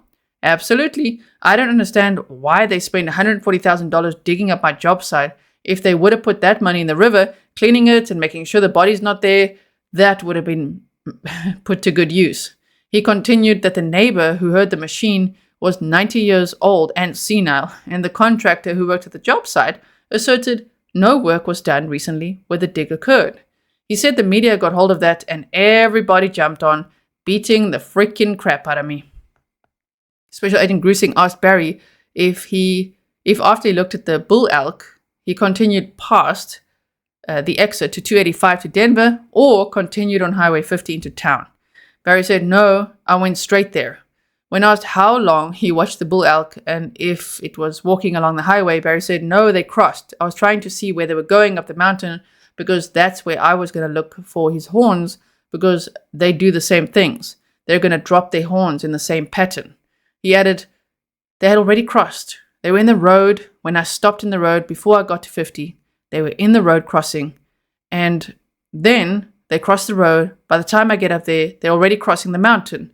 I mean, I don't stop on 50. I keep going. I'm just watching to see where they're going. I get to Garfield, turn around, go right to 285. Footnote says investigators have driven from the intersection of Highway 225 and Highway 50 to Garfield, a distance of 2.73 miles, an impossible distance to see an elk around 4:32 a.m. and follow it in a short period of time. Barry had about 30 minutes to head that way, turn around, and head back towards Highway 285. Barry's truck was seen passing video surveillance on Highway 50, right near the junction with Highway 285, and then again just north on Highway 285 at around 5:14 and 5:16 a.m.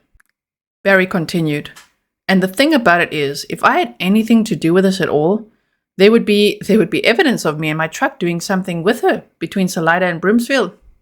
Barry added, and if I had her and took her to Broomsfield and disposed of her somewhere between there, you guys would see that with my computer. You see where I stop. I told Joe every stop I made, and I know for a fact it had to line up with my computer. If you guys are that good at forensics, it had to line up. Special Agent Grusing told Barry that agents could not see every location point where he was in the mountains, which is why the bull elk story made sense. Barry said, yeah, cleared his throat. I know that you had my truck for several days. I know that you had my house. I know that you had her car. And there's just no possible way that you found any evidence in any of that because it doesn't exist. He added, I know that you took my bed sheets. I know I didn't even know until after the fact that redacted sheets were off her bed upstairs. I mean, what a coincidence. Her sheets are off her bed, and then all of a sudden it's like, that's where he did it. And the sheets are gone. He washed them. Blah, blah, blah. I had no idea they were off. Suzanne was obviously washing the sheets because redacted was with Suzanne and redacted, and they were going to stay there that night, and Suzanne's taking sheets off and washing, getting things ready. Special Agent Grusing asked if redacted was going to stay there, and Barry said, yeah. They always sleep together. Yeah, they always sleep together. Barry continued, so I didn't even know that those sheets were off the bed, but boom, that makes me look bad. And I was not even aware of it, but I guarantee you that there's no evidence on those sheets wherever they're at. I don't know if you can have evidence when you wash them or not. I've never done your job, but I know for a fact that you guys have found no evidence on me doing any of this. It just doesn't exist. That's why I just don't understand how it can go 9 months. Special Agent Grusing said the odd thing about the sheets and the house was that the tranquilizer dart had been fired in or around the house. Now, footnotes. The evidence of Suzanne's bicycle disposal and helmet occurred near Maysville and Garfield, areas Barry passed before he reached the light that morning. Barry is presumed to mean to say, redacted, here where he says Suzanne. Barry replied, And I have shot, and again, I've told you that I don't want to get in trouble with a DNR. Special Agent Grusing inserted that he was not. Barry continued, I'm telling you right now, I've shot 2 deer with my trank gun, because I used to raise deer, and I collect horns, and I'll tell you exactly what I did. He continued, they're in the yard. I shoot them, they go to sleep, I cut their horns off, I wake them up, and they go off with no horns on their head, and I cut their horns. Special Agent Grusing said that Barry's friends in Indiana talked about that, and he replied, and it's totally illegal, and so I'm not going to share that with DNR the way they are, and exhale, they come arrest me. So things like that in my head, what should I say? And nobody even asked me about that trank dart, but you're going to find trank darts around my property because I've done that. Special Agent Grusing asked Barry when he last did that, and he shook his head and replied, I don't recall, but it would be when deer had antlers, and that's usually until late April. Special Agent Grusing said that made sense, because investigators could not explain a tranquilizer dart. Barry said, I'm just telling you right now, I'm a redneck, and I'm the first thing I thought of when I came here and I saw deer in my yard with big horns, and I'm like, I'm getting them horns. Not going to kill it, not going to poach it, but I guarantee if DNR knew that I did that, they'd slap my wrist pretty hard. Special Agent Grusing said that agents are not here for those reasons. Barry said, I know, and that's why I'm sharing this with you. I'm just being open with you. I obviously things line up against me coincidentally or for some reason.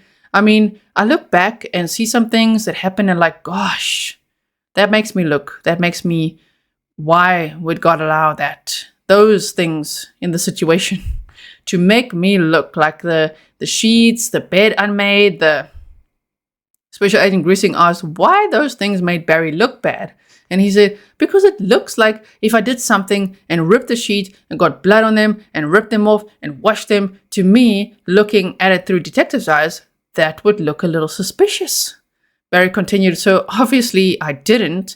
And just little things like that, I'm like, and just like throwing my crap away. I've done that my whole entire life. And I told Joe, I said, I was in a hurry. I was going to put it in the dumpster. And I think the dumpster, XL, bulging anyway.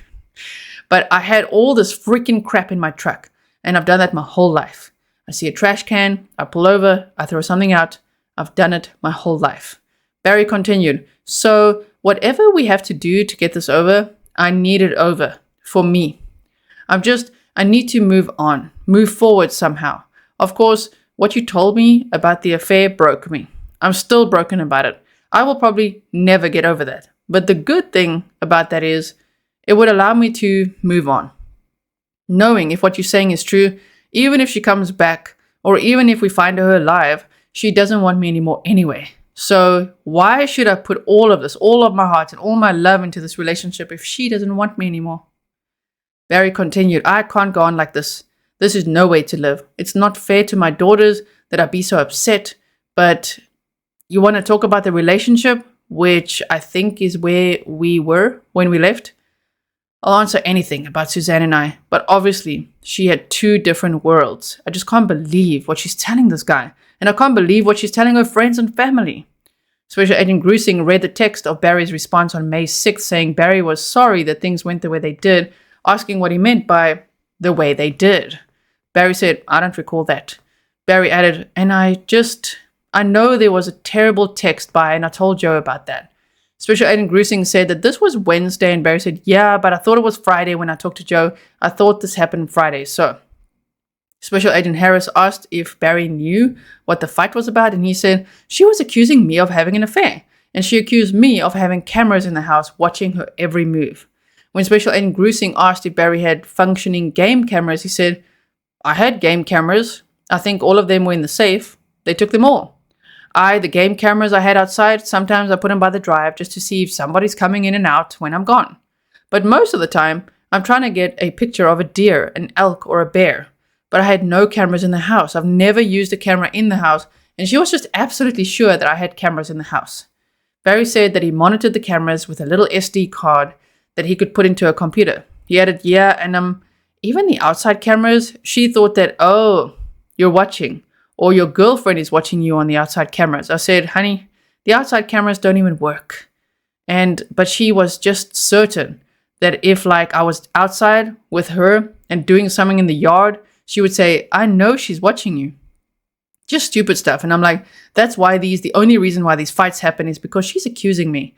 And I never understood them until now. She's accusing me because she wants to justify her relationship. Special Agent Grizzly said Suzanne's affair did not start until 2018, and she suspected that he was having an affair while they were in Indiana. Barry said it goes way back, but it had never gotten to the point where she was just, it's almost like before when she said that she wanted me to admit it and be done with it. Barry continued, and now it's like, I don't care. I got somebody, I don't care. That was her attitude. Special Agent Grizzly said on May 6th, Suzanne wrote in her notes that Barry accused her of redacted and boyfriend. After confirming redacted was one of her medications, Barry said, and I told you why I did that. I did that to make her to feel what it's like to be accused because I didn't believe that she had a boyfriend. I mean, I've told you guys that since day one. You surprised the heck out of me telling me that she's having an affair. If you would have said she's texting somebody and having an emotional conversational affair, maybe I could have, but physical? She loves the Lord. She knows God's word. We got to answer to the Lord when we do things like that. And Special Agent Grizzly interrupted with Barry's earlier reference to King David's affair. Barry was told that agents see bad things about people in investigations like this all the time, adding, this was an intimate partner investigation from the beginning. Barry talked about a couple from their church whom they grew up with, and the wife went off with another man, destroying the family. Barry said, the thing about Suzanne is, I wouldn't think that she could ever destroy her family. Because we were very close, all four of us. That's why I'm like, Suzanne couldn't do this. Just knowing who she is, knowing our love story. Barry talked about meeting Suzanne, talking all night, falling in love and having children. He spoke of the 2013 incident when Suzanne almost died from cleaning the shower with bleach and peroxide, and the fumes interacted with the chemo and put her mind into an anxiety mode. Barry said that he was a workaholic and a hunterholic and cheated her out of what a woman needs emotionally. He said that he was never home and worked daylight until dark, going selfishly hunting. Barry added, she's the love of my life. She'll always be the love of my life. I've forgiven her for what she's done to me. Barry added, but I don't know if I could ever be with her again if she comes back, and I'm justified not to through this. Barry said that he has to trust God because God knows more than us. And I can be angry with God and say, you can't take my wife. You can't take their mother. Special Agent Harris said Suzanne wrote in her notes that she talked to Barry about divorce as early as 2019. Barry said, I don't recall ever talking about divorce. I recalled her mentioning it in a fight, but when we're both sober and sitting down and having a heart-to-heart talk, I don't ever recall her telling me that she wants a divorce, ever. Special Agent Harris explained that in 2019, Suzanne said that Barry won't hear talk about divorce. Barry asked to whom Suzanne told that, and agent said it was a friend. Special Agent Harris said that she brought up the topic and said that Barry won't even hear it. Barry said, and I wouldn't. I mean, if she said, hey, we're going to have a talk about this tonight, which she never did, I would say, I'm not discussing this because it's never going to happen. Special Agent Grizzly asked if Barry or Suzanne discussed such things with the girls. Barry said, absolutely not. Special Agent Grizzly asked if the girls ever saw them fighting. Barry said, there's a good couple of times where they saw us fighting, but it was about the other woman thing, is when I was just fed up. And I'm like, one day, I was like, they were both upstairs, and I said, girls, get down here. We're going to have a talk. Your mom thinks I have a girlfriend. I don't. I don't know what to do. And I dragged them into it, and it was the worst thing that I ever did, because Suzanne, she didn't appreciate that, bringing them into that. And but I was just desperate. I needed help. I needed somebody on my side, and I dragged them into it, and it was a bad thing to do, and she never forgave me for that. Footnote: in April of 2021, interviews with the FBI, Barry asserted that he did not suspect an emotional affair, though he admitted to agents in February and March interviews that he suspected such going back to 2019. Special Agent Harris said that Barry did not want to hear about divorce. Suzanne was talking about civil separation. Barry said, none of that. None of that. I didn't take any of that with a grain of salt that day when she said that. There's no way I, in my mind, thought that she would sit down and say, I want a divorce. That statement right there was in the middle of angry outbursts via text, and I never understood it. Now I do, but then I blamed it on alcohol or drugs or something in her system. Barry added, because she would have these outbursts, and I would come home and it was like nothing ever happened. It was like two different people. So I understand, and I told this to Joe from the beginning, this looks bad. When we had this fight, I thought it was Friday. That's another thing that I said coincidentally looks bad.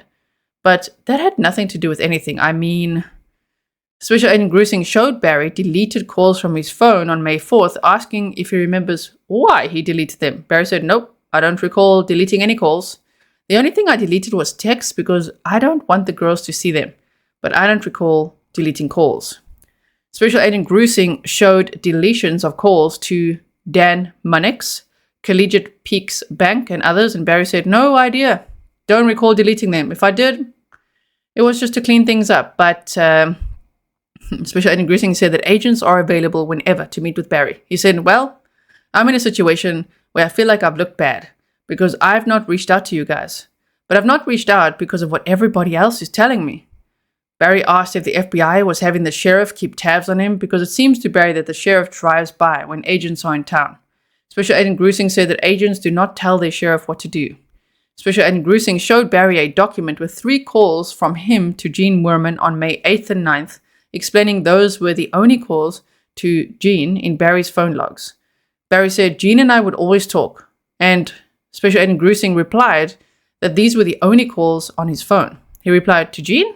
Well, Gene and I talk quite a bit. Well, here's the deal. Usually it's him calling me. Agents explained the last call happened on the way back from Moonlight Pizza on Friday, May 8th. Barry said that he thinks that call was him telling Gene to tell his son that all the money was paid back. Special Agent Grizzly placed a page documenting Barry's use of airplane mode on his phone in April and May 2020, saying that agents thought that he was keeping Suzanne from seeing where he was, and it did not appear accidental. Barry asked that, and S.A. Grizzly said it was a record of his use in 2020 since April 15th. Barry said, oh, you're talking about not that day. You're talking about, yeah, I did that to let her not because she tracks me everywhere I go. Special Agent Grizzly asked what events made Barry decide to turn it on or off. He said, just, not that I'm doing anything wrong, but just to try to get her to say, oh, I couldn't track you, or just shook his head side to side. Barry added, well, she would show up at my job sites in a rage, thinking that I was having sex with one of my clients. He clarified that incident occurred in Indiana, saying it made him look bad in front of his clients. And Barry said, I know for a fact that if you guys could find out what she did, there's no doubt in my mind that you could have found out if I had a girlfriend. True? Nobody, right? Special Agent Grizzly said that he did not bring the photos of the sex site searches that Suzanne was supposedly framing him on. Barry said, I never went to a site. A porn site? I'm against watching porn. I do not watch porn. Have I looked at naked women on one of those sites? I have before, but if there was ever a site that was searching for a woman, it was not me. Barry said, I've never even inappropriately texted another woman since I've been married, probably since I've been in love. He said there is no proof out there that he did so. Barry said that he can see agents are genuine and honest and he appreciates the work for him. He added, and I just would beg whatever you do to clear me. Special Agent Grizzly said that agents want to clear him and find Suzanne. Barry was told that the FBI researched Suzanne as if she was a fugitive to include facial recognition and have not found Suzanne.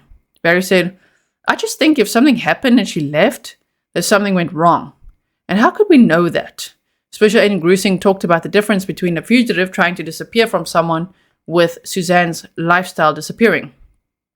Barry asked, is suicide, and would that be? Special Agent Grizzly said that investigators believe her body is close to where the bike and helmet are. Barry said, Joe said that you had planes that could detect disturbed soil. I mean, didn't they do that? Special Agent Grussing said the mountainous and rocky terrain makes that method difficult. Special Agent Grussing talked about mine shafts, and Barry shifted in his chair. The possibility was posed to Barry that she could not be seen in one of those, also considering the staging of the bike and helmet. Barry said, if that's the case, then why wouldn't we have as many thousands of agents as they've said has been on this case? Why did we have thousands of people doing a grid search, looking for anything that's odd, a dig site, a bury site, a piece of clothing? Barry posed scenarios of a drifter taking Suzanne or a hit and run. He continued, that's a scenario that's possible. What if a lion grabbed her, took her up? I've never heard of a lion consuming a whole human body. Maybe it's happened, I don't know, but the lion's not going to eat the clothes.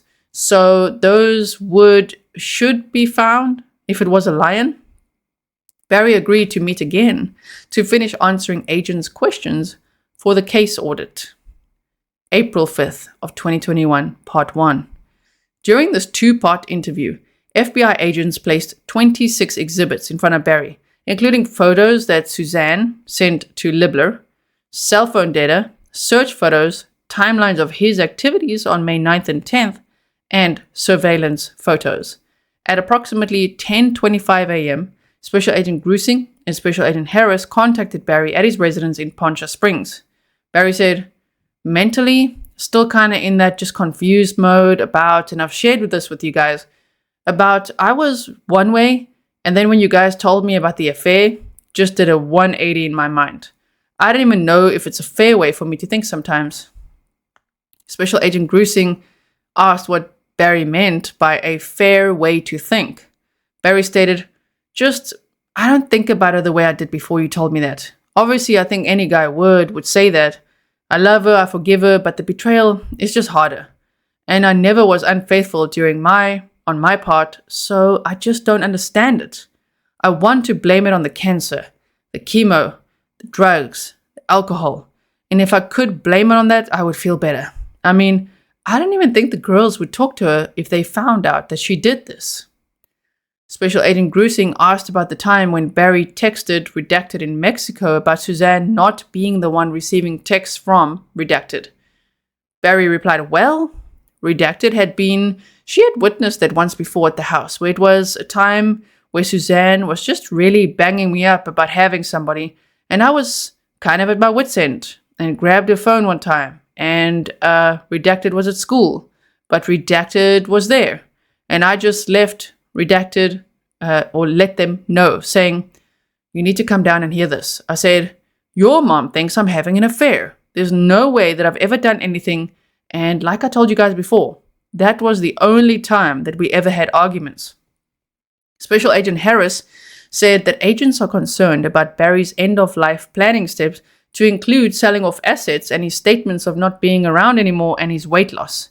Special Agent Grussing added that Barry's behavior with Shoshana, to include pictures of them taken at the Antlers Hotel, appears concerning. Barry said, well, I'll tell you right now that she's a special person in my life, and I've told you before, she's a dear friend. There's nothing sexual going on with her, and Barry continued, and I didn't meet her until October 25th. The first time I ever even saw her face-to-face and talked to her was October 25th. Barry said, by meeting Shoshana, God answered his prayer of, please give me something. He continued, my daughters know about Shona. They know we're friends. They know I go over there, and yeah, I've been there late at night, and we're talking, and we're just helping each other. They're helping each other, you guys. They're best friends. And that's it. Special Agent Grussing addressed the end-of-life planning again, and Barry said, no, I'll be honest with you guys, and I've shared this with you. This thing has been, I'm a tough guy. This has been painful to me. And just being done with it, I've definitely thought about it. I could never worry about that. I know that the selling of the assets is just for me to get out of here. I'm getting out of here. Footnote says at the end of this interview, Barry tells agents that he has told the girls about Suzanne's affair. This is the second time Barry admitted to grabbing Suzanne's phone, with the other being the time in Mexico. Barry's relationship with Shoshana Dark is documented following this section. Special Agent Grusing discussed the goal of agents to complete the audit with the gaps that exist and intention to complete the investigation through the best means possible. Barry asked, "And you assured me that if we get for you guys, you'll clear me?" Special Agent Grusing agreed, and Barry continued, "I just need to get to move on from this and to start healing." Discussion of Exhibit 1. Special Agent Grusing introduced the first page, containing a photo of the surroundings of Barry's house entitled Sheila's Visit in 2019. When asked what was going on, Barry laughed and stated, "And I told Suzanne this, and I don't know what she told Sheila, but I was in Arizona hunting, and I'd been camping for 7 days, smelled like crap, looked like crap. I thought they were out town eating, and I just wanted to make sure they weren't in the house. And I just wanted to get in there and take a shower. And I looked, and it didn't seem like anyone was there. Just went back, and I went up the hill, and I looked. I didn't see anything. And they were in there, and I guess they called the Cushmans. And then Pete comes flying out with his pistol." Barry continued, "I smelled like freaking crap and looked like crap. And he wanted to see if they were in the house." Special Agent Harris asked if Barry pulled his vehicle into the driveway, and he said, "No, I pulled into Betty's drive over there in the cul-de-sac," as he pointed towards the top of the page.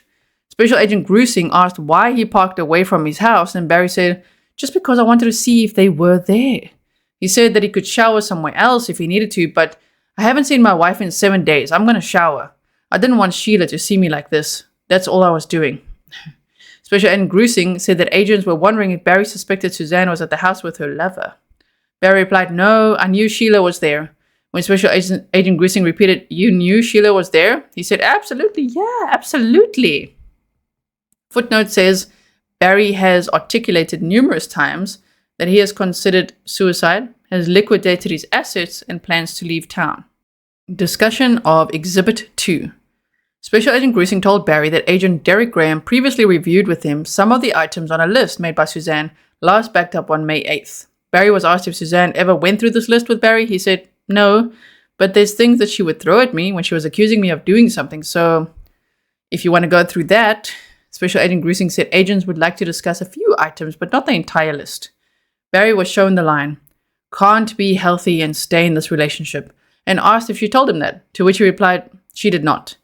Special Agent Harris told Barry about the recording from the pen when Suzanne said that Barry controlled what she could eat or wear, and Barry interjected, "But I've never done that. I've never controlled her like that."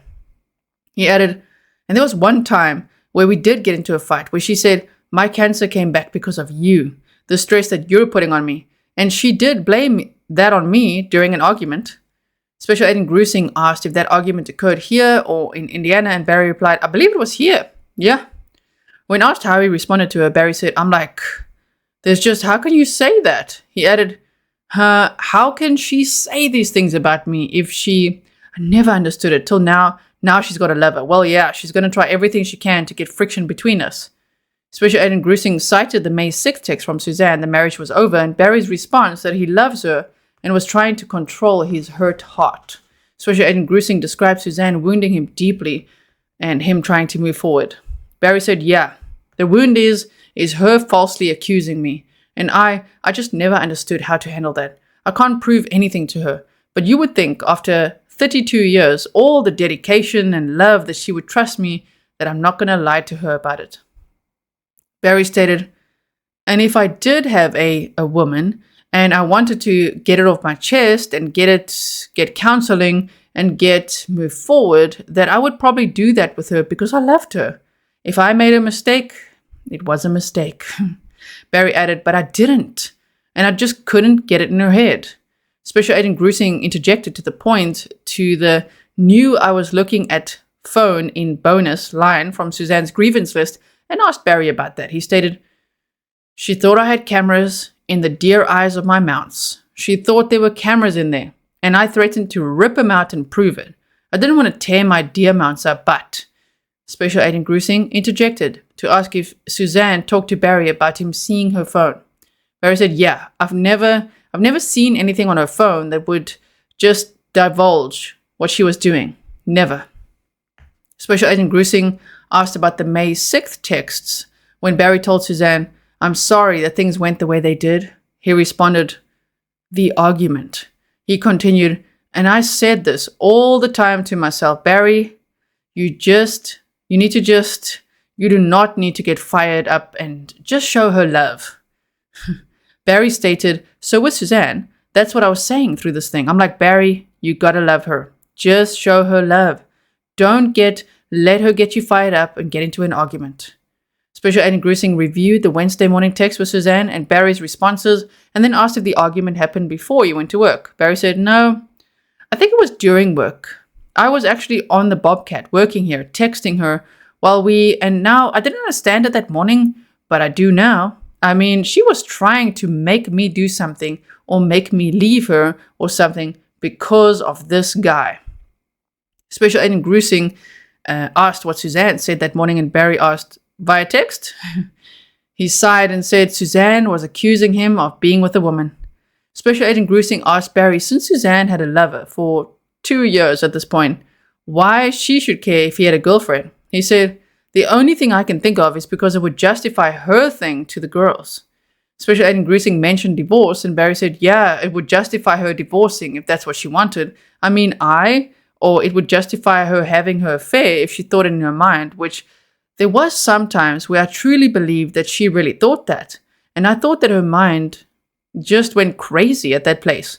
But now that I found all this stuff out, I'm thinking that she did that purposely to try to manipulate the situation with her family.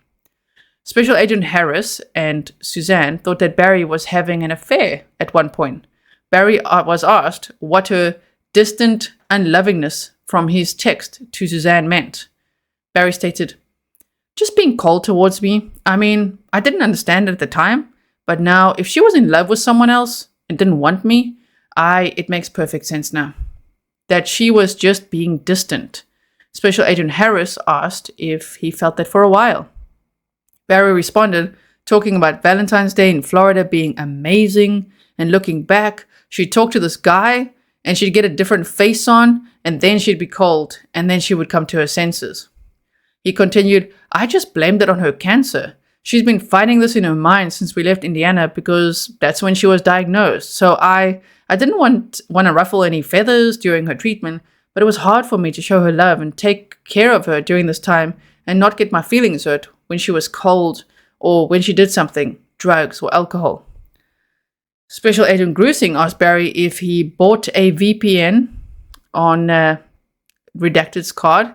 Reference Suzanne's note, bought VPN security name card. Footnote, virtual private network allows users to create a secure connection to another network over the internet. Barry said, no, if I did, it was an accident. Just accidentally put a VPN. Okay, no, if I did, it was an accident. And I think I told you, I don't even know what that is. But I think I told Redacted and Mom that I was trying somebody. I think somebody called me about fraud and said, you need this to protect yourself. And if that's what you're talking about, Special Agent Grussing said the purchase was in February of 2020. And Barry said, yeah. If that was it, I thought I was buying fraud protection.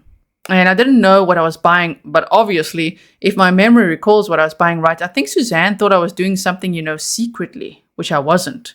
Special Agent Grussing asked about Suzanne's note, bedroom profession about marrying, having babies, in reference to someone else. Barry laughed and said, no, we was having sex one time, and I said it to her. I just said it was just in the heat of the moment, in a sexual frenzy. I'd said it directly to her. I said, I want to marry you and have babies. But she thought I was talking to my hand, this woman that's in my hand in a chip. Special Agent Grussing addressed Suzanne's complaints regarding security cameras, asking Barry if he removed the DVR or recording device for the home system, that wires seemed disconnected. Barry said, I don't remember. And I would almost bet $100,000 that she took them out. They never worked. When we got there, they did for a little bit, and I hired a company to come, and I don't know if they didn't work because of her sabotaging them or what. But I could care less about them, so it didn't matter to me. So Special Agent Grussing asked Barry if he could use his phone to see the camera's footage, and he said, well, That's what I do with my door security. I just got the alarm set, so if somebody comes in, they think that the cops are coming, but it's not hooked directly at my company. Special Agent Grusing asked Barry if he synced the cameras from his house to his phone. Barry answered, I don't think I could ever get him, and I thought it was because of the bad reception, the cell service in the mountains. So after everything happened, I could do that, but I couldn't always get him on my phone because of the cell service, but sometimes I could. Very roundabout answer. Special Agent Grusing asked, sometimes you could? Special Agent Grusing and Special Agent Harris asked Barry what wireless service he used to send the signal from the cameras to his phone. Barry said, I don't know if it happened through HughesNet, was our internet provider. I didn't know. I just know that when he, the new guy, put the new ones in, he showed me the app. Special Agent Grusing asked if Barry could get the camera feed sporadically. Barry said, yeah, I could never open them when I just wanted to. It just seemed like sometimes they would open, sometimes. Special Agent Grusing interjected, asking Barry what app he used. Barry replied, Luna. I think Luna, yeah. Barry stated, under my best recollection, all of my cameras were in my safe because I never used cameras in hunting season. Every once in a while, I'd put on the driveway just to see a car coming in and out. But Special Agent Grusing said that agents tried to find Barry chasing the chipmunks on the cameras recovered and could not. He said, well, I don't think any cameras were there. They were in the safe. He added, everything was in the safe. They took everything from the safe. Okay, we've reached triple-digit pages now. We're on page 100 out of 131. Okay. Special Agent Grusing asked Barry how he knew the chipmunk was outside to chase it that day. Then he said, oh, they're always out there. It's just what I do. I mean, I've shot 85 chipmunks at my house, and when I'm bored, I shoot chipmunks. Special Agent Grusing said, right. And I asked if the chipmunk gun was in the car or the truck with him, and he said he didn't remember. Special Agent Grusing noted from the evidence that it appeared Barry made it from the garage to the porch in 7 seconds and asked Barry if he remembered where the gun was. Barry stated, I don't recall. Could have been in the truck. Might have been, but I don't recall. Special Agent Grusing asked if the scope was mounted on the gun at the time, and Barry said, yeah, nodding his head. Special Agent Grusing asked Barry what he did with the chipmunk after he killed it, and he said he either threw it up on the hill, where the crows come and get them, or down by the river. Special Agent Grusing asked Barry about Suzanne's statement, just wrestled free, and Barry said, I've never constricted her with my arms, never. He added an if we were in an argument, I would push up against her maybe, and then she would maybe slip around me, but I have never grabbed her and constricted her. And I told you, the one incident where I struck her, that was the only time in my entire life where I ever did anything. So if she's saying there was anything physical besides that, it's absolutely 100% not true. Barry was asked about redacted sheets being a free-for-all statement made by him related to a tranq dart being used. Barry asked, in the house? Special Agent Grusing said it was unknown if it was used in the house, and then asked if it was related to the sheets on his daughter's bed. Barry said, absolutely not. I told you that what I do is I will open that back door and I tranq a deer in the backyard that's sitting there eating my grass. And if there's a tranq dart anywhere, it's from one of those. Special Agent Grusing said that the evidence of the tranq dart was found inside the house. Barry replied, yeah, or I've shot a deer from that little breezeway from between the garage and the laundry room out that back door. Special Agent Grusing asked about the back door, and Barry said, the back door is outside the kitchen window where the bird bath is.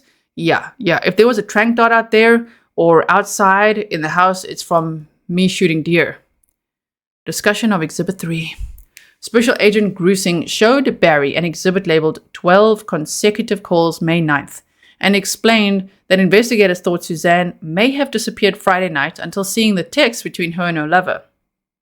Barry was told Suzanne's thinking at this point in the marriage was summed up by the May 6th text and opposed to Barry's assertions.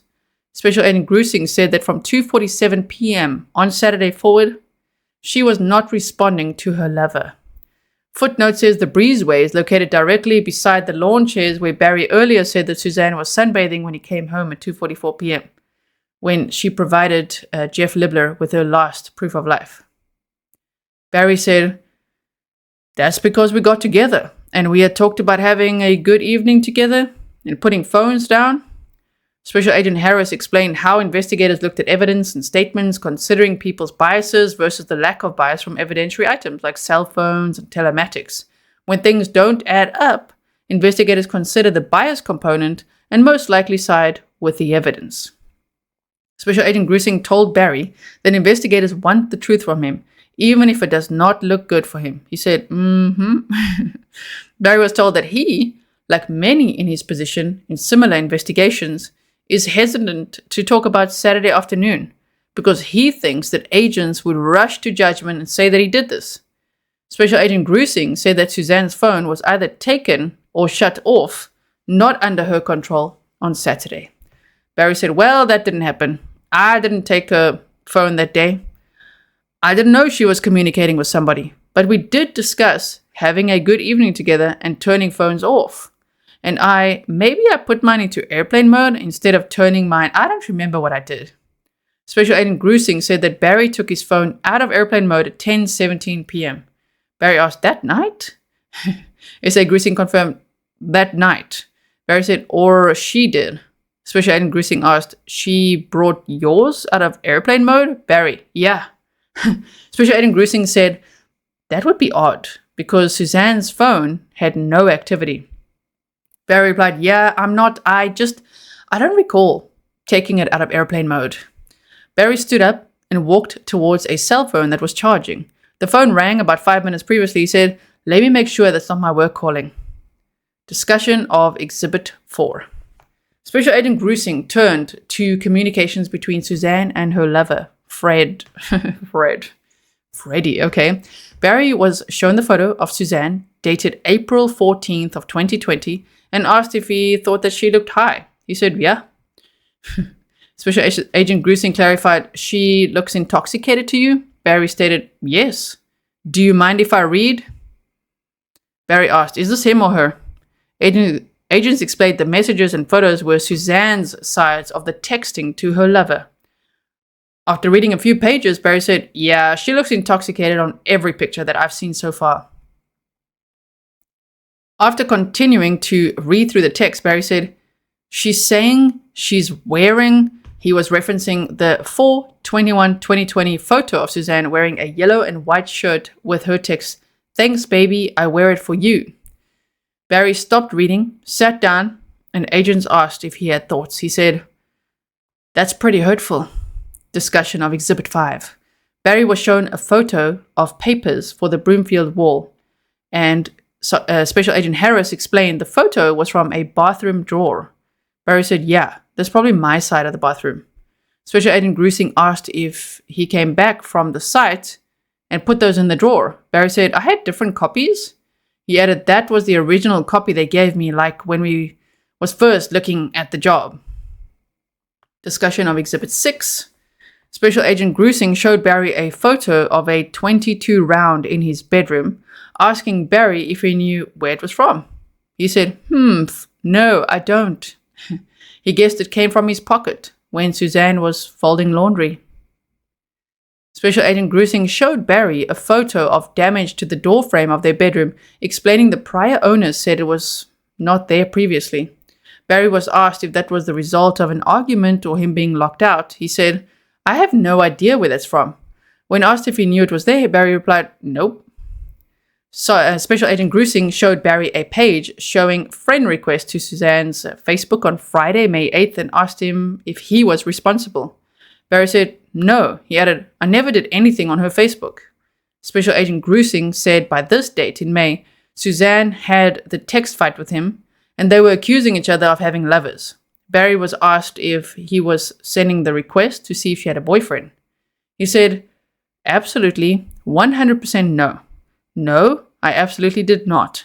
I never went into her phone, into her Facebook, ever.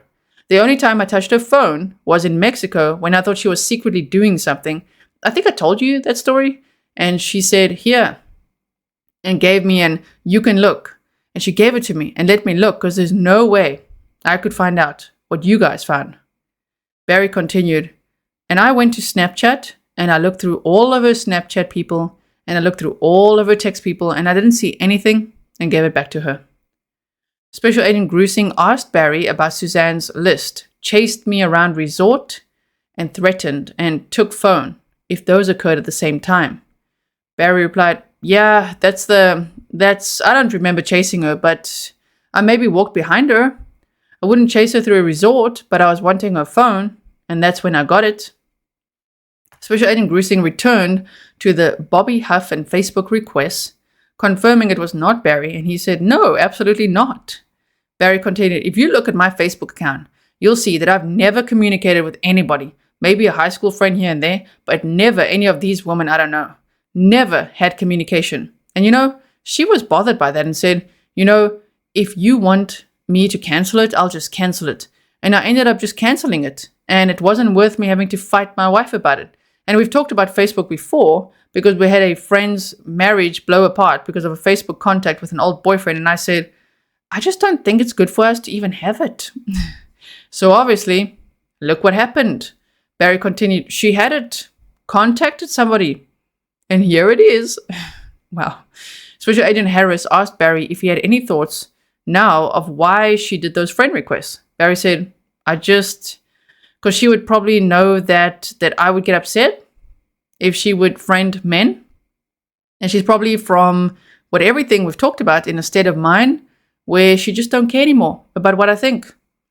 Special Agent Grusing asked if Suzanne would know Barry would see it, and he said, probably not. Grusing questioned why she would do it to upset Barry if she did not think that he would see it. Barry said, I don't. I think she knew I just didn't touch her phone. I mean, maybe she thought I did, but Special Agent Grusing said it seemed like she set a trap for Barry. And he said, I mean, it sounds like that to me. I don't think she did it I don't know why she did it, but I don't think that she would think that I'm going to look at her Facebook account because I just don't do it. Special Agent Grusing said that Barry told agents prior that their phones were tied together through Apple and that he had the main. Barry interjected, yeah, but she changed her. She got her own private, and obviously now I see why she did it for this boy. Barry added, but yeah, she had her own Apple ID and password and stuff I knew nothing about. Special Agent Grusing asked Barry if he knew by now who Suzanne's lover was, and he said, no, I'm still in the dark about that. Special Agent Grusing asked if he cared at this point, and he said, well, I want to know. I'm afraid. I'm afraid of doing something I'd regret.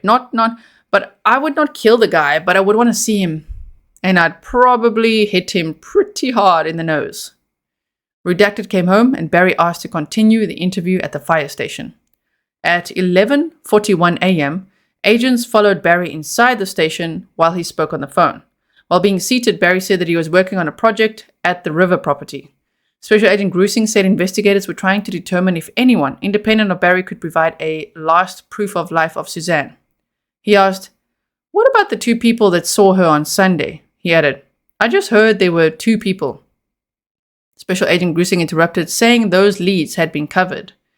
Special Agent Grusing told Barry that after 2:44 p.m. on Saturday, no other person besides Barry could say that Suzanne was alive. Barry was asked if he could try working backwards through the events from Sunday morning to Saturday afternoon to see if more leads could be developed. S.A. Grusing asked if the last thing that Barry remembered about Suzanne was hearing her breathing. Barry said, no, the last thing I heard her do was snoring. He added, lightly snoring. And S.A. Grusing asked if she was in bed. Barry said yes. S.A. Grusing asked where Barry was when he heard her. He said, I was going from the bathroom to the kitchen just because I get ready in the bathroom. Barry was asked the last time he saw or heard Suzanne prior to that, and he said, just probably before we went to sleep, after we had sex. S.A. Grusing asked what happened before then, and Barry said, before that we had dinner. When asked where he sat, Barry said, at the bar. Barry was asked what he ate and what she ate. He said, we split a steak because she never eats a full meal. When S.A. Grusing asked what else he or she ate, Barry said, I don't recall. S.A. Grusing asked before that. Barry said, before that, I think it had to be when I got home from doing my bobcat with Crib, and she was outside laying in the sun. He added, I think I sat out there with her. I don't know if that's when I did the chipmunks or when did the chipmunks before I went to crib. I don't recall. Special Agent Grusing said because of Barry's phone activity, the chipmunks would have occurred after the crib trip. Barry said, oh, okay. Then the chipmunks, she was laying out. I was looking. I probably went to sit with her while she was laying out. Seen a chipmunk, got my gun, shot the chipmunk. Special Agent Grusing asked Barry to work forward from the chipmunk, and Barry said, I truly don't recall that. Special Agent Grusing told Barry that on Saturday at 11 a.m., he told Morgan Gentile he was planning to take a hike or bike ride with Suzanne, but now he was unsure if his Fooses hike was that day. Barry stated, I've not recalled what day that was. It could have been Saturday, but I just don't recall it. He added, but I know it was in that probably 3-day period. I do remember that much, but it could have been Saturday, it could have been Friday, I just don't recall. Discussion of Exhibit 8. Special Agent Grusing showed Barry a photo of a Google Earth image around his house and the results of the telematics of his truck from 2:47 p.m. until 9:25 p.m. on that Saturday. Special Agent Grusing asked Barry if he was preparing for his Broomfield trip. The footnote says this account of Suzanne laying out inconsistent with the photo to Libler at 2:03 p.m., but counter to Barry's previous assertions that she was laying out when he got home at 11:30 a.m. Barry said, yeah, just packing clothes and tools and stuff. Special Agent Grusing asked Barry if he wanted to review the times on the sheet, explaining he did not have much time to cook steak when his doors were opening and closing. Barry looked at the sheet and said, and I was grilling the steak outside and probably doing things in my truck at the same time. I mean, I can assure you we grilled steaks and ate steaks that night. Barry added, I mean, you should have seen the dishes. Did they see the dishes? Special Agent Grusing said Agent Graham found one set of dishes was used. Barry said, we just shared the same plate. While Barry was reviewing the telematic times, Special Agent Grusing asked, you were guessing that sex happened what? Do you know when? Barry said, I know it was after the steaks and before I went to sleep. Special Agent Grusing asked if there was a gap, possibly an hour or two in between, and Barry said, I don't remember. Special Agent Grusing said that agents were trying to fill in, and Barry interjected with, I want to help you guys. I want to help you guys get this clarified for your sakes and for my sake. I, to this day, don't even remember taking my Bobcat to town to crib to do that Saturday. I don't know why that's gone from my memory, but I just don't recall it. He added, and I told Derek and Joe the same thing. I said, because they were beating me up on the time frame, and I'm like, I don't recall that. I don't even recall that. And I know that I went through a lot of trauma before those questions, emotionally and mentally. And maybe that was it. But I got a pretty good memory. Special Agent Grusing asked Barry when the last time he saw Suzanne was that night, since he only heard her snoring on Sunday morning. He replied, I would say between 8 and 9, if I was guessing. Special Agent Grusing asked if she went to bed nude or with pajamas, and Barry said no. She never sleeps in the nude. I don't know if she was nude after when we had sex, but I don't know if what she put on, when she put it on, but she always puts stuff on. She doesn't sleep in the nude. Special Agent Grusing asked Barry when he last saw her, and he answered, probably during sex. He added, because like most men, I probably fell asleep pretty soon after that. Special Agent Grusing said that from the truck activity, sex must have happened after 9:25 p.m. Barry said, and it could have been, depending on the light of day then. It was May, so it's still, right now, I see it's getting lighter and lighter, so I'm just kind of basing off light instead of clocks. Not clocks. S.A. Grusing asked if Suzanne seemed out of the normal regarding their sex that night, considering the affair and fights that week. Barry said, no, I've never had a feeling that anything was different in our sex life, never. S.A. Grusing referenced Barry's phone function of airplane mode being on at 2:47 p.m. and off at 10:17 p.m. that Saturday. Barry said, and see, I don't recall that. And I think I told you that I don't recall that.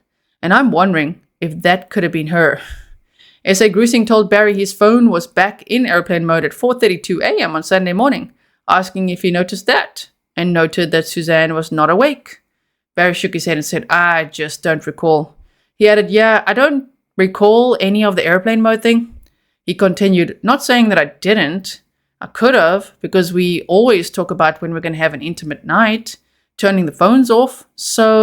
But I don't recall that. S.A. Grusing asked about the 4:32 a.m. airplane mode function while Barry was preparing to leave to Broomfield. Barry stated, I know that I could have been in the shower and she could have gotten up and turned it back on if she had turned it off.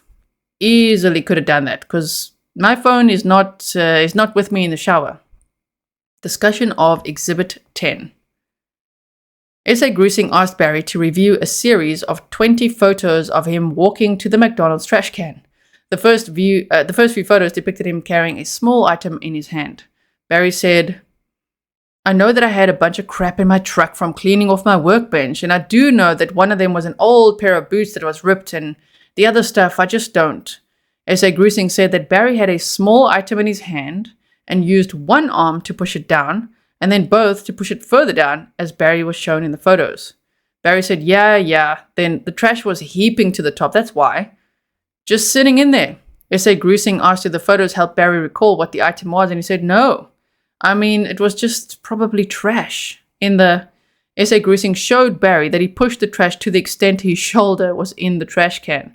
Barry said, yeah, I don't even recall that, but S.A. Grusing said Barry returned to the truck, grabbed another item, and walked it back to the trash can. Barry said, yeah. Barry was told anything that he could remember helps the investigation, that these appear to be two small items that he disposed. Barry said, yeah, I couldn't tell you what that was. Discussion of Exhibit 12. S.A. Harris reviewed Barry's left turn from 225 to see the bull elk on Sunday morning, looking for the future shed, asking if he had to go up in elevation. Barry said, no, I was just seeing their route. I just wanted to know because they usually take the same route. So if a herd of elk is going to go up across the road at a certain place and go up there, then that's where I'm going to go look for their sheds. S.A. Grusing asked if Barry saw them and continued to look for their route as he went along. He said, no, I just wanted to see the direction because Colorado Trail is right off that parking lot and it's pretty flat all through there. And it doesn't start going up until you get up to the railroad tracks. So you can pick them and see them through the trees where they're going. Barry was asked if he was in a rush to get to Broomfield, and the elk distracted him. He said, there's no rush to get there. I'm just an early riser and an early go-getter, and usually if an animal gets in my interests, I'm going to take advantage of it. That's it. But I just went down, I watched where they went, turned around, and went to Broomfield. Agents showed Barry the photo of SG-11 Mini DV operating manual for a camera, which S.A. Harris explained was recovered in the bathroom drawer. Barry said, yeah, I never used it. I bought it because I thought I would use it as a game camera. A little thing, and it was cheap. And my game cameras, S.A. Grusing interrupted and said the camera was not found in the search of the house. Barry said, I don't even know what happened to it. I know that I bought it, and it was tiny. And I think as soon as I got it, I tried to get it working and couldn't and thought it was just junk. And I got ripped off. S.A. Grusing asked when he bought the camera compared to when Suzanne went missing. Barry replied, I don't recall. S.A. Harris said the manual was found at the top of the items in the drawer. S.A. Grusing asked Barry to confirm that he did not get it to work. Barry said, yeah, I tried to get it working and I couldn't. I just thought. S.A. Grusing asked if he tried to mount it outside like a game camera, and Barry said, nope, never. I couldn't get it working. Discussion of Exhibit 14. S.A. Harris reviewed photos of the safe in Barry's garage with items piled in the front of the safe to address his concern that Suzanne took money from it. S.A. Grusing showed Barry a photo of the contents of the bottom of the safe, noting that the scope looked like the scope mounted on the chipmunk gun. Barry looked at the photo and stated, yeah, it does. He added, I could have mounted that after the fact. S.A. Grusing said, that was why agents asked him earlier about the scope being on the gun, clarifying that he could have mounted it after the fact. Barry shook his head and said, yeah, I just don't recall. S.A. Grusing told Barry the serial matches the one on the squirrel gun, and Barry said, yeah. Discussion of Exhibit 17. S.A. Harris showed Barry photos of Suzanne's wallet, cash, driver's license, hydration packet, medication, and other items recovered from her Range Rover. S.A. Grusing said that considering the evidence, it does not appear that Suzanne chose to disappear. Barry said, "And I've never thought that." Okay, discussion of Exhibit 18. Special Agent Grusing showed Barry photos of the binder recovered in the search of his truck and the documents inside, which appeared to be mail. Barry was told no documents from EA Outdoors for the Broomfield site were recovered, and S.A. Harris said that Barry previously told agents that he was studying documents for his job in Broomfield. S.A. Grusing asked if he threw the job documents away. Barry replied, "No, I left them there for the workers." S.A. Grusing asked if he left the documents in the hotel room, and he said, "Yeah, I should have." S.A. Grusing asked if Barry told Morgan that he was leaving the papers, and he said, I don't know. Everything was so crazy that day. Discussion of Exhibit 19. Barry was shown photos of the dart boxes recovered from the search and asked if he recalled what all areas around the house he fired them. He replied, "No, I don't. I know I have fired from the breezeway before, and I fired them from the garage at deer that were up on the hill behind the rock wall." Barry was asked if he ever missed a shot, and he said, "A deer? Oh, no." He continued, "No, I used to raise deer. I've shot hundreds." S.A. Grusing asked if it was ever fired in the house. The footnote says, after being told of the affair, Barry asserted multiple times that Suzanne must have left on her own, which was why her personal documents, wallet, money, and Camelback water pack were shown to him. Barry said, "Only if it was open in that door in the breezeway, but not inside the house." S.A. Grusing asked Barry how he wakes up a deer when it is out. He said, "Yeah, you gotta reverse it." He continued, "Just give it a shot. Chemical in there." Barry was asked if he had that chemical at the house, and he said, "I don't know if I had any left or not. I don't recall." Barry was asked the name of the chemical, but he could not recall it. He said he could make a phone call and added, "I don't recall having any left." Barry said that they are fired like a bullet, and when asked if they have an expiration date, he said they have one. Discussion of Exhibit 20. Barry was shown photos of the interior of his truck with the tools, trash, in disorder when it was photographed by law enforcement. He said nothing looked out of place. When asked what was in the backpack, he said, "Clothes, just clothes for my stay overnight." Discussion of Exhibit 23. Barry was shown the photos of nude women and sexual encounter dating sites recovered from his cell phone. He said he never had a dating website, and the images and the websites recovered must have been from pop-up ads when he was viewing pornography. Agents agreed such images and dating sites could have come from Barry viewing porn on his phone. When asked about any searches for meeting girls, Barry said, "Well, you can obviously see that I never look for a girl on my phone or online. I mean, there's nobody out there. So, I mean, if there was, you guys could. If anybody could, you guys could." Special Agent Grusing discussed redacted texting and said his girls and Suzanne shared things that he did not know about. Barry said, "Me and my daughters are pretty close. I mean, if there's bits and pieces there, then yeah, that doesn't surprise me. But if it's a long conversation about, I guarantee you my daughters had no idea about the affair." S.A. Grusing asked if his daughters still did not know, as someone walked in the room and Barry stood up. Agents followed him outside and spoke by his truck. Barry said, "Oh, you asked me if they knew about the affair? I did tell them." Barry was asked how that went, and he said, "Not very good." Barry was asked if he told them both at the same time. He said, "Yep, I just sat them down and I said, 'Girls, I don't want to ever keep anything from you, and I don't want you to think bad about your mother, but I think this is important for you to know.' And I told them, and they cried hard. They got angry, but I think it was the right thing to do." This contradicts Barry's earlier statement that same day to the FBI that he had not told his girls about the affair. Barry said, "Yeah, well, I gotta get back." S.A. Grusing said the last time that Barry was texting to Suzanne from July to October 2020, and he was asked why he was texting her. Barry said, "It was just an outlet for me to try to deal with my pain." Barry was asked if he was actually texting her message content, and he said, "I texted if she could see it. I was texting as she was, as if she could read it. I knew deep down in my heart that she probably wasn't reading them, but it just kind of gave me comfort that I was talking to her."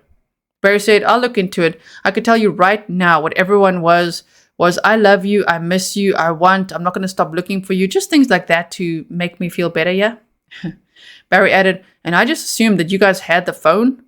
But I thought if there was a chance, if she had it and could see something. But like I said, I mostly did to make me feel better. Okay. S.A. Grusing said the FBI would search with law enforcement for the phone and for Suzanne, asking Barry where he thinks we should concentrate. Barry replied, I would say the river. I mean, that makes more sense to me than anything. I don't understand why somebody hasn't been out there before now when the river was so low. I mean, heck, they spend $140,000 to dig up a job site that there's no way she was at. S.A. Grusing said the issue investigators have with the river is Suzanne's helmet being placed away from the bike, placed as possibly a diversion, indicative of foul play. Barry said, yeah. April 22nd of 2021. In this interview, FBI agents showed Barry the audit results and discussed them directly, telling him in the end that Suzanne was not conscious Saturday evening, May 9th, or Sunday morning, May 10th. And Barry agreed with, yeah. Barry admitted to disposing of the tranquilizers. He confirmed that his last encounter with Suzanne was hearing her light snore. He explained his locations in the woods around his house on May 9th as looking for a turkey. Oh my word. Now he's looking for a turkey? And he agreed the evidence in this case makes him look bad, but it's in God's hands. Agents told Barry that from his own words, when he says, I don't recall, that means he's lying because he answered almost all of the audit questions with I don't recall.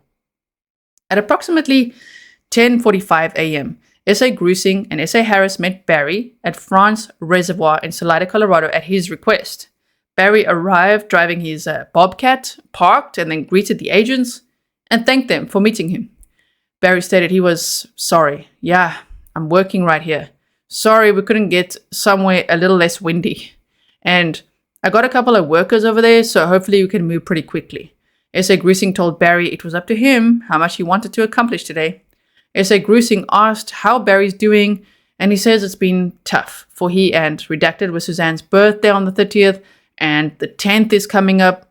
S.A. Grusing explained that he and S.A. Harris have put together an audit that is sort of like an inspection, and the agents would like to show it to him and discuss some of the answers that he has given and determine where Barry is today. S.A. Grusing said he would like to hand it to Barry and go through it with him, and he agreed. S.A. Grusing directed Barry's attention to the second sentence and said that Barry, as her husband, is the last person that saw her, and that it seemed that May 9th is the last time that Barry saw her, and May 10th is the last time he heard her breathing. S.A. Grusing asked Barry if that's correct, and Barry said yes. S.A. Grusing then mentioned the last proof of life, independent of Barry, is when she's talking to her lover when he comes home. Barry was asked where the $30,000 from the GoFundMe page for Suzanne went, and whether it was used to pay for the Longhorn Ranch property. Barry said, I don't recall where the money went, but like I said, a lot of that money, I paid George $4,000 cause he stopped working. I paid a lot of things out of that money, but I don't recall what a lot of it was. S.A. Harris explained to Barry that agents want the fullest picture, and when things are missing after behaving consistently, there's a question of what changed. S.A. Harris explained to Barry that Suzanne's phone behavior is one of these places, because Suzanne consistently sent either good night or good morning messages to her lover, and that there's an absence of those messages on Saturday evening and Sunday morning. S.A. Harris told Barry that looking at the evidence, it seems likely that something happened to Suzanne's phone, to Suzanne, or both, since she's not saying something to her lover before she goes to bed. Barry nods his head in response and says, yep. Footnote, this is the paragraph shown to Barry. The FBI Denver Division is submitting the results of the interviews with Barry Lee Morphew and how those results compare to the evidence collected by investigators as of the present date. Barry, as the spouse of Suzanne, is the last person to see her alive on or about May 9th of 2020 or May 10th of 2020. Independent of the spouse, the last proof of life for Suzanne was verified as being shortly before 2:44 p.m. on May 9th of 2020. S.A. Grusing told Barry that for sure on Sunday morning, after Barry leaves, Suzanne would have been texting her lover, so her phone is either gone or inoperable Sunday morning. Barry said, okay. S.A. Grusing said that we have seen months of data from her phone. Barry said, and there's no evidence of anybody getting into my house after I left? S.A. Grusing said, that is correct. And Barry said, none. Barry is silent for a moment and then turns towards S.A. Harris and says, okay, go ahead. S.A. Harris talked about how sometimes in marriages spouses may see things differently, but it appears clear to investigators that Suzanne was taking steps to communicate to Barry that she was done with the marriage. S.A. Harris referenced the text she sent asking to do it civilly, and also Suzanne saying that she forgot to say that she would still do Barry's billing for him. Barry said, well, like I said, she never sat me down and said that to me, ever. She's made comments via text, but she's never sat me down and said, Barry, I want a divorce. Never. So I can see through an investigator's eyes that they would look at something like that and say, well, yeah, if they were going to get a divorce, then Barry, might do something. But that was just not the case. I mean, absolutely not the case. S.A. Grusing asked Barry again about the statement that Suzanne's lover told investigators, where he said that Barry either found out about the affair or said that she was leaving him, or both, and that is why Suzanne was not responding on Saturday or Sunday.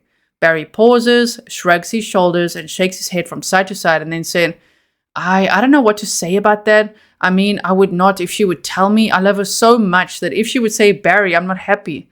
I found love somewhere else. I would say, we don't need to get if this is what you want, I don't want to be with you if you don't love me.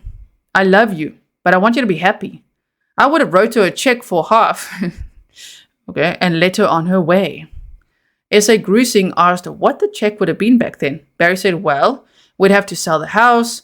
Wouldn't have been much back then. I'm just saying we would sell the house and split everything. I wouldn't get pay for a divorce lawyer or anything like that. I love her enough. I got a relationship with her. I'm a good-hearted guy. I want my girls to be protected. I would say, I don't agree with this. I love you. Here's your half. I'm sorry it's got to be this way.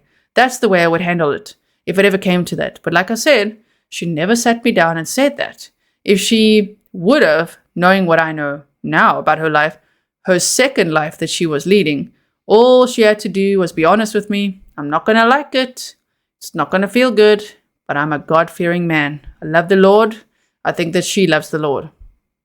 He continued, I know that she was in sin, and Satan can put blinders on anybody. So I know what this looks like on the outside. And I know what the people, and if they get wind of this affair, are going to say, and it's going to look like to them, but they don't know me, and they don't know her, and they don't know our relationship. If you knew how special our relationship was from day one to when she fell into sin, you couldn't have told me. S.A. Grusing interrupted Barry and said that he could see that Barry was trying to uphold his side of the relationship. Barry said, but she didn't believe that in her head. Johnny, I gave her everything since she was 17 years old, and I'd loved her better than anybody could. So it doesn't make sense to me why she did what she did. S.A. Grusing went back to the first paragraph on the audit and told Barry that investigators still don't have from him the last time that he saw Suzanne alive, and Barry asked what time he would say. S.A. Grusing explained that investigators are looking for the last proof of life because we have a difference of her breathing and then Barry seeing her. Barry said, yeah. S.A. Grusing asked when Barry would say he last saw her alive. Barry said, well, I would say 5 o'clock in the morning. I seen her in the bed. Here's another footnote. This statement contradicts Barry's text threatening suicide after Suzanne said, I'm done. His statements of controlling his hurt heart, and hot-headed Barry found out and killed his wife, and God's judgment on Suzanne for cheating. Special Agent Grusing asks Barry what he saw. Barry said, I just see a lump there because the light from the bathroom, the light in the room's not on, but bathroom right there lights up a little bit. S.A. Grusing asks Barry what he sees. Barry said, I don't specifically see anything, but I know from peripheral vision walking in and out that she's laying there. I just know that she's laying there. I'm not saying I looked directly at her, but I specifically 100%, no doubt in my mind, heard her snoring lightly when I left. S.A. Grusing asks if Suzanne normally snores lightly. Barry said, Sometimes she does. It's not all the time. But when she's in a deep, deep sleep, yeah. S.A. Gruesing clarifies that is not an all-out snore, but a light snore. Barry said, yeah, I mean, she does it. I mean, she's done it her whole life. Just not every night, but yeah, it happens. S.A. Gruesing asks about detail. Barry said, I would say 5 o'clock in the morning, thereabouts, when I walked out. S.A. Gruesing clarifies again that Barry, the last thing he hears is Suzanne lightly snoring. Barry said, yep, and there is no doubt, 100%, that she was in that bed because of that. Like I said, I don't specifically remember looking directly at her, but I remember the snoring. 100%, no doubt in my mind. Special Agent Gruesing clarifies that Suzanne was not with him when he took the left turn to look at the bull elk. Barry said, no, absolutely not, 100% no. S.A. Gruesing asks if Barry had the helmet with him when he went to see the bull elk. Barry said, absolutely not, absolutely not. S.A. Gruesing explains that is the direction the helmet was found. Barry said, no, absolutely not. Special Agent Gruesing said that he has to ask those questions, and Barry said, I understand. The footnotes here say, S.A. Gruesing introduced the lump concept to Barry on June 2nd of 2020 when Barry refused to answer what his last visual sighting of Suzanne was. Barry often stood or sat in this manner while speaking to agents. Special Agent Harris asks Barry about the timing of when he left because he's saying 5, but he had looked at earlier times on the sheet that he was shown and that we are trying to make sense of marks in time. Barry interrupted and said, and I don't know. I don't know exactly the time. I just know it was around 5 o'clock, but I don't know exactly. S.A. Gruesing asks Barry when he sees the lump, was it him seeing just covers or some of the covers with Suzanne? Barry said, like I said, I don't recall looking specifically at her. I just know that she was there. Maybe more from the noise than seeing her, but I know I saw her there. No doubt in my mind. 100% she was laying right there when I left. Special Agent Gruesing tells Barry that investigators are still waiting for some things like a Range Rover and that things like this don't end and that we are waiting for snow to melt to look a few places. Special Agent Gruesing asks Barry to call if he has anything else that comes to mind and we'll talk. Barry said, I've been cooperative with you guys. S.A. Gruesing says he has. Barry said, any guy in his right mind knows that anything about the legal system would tell you not to talk. Gruesing interrupts Barry to say that he hears Barry, but fathers or spouses or people who go missing typically can't be stopped from calling the FBI. S.A. Gruesing told Barry if he's guilty, he's correct that he should not be talking to us. Barry said, yeah. S.A. Gruesing says, but if Barry wants us to find Suzanne, he shouldn't hesitate to call on anything that comes to his mind. Barry said, and I want that. I mean, I still love her. Even though I found all the stuff out and even though it hurts me to the bone, doesn't mean I don't love her. I want her back. He almost says back. I know she made a mistake. I know it's not her.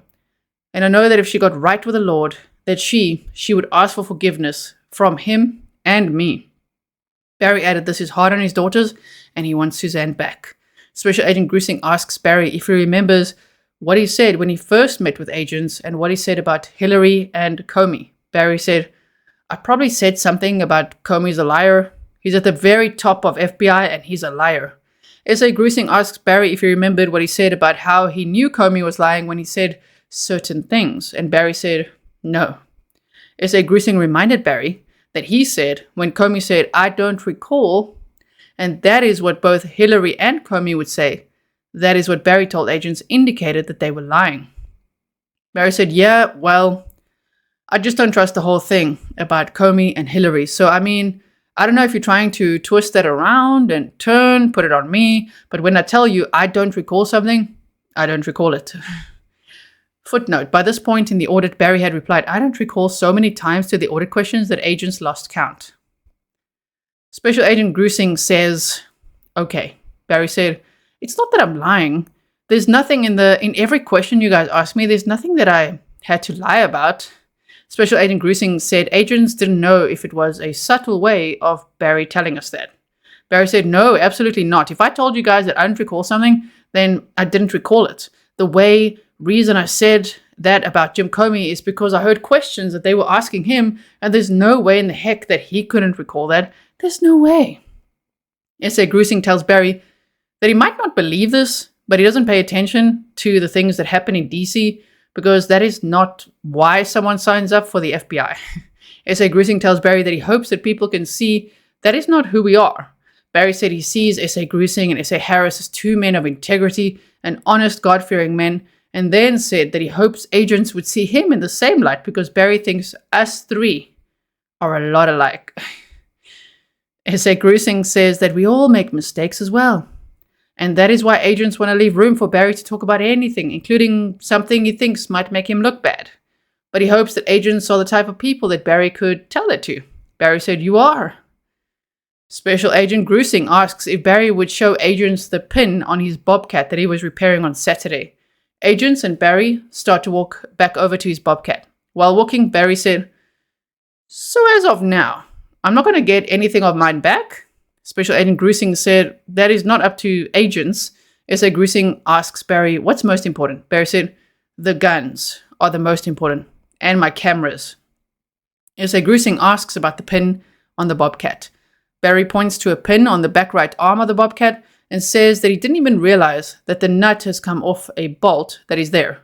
Barry states that when the Bobcat arm goes up and down, the pin works its way out one way or the other, and he just has to beat it back into place because it holds the cylinder in place. S.A. Grusing asks if Barry can do that on his own and doesn't need help, and Barry confirms that he can. Barry starts talking about the cutting blade of the Bobcat and walks around to show agents as he describes how it has a cutting edge on both sides and can be flipped, and that when Cribb had to replace his blade, it had already been flipped and both edges were worn out. Barry said he thinks that Trent had that blade and gave it to the CBI. Other topics covered in the audit included Barry's purchase of the VPN, Barry deleting calls from his call logs, why Barry initially thought his big argument with Suzanne was on Friday, evidence through Libler messages of other arguments daily that week, how long Suzanne was distant and unloving, if Barry and Suzanne were separate on Wednesday and Friday evenings based on their cell phones, discrepancies in his calls to Gene Moorman, evidence pointing to Barry sending the Facebook friends request on Friday night, Barry's phone, functions involving passwords, token sharing, and group functions, and the multiple airplane mode functions on Barry's phone. Barry was shown Google Maps of his residence, or that it's a map time, and his phone activity on Saturday, May 9th, when he arrived home between 11:30 a.m. and left at 1:38 p.m. When shown location points that his truck may not have pulled in the driveway, and he appeared to be coming up through the woods on foot to his house, Barry said that he might have been looking at turkeys. It's just like chipmunks, deer, turkeys. I get that all those creatures are all around there, but damn, Barry sure is animal watching in this story. Barry was shown a second map below of his movements from 11:52 a.m. to 12:31 p.m. when he appeared to head east of his property during the time that he was supposedly having veggie soup with Suzanne. Barry said that he was looking for a turkey that Redacted had shot previously with a bow, but they'd never found. Barry was shown a third map where it looked like he was on foot, heading back to his truck before he left at 1:38 p.m. and called Suzanne at 1:47 p.m. and 1:49 p.m. Barry said it made sense that he did not talk to Suzanne much during that lunch hour as a reason for him calling her twice when he got to Highway 50. Barry was asked about the following and shown exhibits. Regarding his trip to get a backhoe on Saturday, May 9th, and why he needed a backhoe that day, where the towel Suzanne was lying in her last photo might be located, not recovered at the house. Oh boy. Why Barry texted Suzanne, "Did you leave?" as he headed home at 2:31 p.m.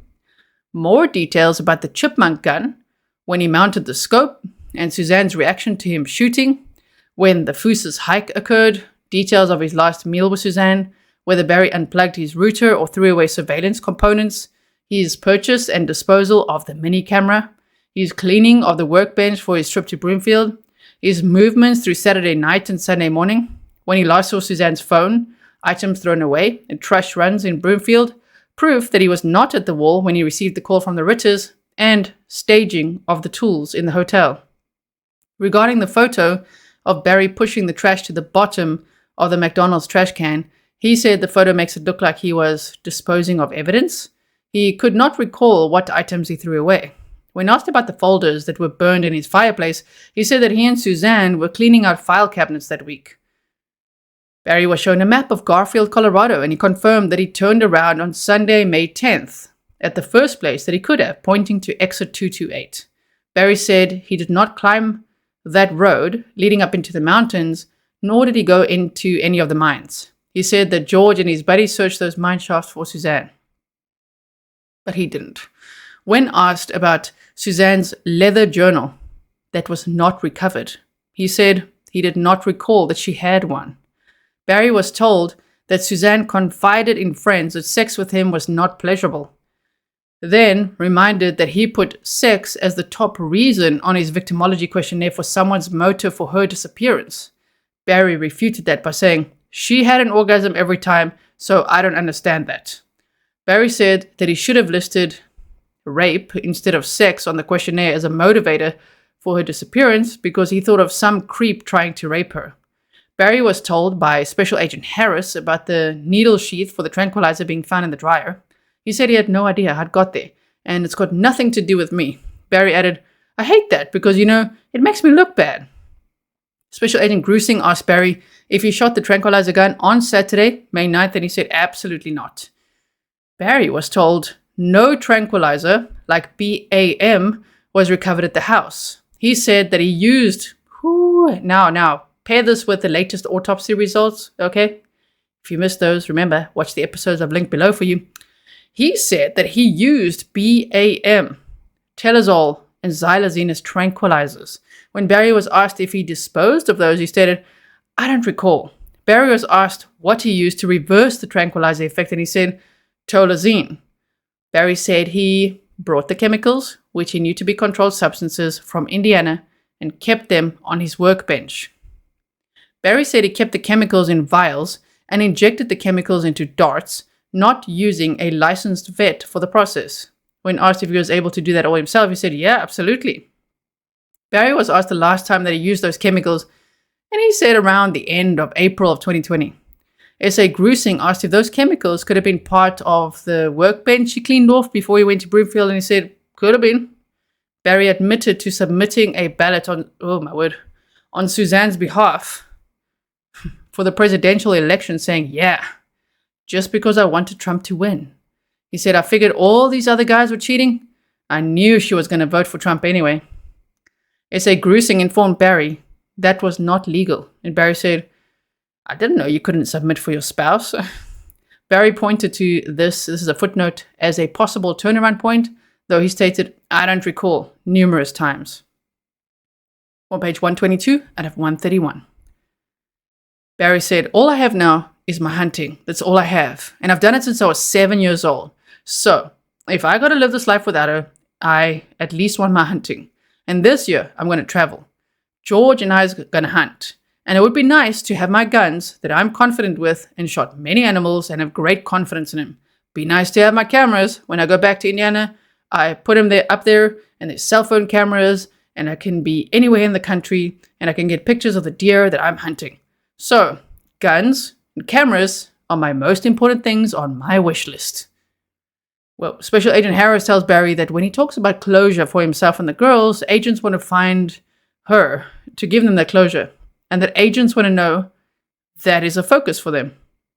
Barry said, "I know, and I just need to know from you guys, and I think I asked you this, if there's physical evidence that she's deceased. My family needs to know about that."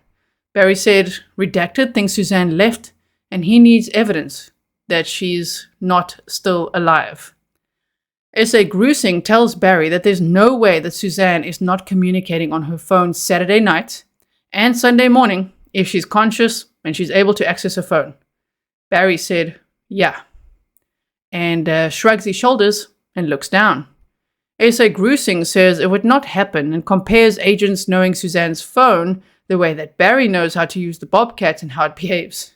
Barry interrupted and said, "But Johnny, when you say that, that makes me look like the bad guy." S.A. Grusing tells Barry that he's the one who's there. Barry said, "I know, but it just didn't happen." S.A. Grusing says that if it is not Barry, somebody took her phone then. Barry said, like I said, I don't know what. I mean, you guys have got to give me. You've texted me, you're gonna be my advocate. What did you mean by that? S.A. Grusing said that he told Barry that he would be his advocate to represent Barry's statements to the very best he can, because right now Barry is not going to stand up and tell everybody his story because he's smart enough not to do that. Barry's talking to agents, and we want to tell the unvarnished truth of what Barry's telling us and not shade it one way or the other. Barry said, okay. S.A. Grusing, my voice is going now. Let me drink some water. Special Agent Grusing says that if Barry took her phone, agents can see that Barry's wanting to repair the relationship and Suzanne is trying to do the opposite, so that if Barry would come home and take her phone Saturday night, that would look bad for Barry if she went missing the next day. Barry begins sliding his foot back and forth on the blade of the bucket on the bobcat. S.A. Grusing continues telling Barry the burden would be on agents to find out what happened to Suzanne and not him. Barry responded, yeah. S.A. Grusing says it would make sense to agents that when he comes home around 2:44 p.m. on Saturday, that he would take her phone and she runs off or disappears or whatever happens. Barry said, yeah. S.A. Grusing says, again, it's our job to find her. Barry said, yeah. Barry again slides his foot along the cutting blade of the bobcat. S.A. Grusing said if there's something bad happened and it looks bad for Barry, he should tell agents and put the burden on them to do the rest of the investigation. Barry said, yeah, well, I've told you everything truthfully, both you guys, so it's in God's hands. I mean, he allowed this whole thing to happen. S.A. Grusing talks about how the pieces, like Barry chasing around the chipmunk with a gun, or the left turn for the bull elk, are pieces that we need. Barry said, I know that all that stuff looks bad, but it's just crazy that that stuff's even a part of this. I mean, it's crazy how that stuff ironically is part of this. It just makes no sense to me. Like, why would God allow pieces like that have to be answered in the situation? I don't get it. S.A. Grusing asked Barry what his thoughts is on why. Barry said, I have no idea. I don't know his ways. He's way greater than us. I don't know. I've often thought, God, why? I thought that I'd be cleared in 2 months. And I've asked God, why are you dragging me through this? You know, physically, that is not good for me. Mentally, emotionally, and spiritually. I'm not angry with God. I fear him, love him, respect him, know that he allows things to happen for reasons. I try to figure out why. I try to say in my head, if she's, going through this, all the stuff that I found out since January, and maybe God wanted to protect the girls from heartache. I mean, I don't know, but Special Agent Grusing talks about personal sacrifice and how this never goes away and gives us an example. Barry asks how he could live like that. Grusing continues and tells Barry that if there's something that happened that makes him look bad, and he would trust agents with something like that, we could help him. Barry said, I gotta have help. I mean, if these people in Chafee hate me, like the word is they hate me, and they get to the DA and he says, he made our sheriff's department look bad and we're gonna blame it on him. Then my daughter, who's gonna raise my daughter if they lock me up for something that I didn't do? S.A. Grusing said, even if it is something that you didn't do, but something you know about that would help us, maybe that is Barry's sacrifice. Barry said, yeah. S.A. Grusing tells Barry that he's not saying it will be easy, but this will not go away. Barry said, yeah, well, what happens from here? When you guys go to them, what's the next step? S.A. Grusing explains that agents will share the results with the district attorney's office and it will be up to them. Special Agent Harris offers again that Barry could take a polygraph. Barry said he would pray about it and that he needs to get going. Barry tells agents to be careful going back. The interview ends. Ongoing investigation. Tranquilizer research. On April 20th of 2021, Special Agent Grusing interviewed Lisa Wolf, field veterinarian, Colorado Parks and Wildlife, who advised she developed and tested the solution BAM, butyrophenol tartrate, azaparone tartrate, and medetomidine hydrochloride, an anesthesia combination that is used to immobilize a broad range of species of animals. Wolf practiced as a licensed vet for 35 years and taught courses on the effects of sedatives on wildlife. Wolf said BAM has not been tested on humans to her knowledge, but she predicts that a tranquilizer dart would cause considerable hematoma to human skin because it was developed to pierce through deer hide. Wolf estimated that a female of Suzanne's size would likely be fully sedated from a dose of BAM in 8 to 12 minutes, and in complete sedation from 2 to 8 hours, depending upon how her body reacted to the tranquilizer and her resting position. Wolf suggested the dart would be very painful, and estimated a female would be likely run for 2 to 3 minutes, and she would feel a little bit drunk before complete sedation, appearing wobbly and unstable. The only safe place to fire the dart would be into the buttocks area because of the impact to internal organs that would cause considerable damage, and the dart should not hit any bones.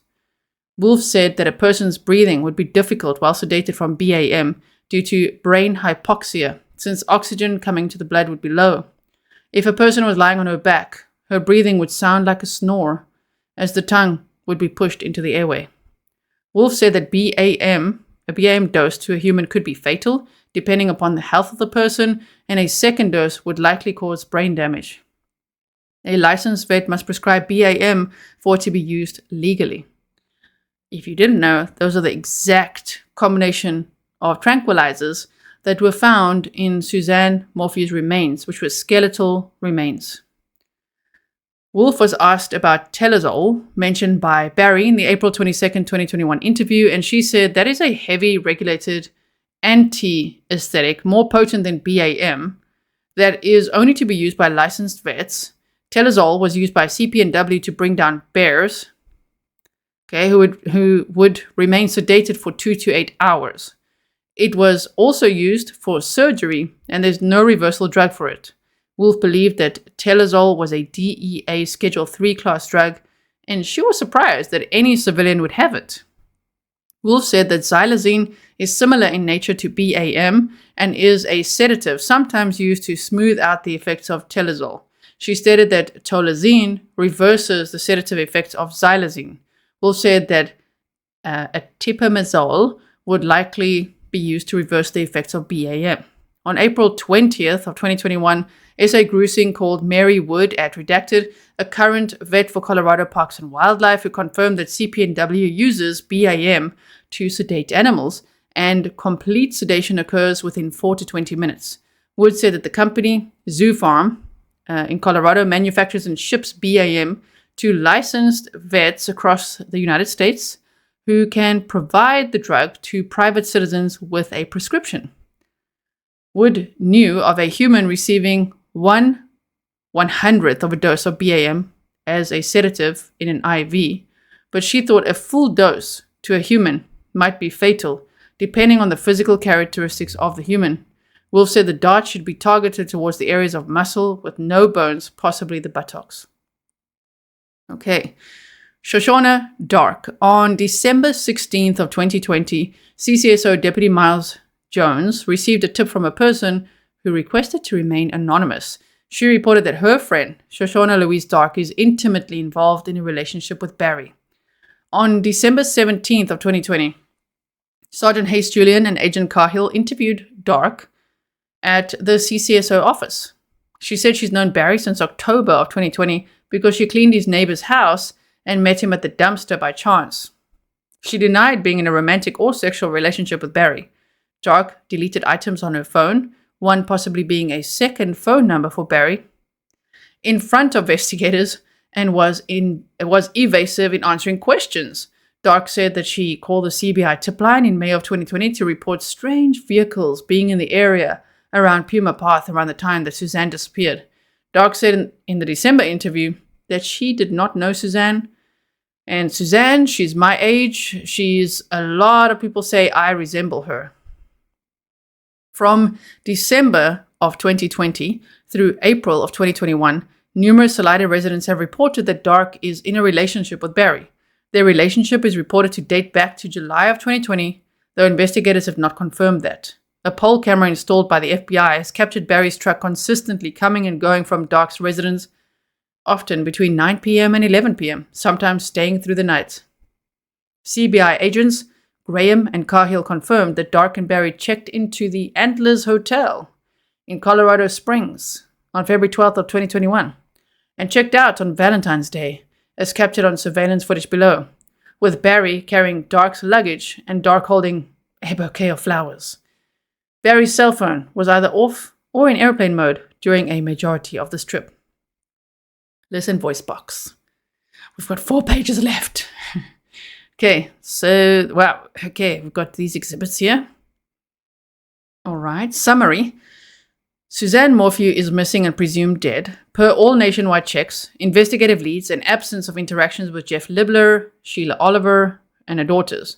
Once Redacted left the Morphew house on May 5th of 2020, Suzanne began to take her steps to leave Barry, while Barry took steps to control her, incapacitate her, stage a crime scene, and created his alibi for her disappearance. No hike existed that Saturday afternoon in Barry's multiple interviews with CBI until a June interview, when he said that they hiked to Fooses Lake. CBI allowed him to assert that a few times until they refuted the hike in his July interview. Barry was told that he was driving in Salida that afternoon asking Tim Backhoe to purchase a backhoe attachment for his Bobcat. Finally, Barry put his phone in airplane mode that Saturday afternoon at 2:47 p.m. after he returned home and ran around his house at 2:44 p.m. He claimed to CBI that he and Suzanne ate steaks, though he cannot describe them, that she washed Redacted sheets, though Redacted said the bed was made when she left, that they had sex, though he couldn't describe what happened following sex, that he woke to his alarm at 4:30 a.m., and though no alarm was set on his phone, and his phone and his truck telematics were moving in the 3 a.m. hour, and that he had to suddenly leave for a job in Broomfield, though he did not tell his co-workers that he was leaving that morning. Barry initially blamed a mountain lion for Suzanne's death upon being notified of her bicycle recovery. In 2021, Barry blamed the turkeys for why he did not have veggie soup with Suzanne during lunch on Saturday, May 9th. The deer for why his tranquilizer gun was used to explain the needle sheath recovered in the dryer. And a chipmunk for why he was running around his house after arriving home at 2:44 p.m. And the firing a gun of a .22 caliber to describe his violence towards Suzanne that afternoon, and the caliber of the tranquilizer darts. For his trip on May 10th, Barry explained his left turn on Highway 50 to explain the truck movement because of a bull elk sighting at 4:30 a.m. from 2 miles down the road, a left turn that placed him at the scene of Suzanne's helmet. Barry cannot provide a last sighting of Suzanne, only labored breathing, similar to a snore, which is consistent with her being tranquilized. Barry describes her as being drunk that afternoon, which matches the effects of the tranquilizer after a few minutes. He says that he is running around the house, most likely chasing Suzanne while she's conscious. Barry has admitted that he had taken Suzanne's phone from her at least twice in the past to try to monitor or control what she was doing. There's no phone activity for Suzanne after 2:30 p.m. on Saturday, which is out of the norm for her typical behavior, and an abrupt end following her 59 communications with Jeff Libler that morning and afternoon. By around 2:30 p.m. on Saturday, May 9th, it had become clear that Barry could not control Suzanne's insistence on leaving him, and he resorted to something that he's done his entire life: hunt and control Suzanne like he had hunted and controlled animals. Barry told investigators early on that he blamed alcohol for Suzanne's change of behavior and her distant unlovingness to him. Though she was not a heavy drinker, Barry used alcohol, drugs, and chemo throughout his interviews to describe Suzanne's independence and distancing from him, saying it was every day that last week. Barry finally blamed God for Suzanne's death after being informed of the affair as a form of judgment on her, and has stated repeatedly that God allowed this to happen. Barry told FBI and CBI numerous times, "No evidence exists," which infers that he knows what happened to the evidence in this case. When the Ritters called Barry around 5 p.m. on Sunday to tell Barry they could not find Suzanne, Barry was in his hotel room, and he had been there since about 12:40 p.m. However, he should not be there, per his alibi, to be out of town for an emergency job in Broomfield. Barry told the Ritters that he was at the job site. He told the FBI, CBI, and CCSO that he was at the job site. He left his room, took tools out of his truck and put them in the lobby and make it look like he was returning from the site. Barry made a very little attempt to contact Suzanne on his way home or look around his house or the bike scene because he already knew what happened to her. Setting the tools out that day was similar to what happened earlier that morning when Suzanne's bicycle was placed on the incline. As Deputy Brown commented, I started to question if something criminal had occurred, as it looked like the bike was purposely thrown in this location.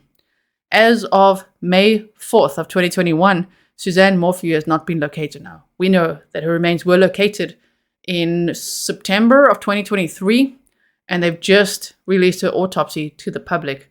And guess what was in the skeletal remains? BAM. So, will he be arrested again?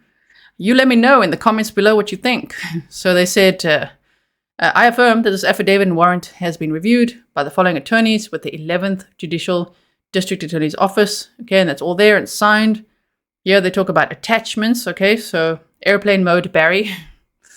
Yes, airplane mode. And this one says, nothing about Barry's story of sneaking up in the woods because he wanted to take a shower made sense to Sheila, Oliver, or Suzanne.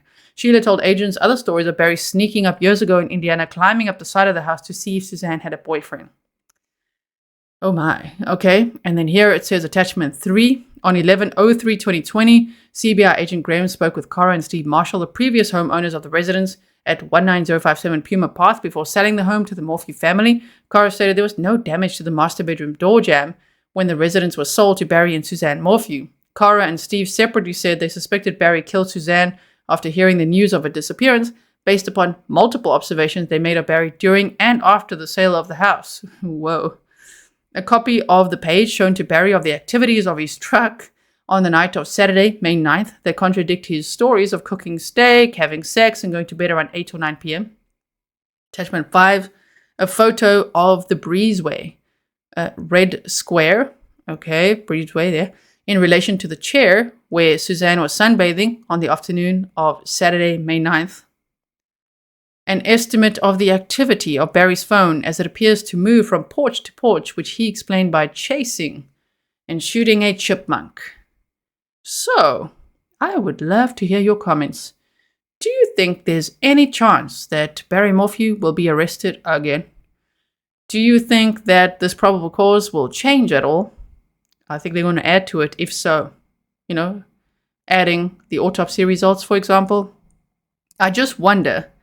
My lingering question is still how, if he did this, if he's the suspect, which right now at the time of this recording he's not, if he is the suspect, how did he get her body out there and when? You know, when? Because it was towards the south of the house, you know. So if you've never seen the map time, we've done that in the episodes I've linked below for you. Okay then, so thank you so much if you made it to the end of this video. Holy crap. Also, I also made it to the end of this video. Can't believe it. I actually made it through 131 pages here. Okay, so thank you so much. If you made it to here, please like and share. If you made it to here, please make sure you subscribed. Leave a comment below. If you want to support the work that I do, there's many ways. One of the best ways is, of course, joining Patreon. Okay, all of the links are on grizzlytruecrime.com. You can go to the support page and see that all there. So I will keep you posted on what happens next. I'll be keeping a very close eye on this case. I'll bring you all and any news I could find on it as well. I think this was the start of quite the deep dive on the case. And I will see you again very soon. Stay safe.